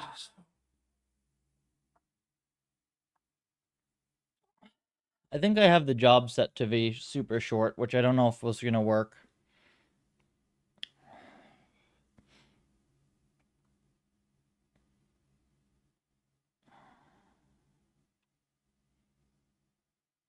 I should fix this. This is going to not be. Yeah, we can't have it be this short. This is not going to give us real data. Okay.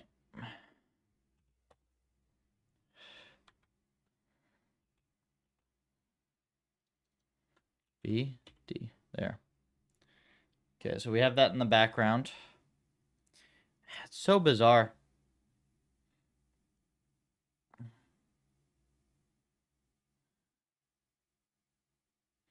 I want to read the carbs paper. Go look back at this again. They have it on archive, don't they?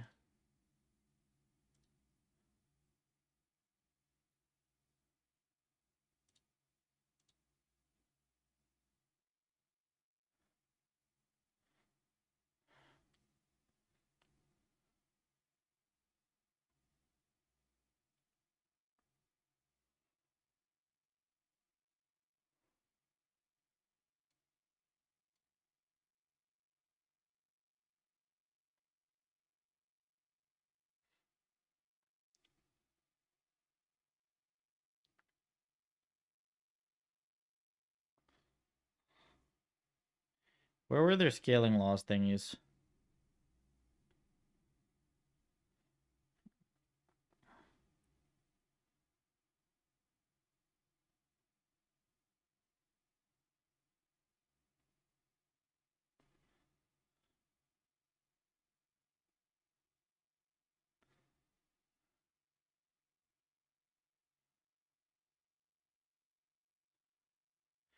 Wait, what?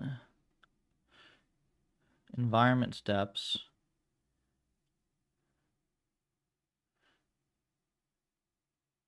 Okay.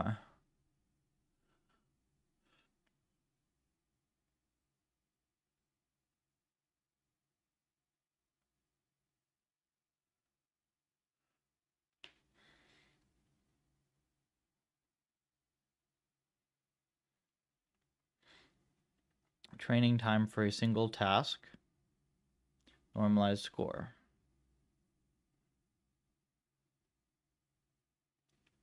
So, wait, the 4x width one does worse?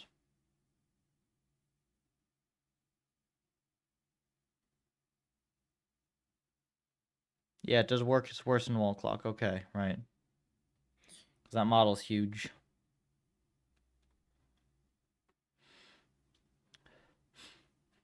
Okay, this is chinchilla. This is not RL.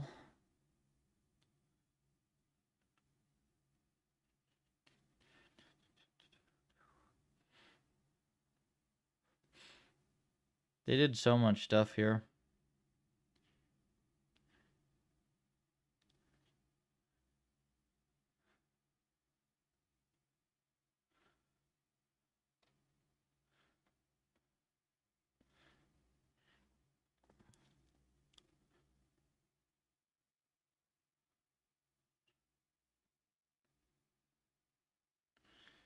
20 million steps starting.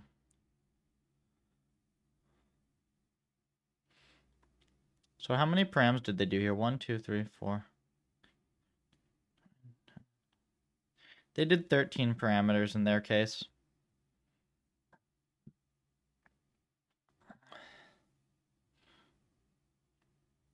Probably we should tune down like to this. Per task scores.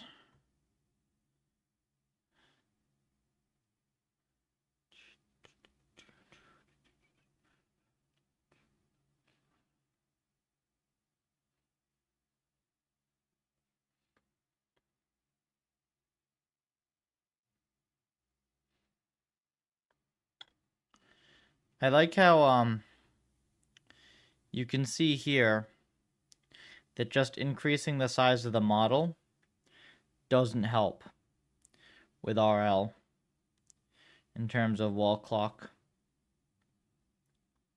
You want more samples per compute.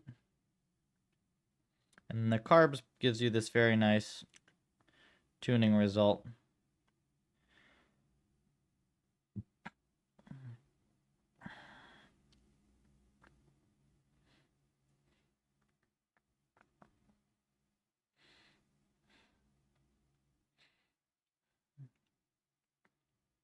Few games they don't fully solve, but yeah, pretty much.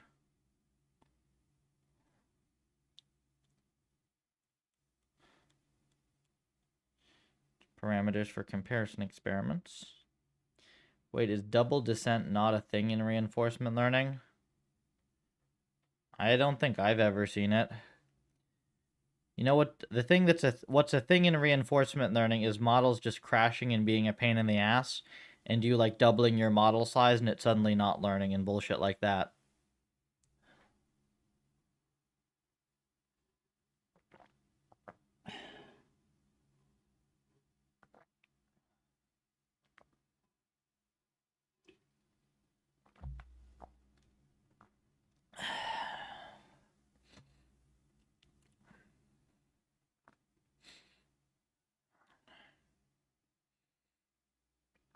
Look, we've got our own demons, all right? We got 99 problems. Double descent ain't one. We're slowly exercising the demons, though. Does that reflect something about optimization or sampling? What's the is there a canonical reason for double descent in the rest of ML? It's been a while.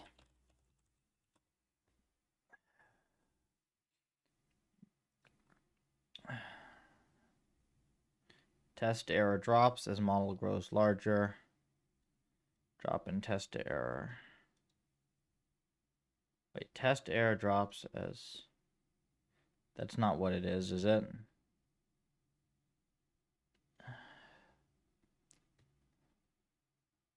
Wait, what? This is not what it is, right?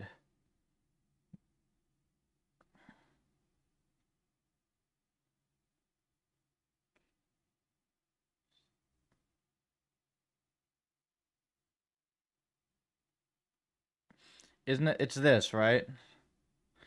That drops again like this. Is there a reason for this?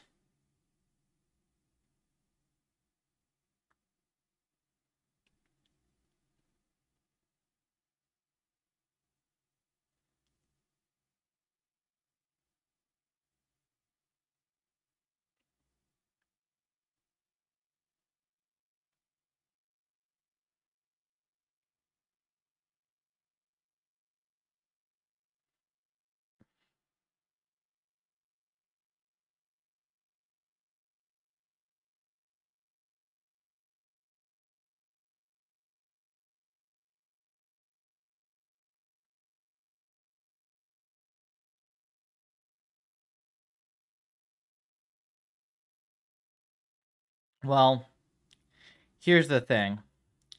I don't think I ever saw this in, this is a big model phenomenon, isn't it?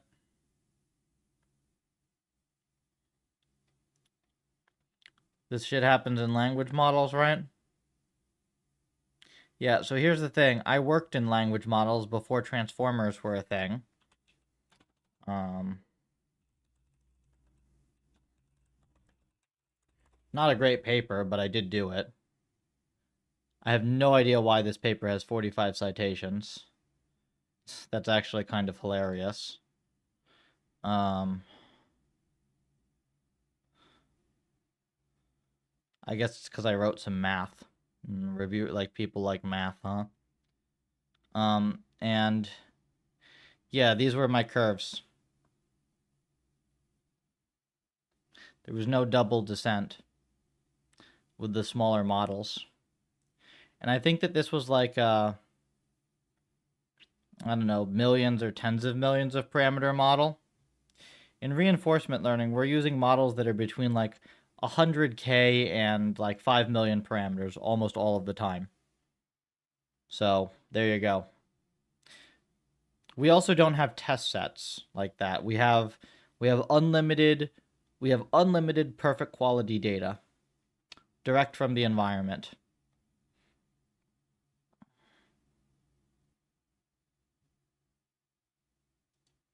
So no double descent as far as I have seen. There's probably a paper, right?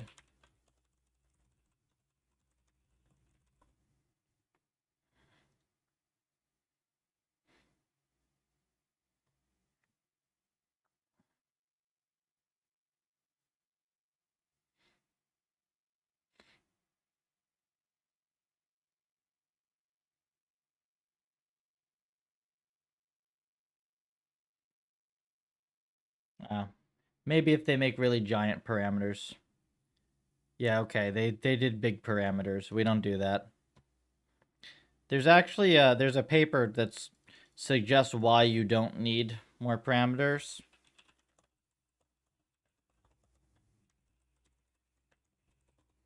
This is a fun paper. Schulman paper. They essentially say that where is it?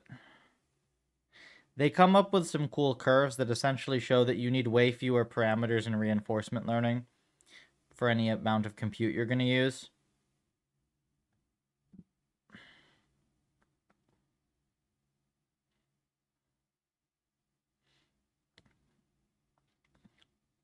So I think 10 to the 7 is the most that they used for like a lot of compute. They did so 10 million max.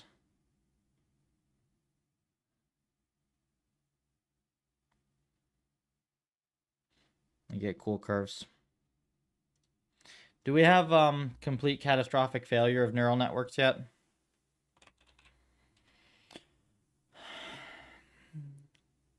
What we're waiting around for, right?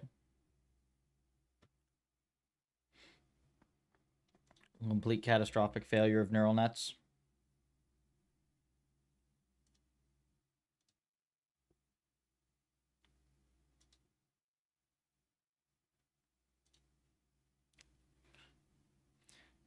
Compute time. 18 minutes ago. No, not this one. Is this it? All right, we got 2 so far.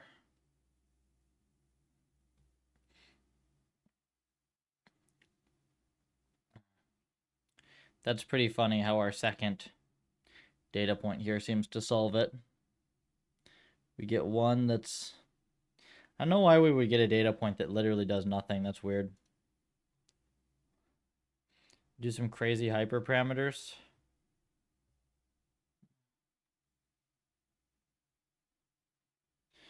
Batch size.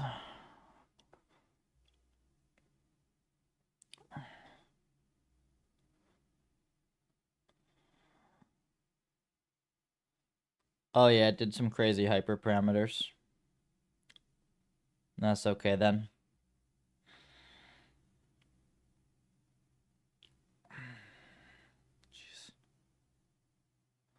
Jeez.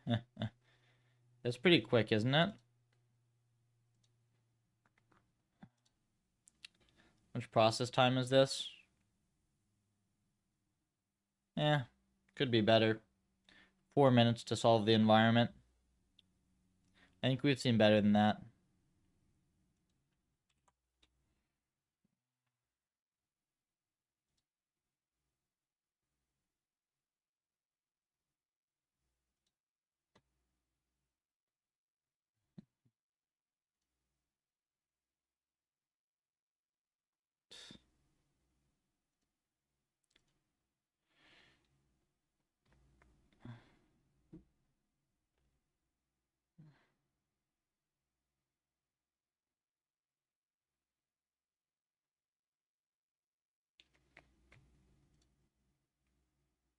So before it was literally throwing errors on...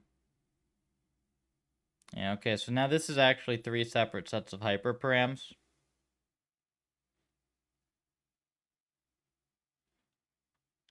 And these are fully random, right? And they look pretty fully random.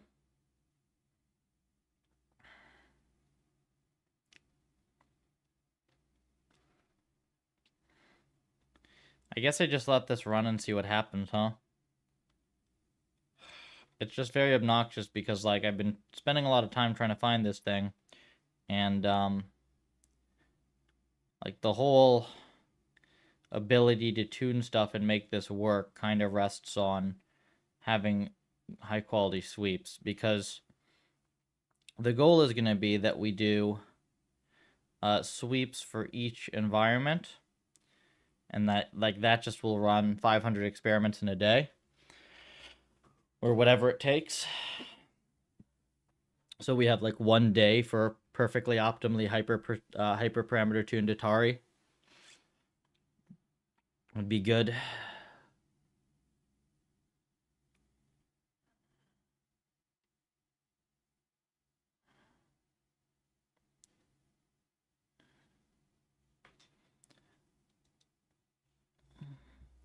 Well, it's 5:20.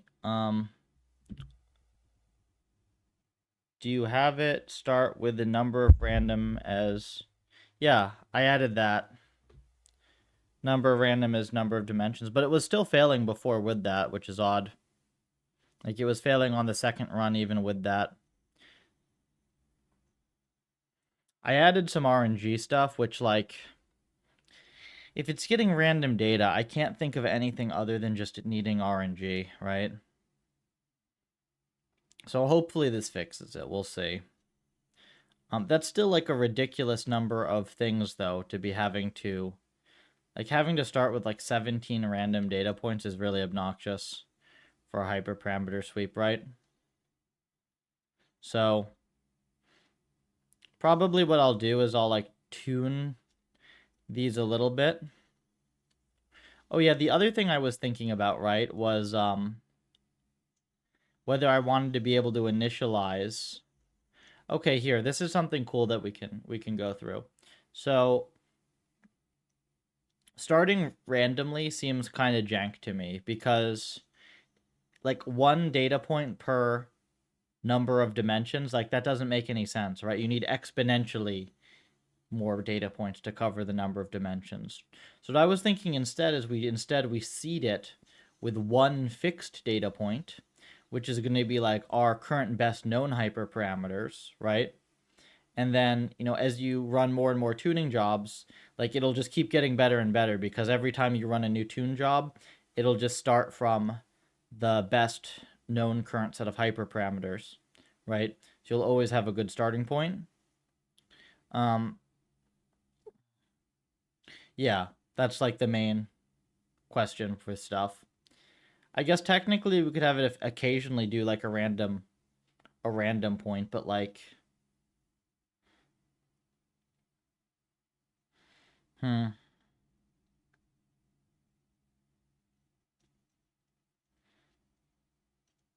don't know if it needs like the random points constantly or not. It's kind of weird.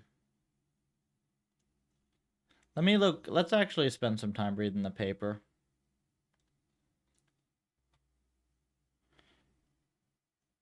While we wait for this.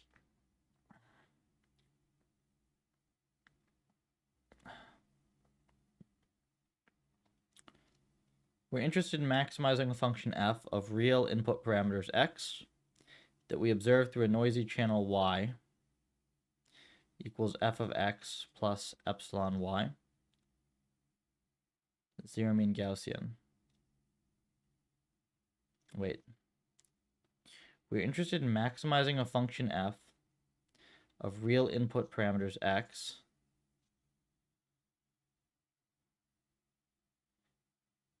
okay. In addition, the output, we observe the cost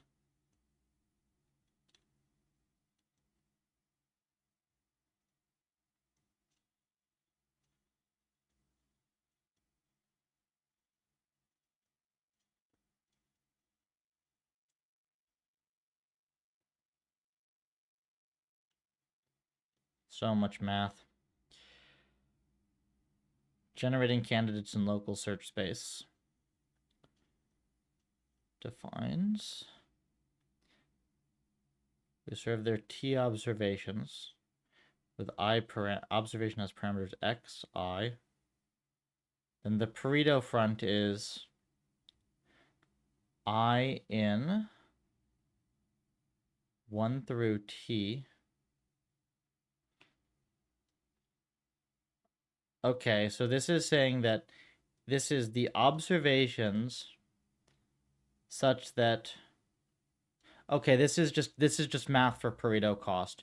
This is just saying that either the score you get is higher than all others, is higher than. This is defining Pareto optimality. This is just saying that for any point in the Pareto front, there are no other points that have both higher score and lower cost. That's all. Define the search space. I hate this notation so much for this, but I guess I'm just not used to it. It's been a while since I've done hard math. It's actually perfectly fine set notation, but Pareto optimality is a really simple concept. We define the search space as Gaussian distributions. Unnormalized probability density, that's just a Gaussian. Candidates for the next suggestion are sampled uniformly from distributions. Gaussian centered at xi.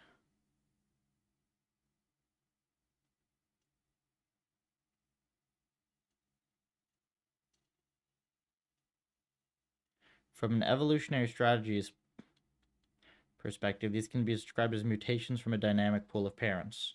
Oh, okay. This is actually a lot closer to the to the thing that I was doing before then. That's cool.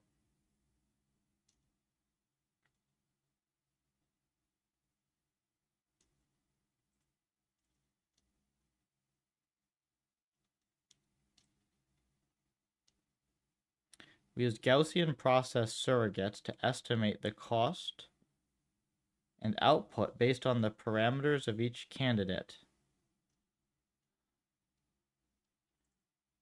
Huh.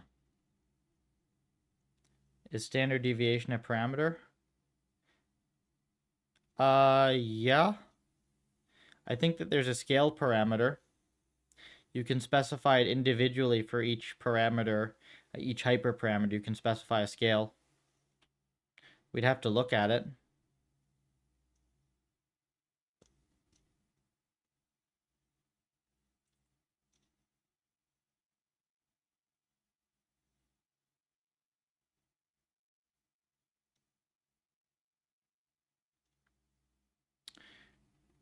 CARBS uses 3 Gaussian processes to predict the performance of a candidate, informed by all observations so far. GPC to predict the cost of a candidate, informed by predict the optimal performance corresponding to that cost, informed only by the Pareto front so far. Modeling the shape of the Pareto front used to calculate the baseline against which performance is compared in the EI acquisition function.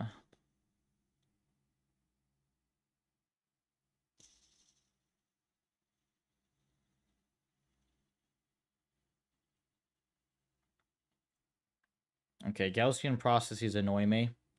I think that this is a reasonable model, though.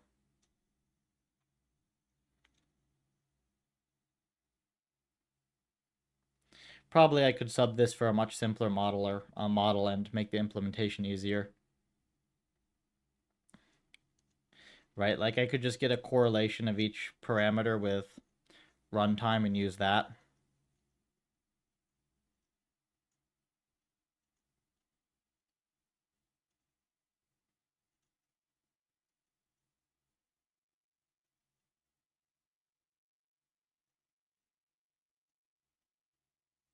Okay, they did a lot of fancy stuff here. It looks like they spent some time.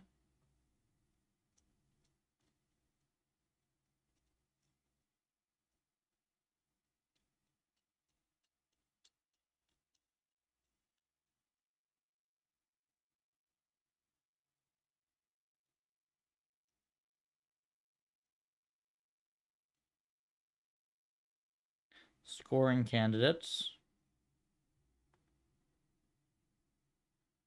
So this is deterministic.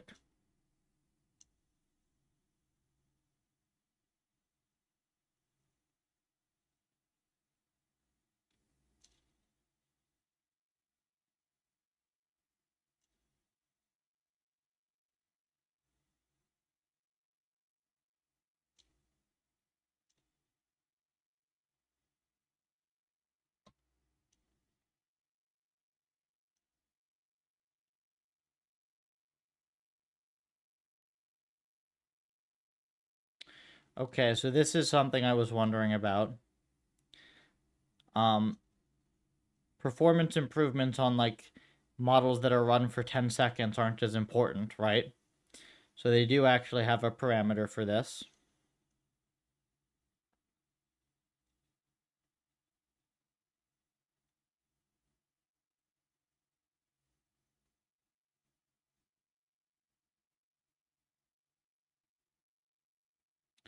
Ooh, output variable having an approximately Gaussian distribution with zero mean and unit variance.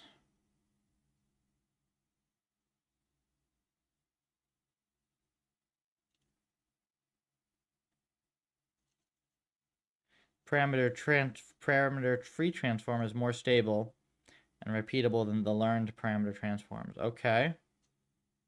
That is interesting. Though I think that this solves it. I don't think I have to try to make it more Gaussian. Resampling. Noisy observations are particularly important to handle correctly for carbs. Yes. Points on the Pareto front are resampled, 1 out of n suggestions.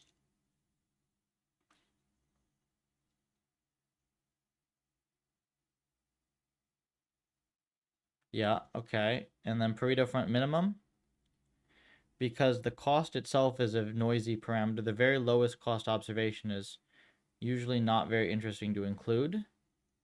We start with the best performing observations. Wait, because the cost itself is noisy, the very lowest cost observation is usually not very interesting to include. So we start among 20%. We start the Pareto fund with the best performing observation among the 20% with the lowest cost. Okay.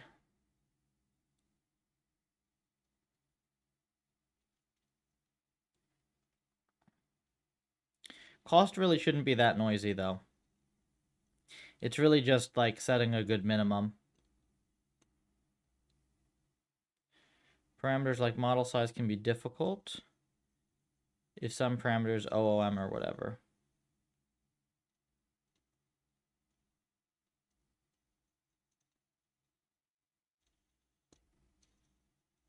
They train an extra model just to see if something's going to fail. I have not included that yet at the moment, but that is something I will consider.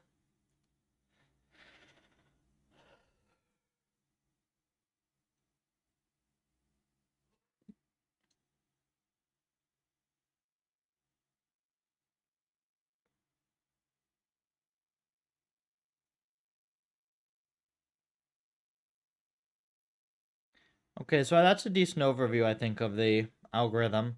and all the things we were looking at. That roughly matches, though, everything that we saw. There's nothing super surprising. How's the Pong doing?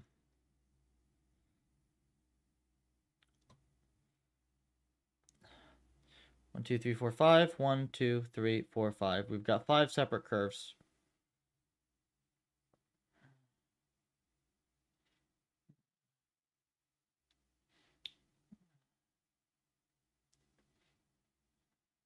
These are fully random, it looks like, which they should be. We get all sorts of different curves. This is fine.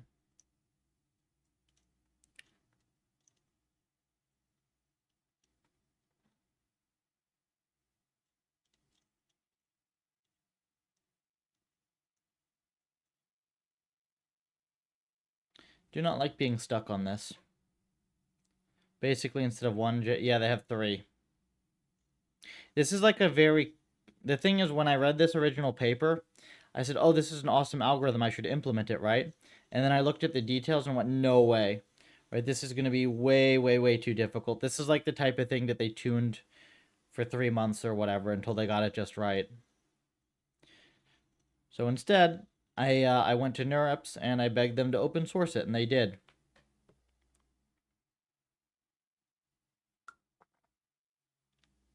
The failure one is useful, but we don't have any failures at the moment.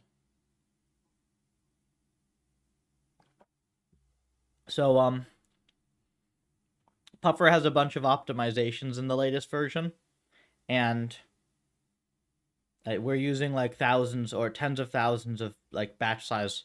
We have giant batch sizes, basically. We store it all on the GPU. We don't even offload it, and it still doesn't know OM.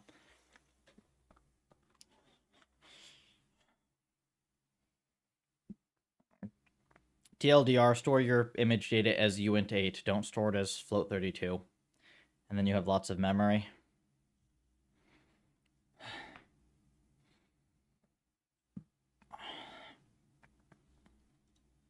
Seems really obvious, right? Well, tell that to the other RL libraries.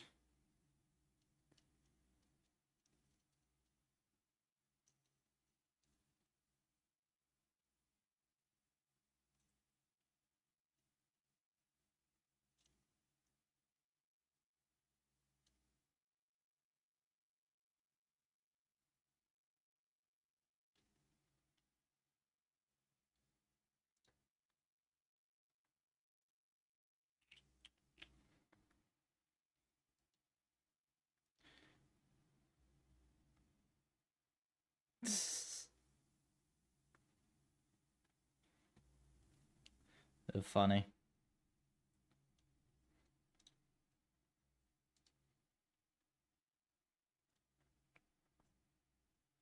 Have you had a chance to look at Navix? What's that?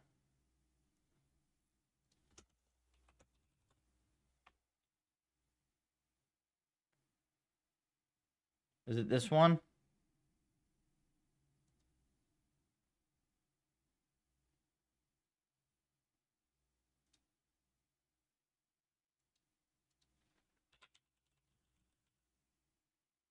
Actually, I can grab it from here, right?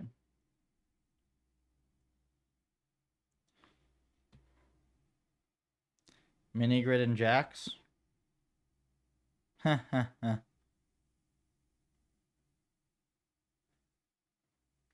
funny.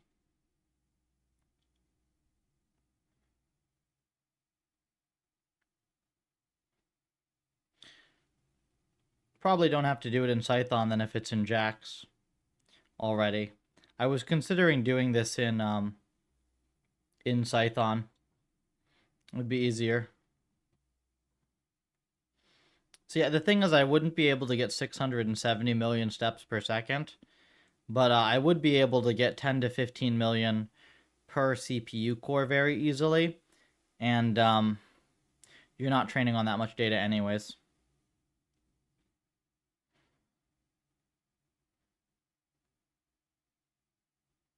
Is it the exact same env or do they simplify it?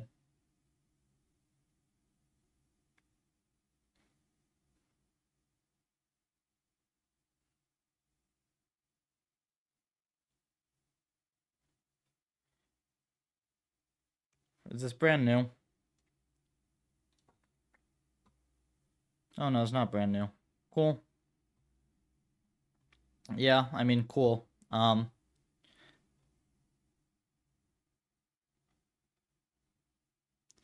much source is there?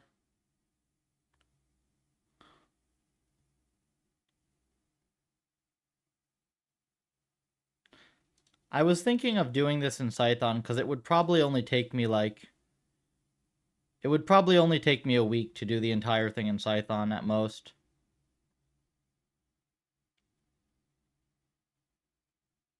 Yeah, it would be a lot simpler than this. I don't know if people care, though. It depends how many people are already jacks. This is good, though. This is good work. Fast environments are good. I still think Python is just generally a better thing for everyone, but this is good. I don't know how it's different from the Xland mini grid jacks. I don't know.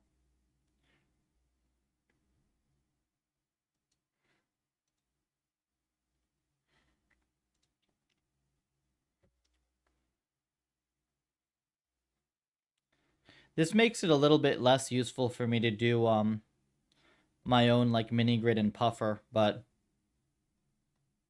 like if I were to do mini grid and puffer, how long would that be? It's got like doors, keys, obstacles. That's pretty much it, right? Mini grid. Let me see. Doors, dynamic obstacles. Yeah, so probably this whole environment with all the different configs included would be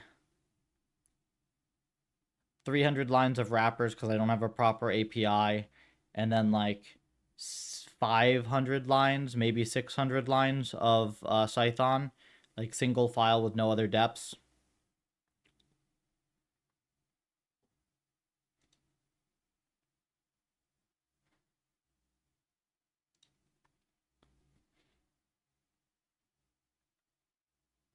Maybe a little more if they have different observers. Not much more. Definitely at most a K.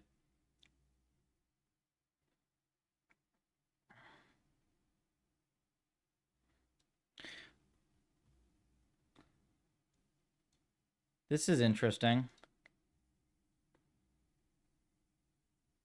Batch type or parameter tuning. This is pretty much what I'm trying to do. Though not thousands in parallel because like question mark, question mark.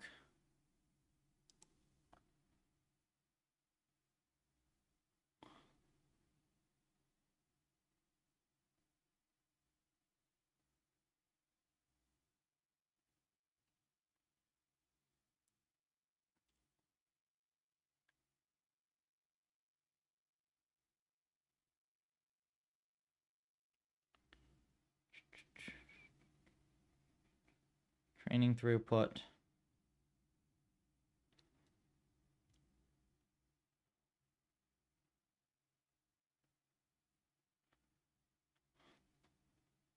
It doesn't train at this though.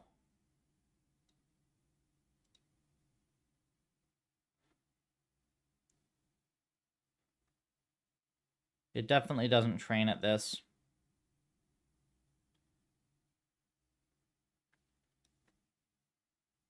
We need to see the we need to see is this Chris Lou? Hey, Chris Lou's on here. Cool. Yeah.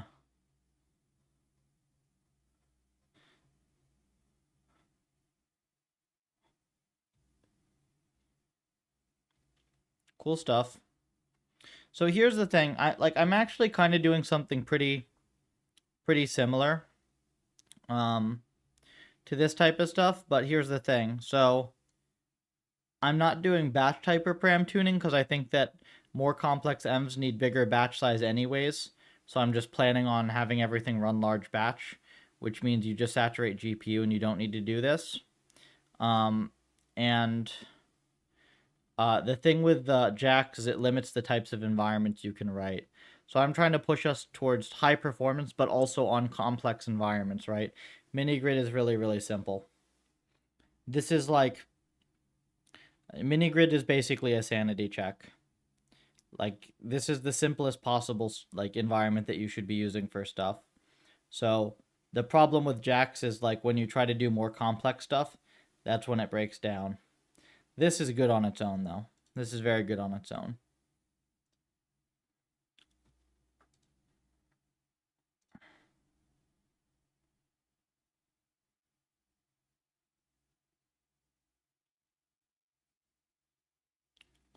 This is just the random portion of the search and it already solves the env, right? 21. Yeah. 3 minutes solves Pong.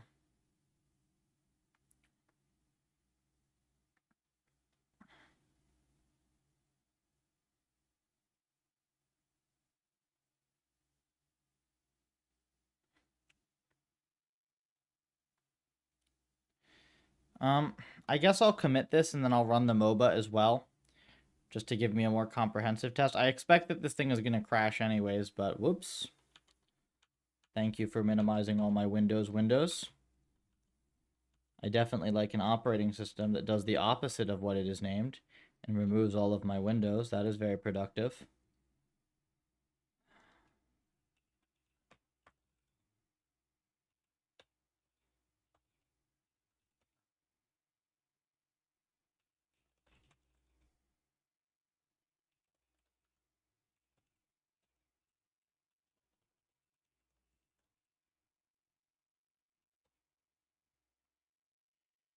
Now I don't know where my stuff went.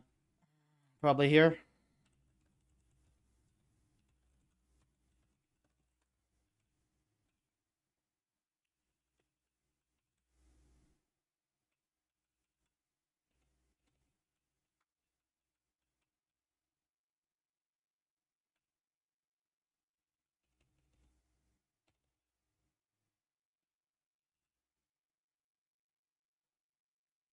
Okay.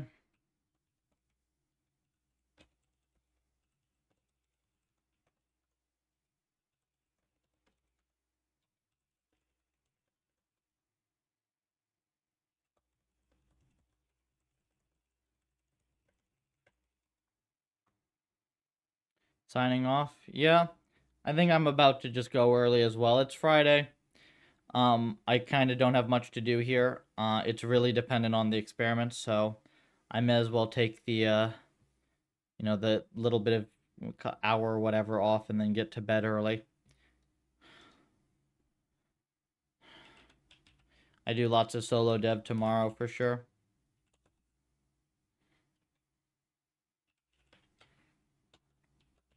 Thanks for dropping by.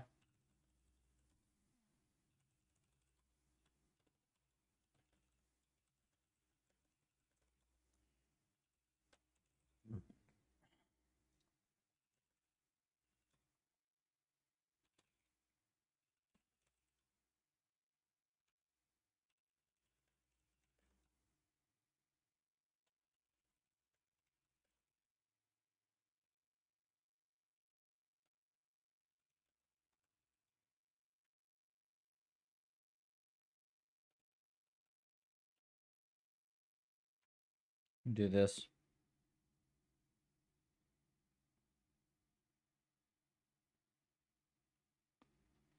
All right.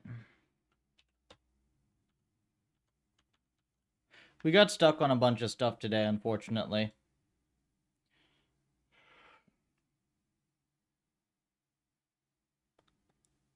Could technically go film the video. It might not be a terrible thing to do.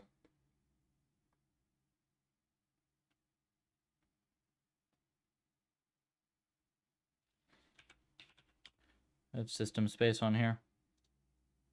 Yeah. Okay. I think I might just go film the article video real quick.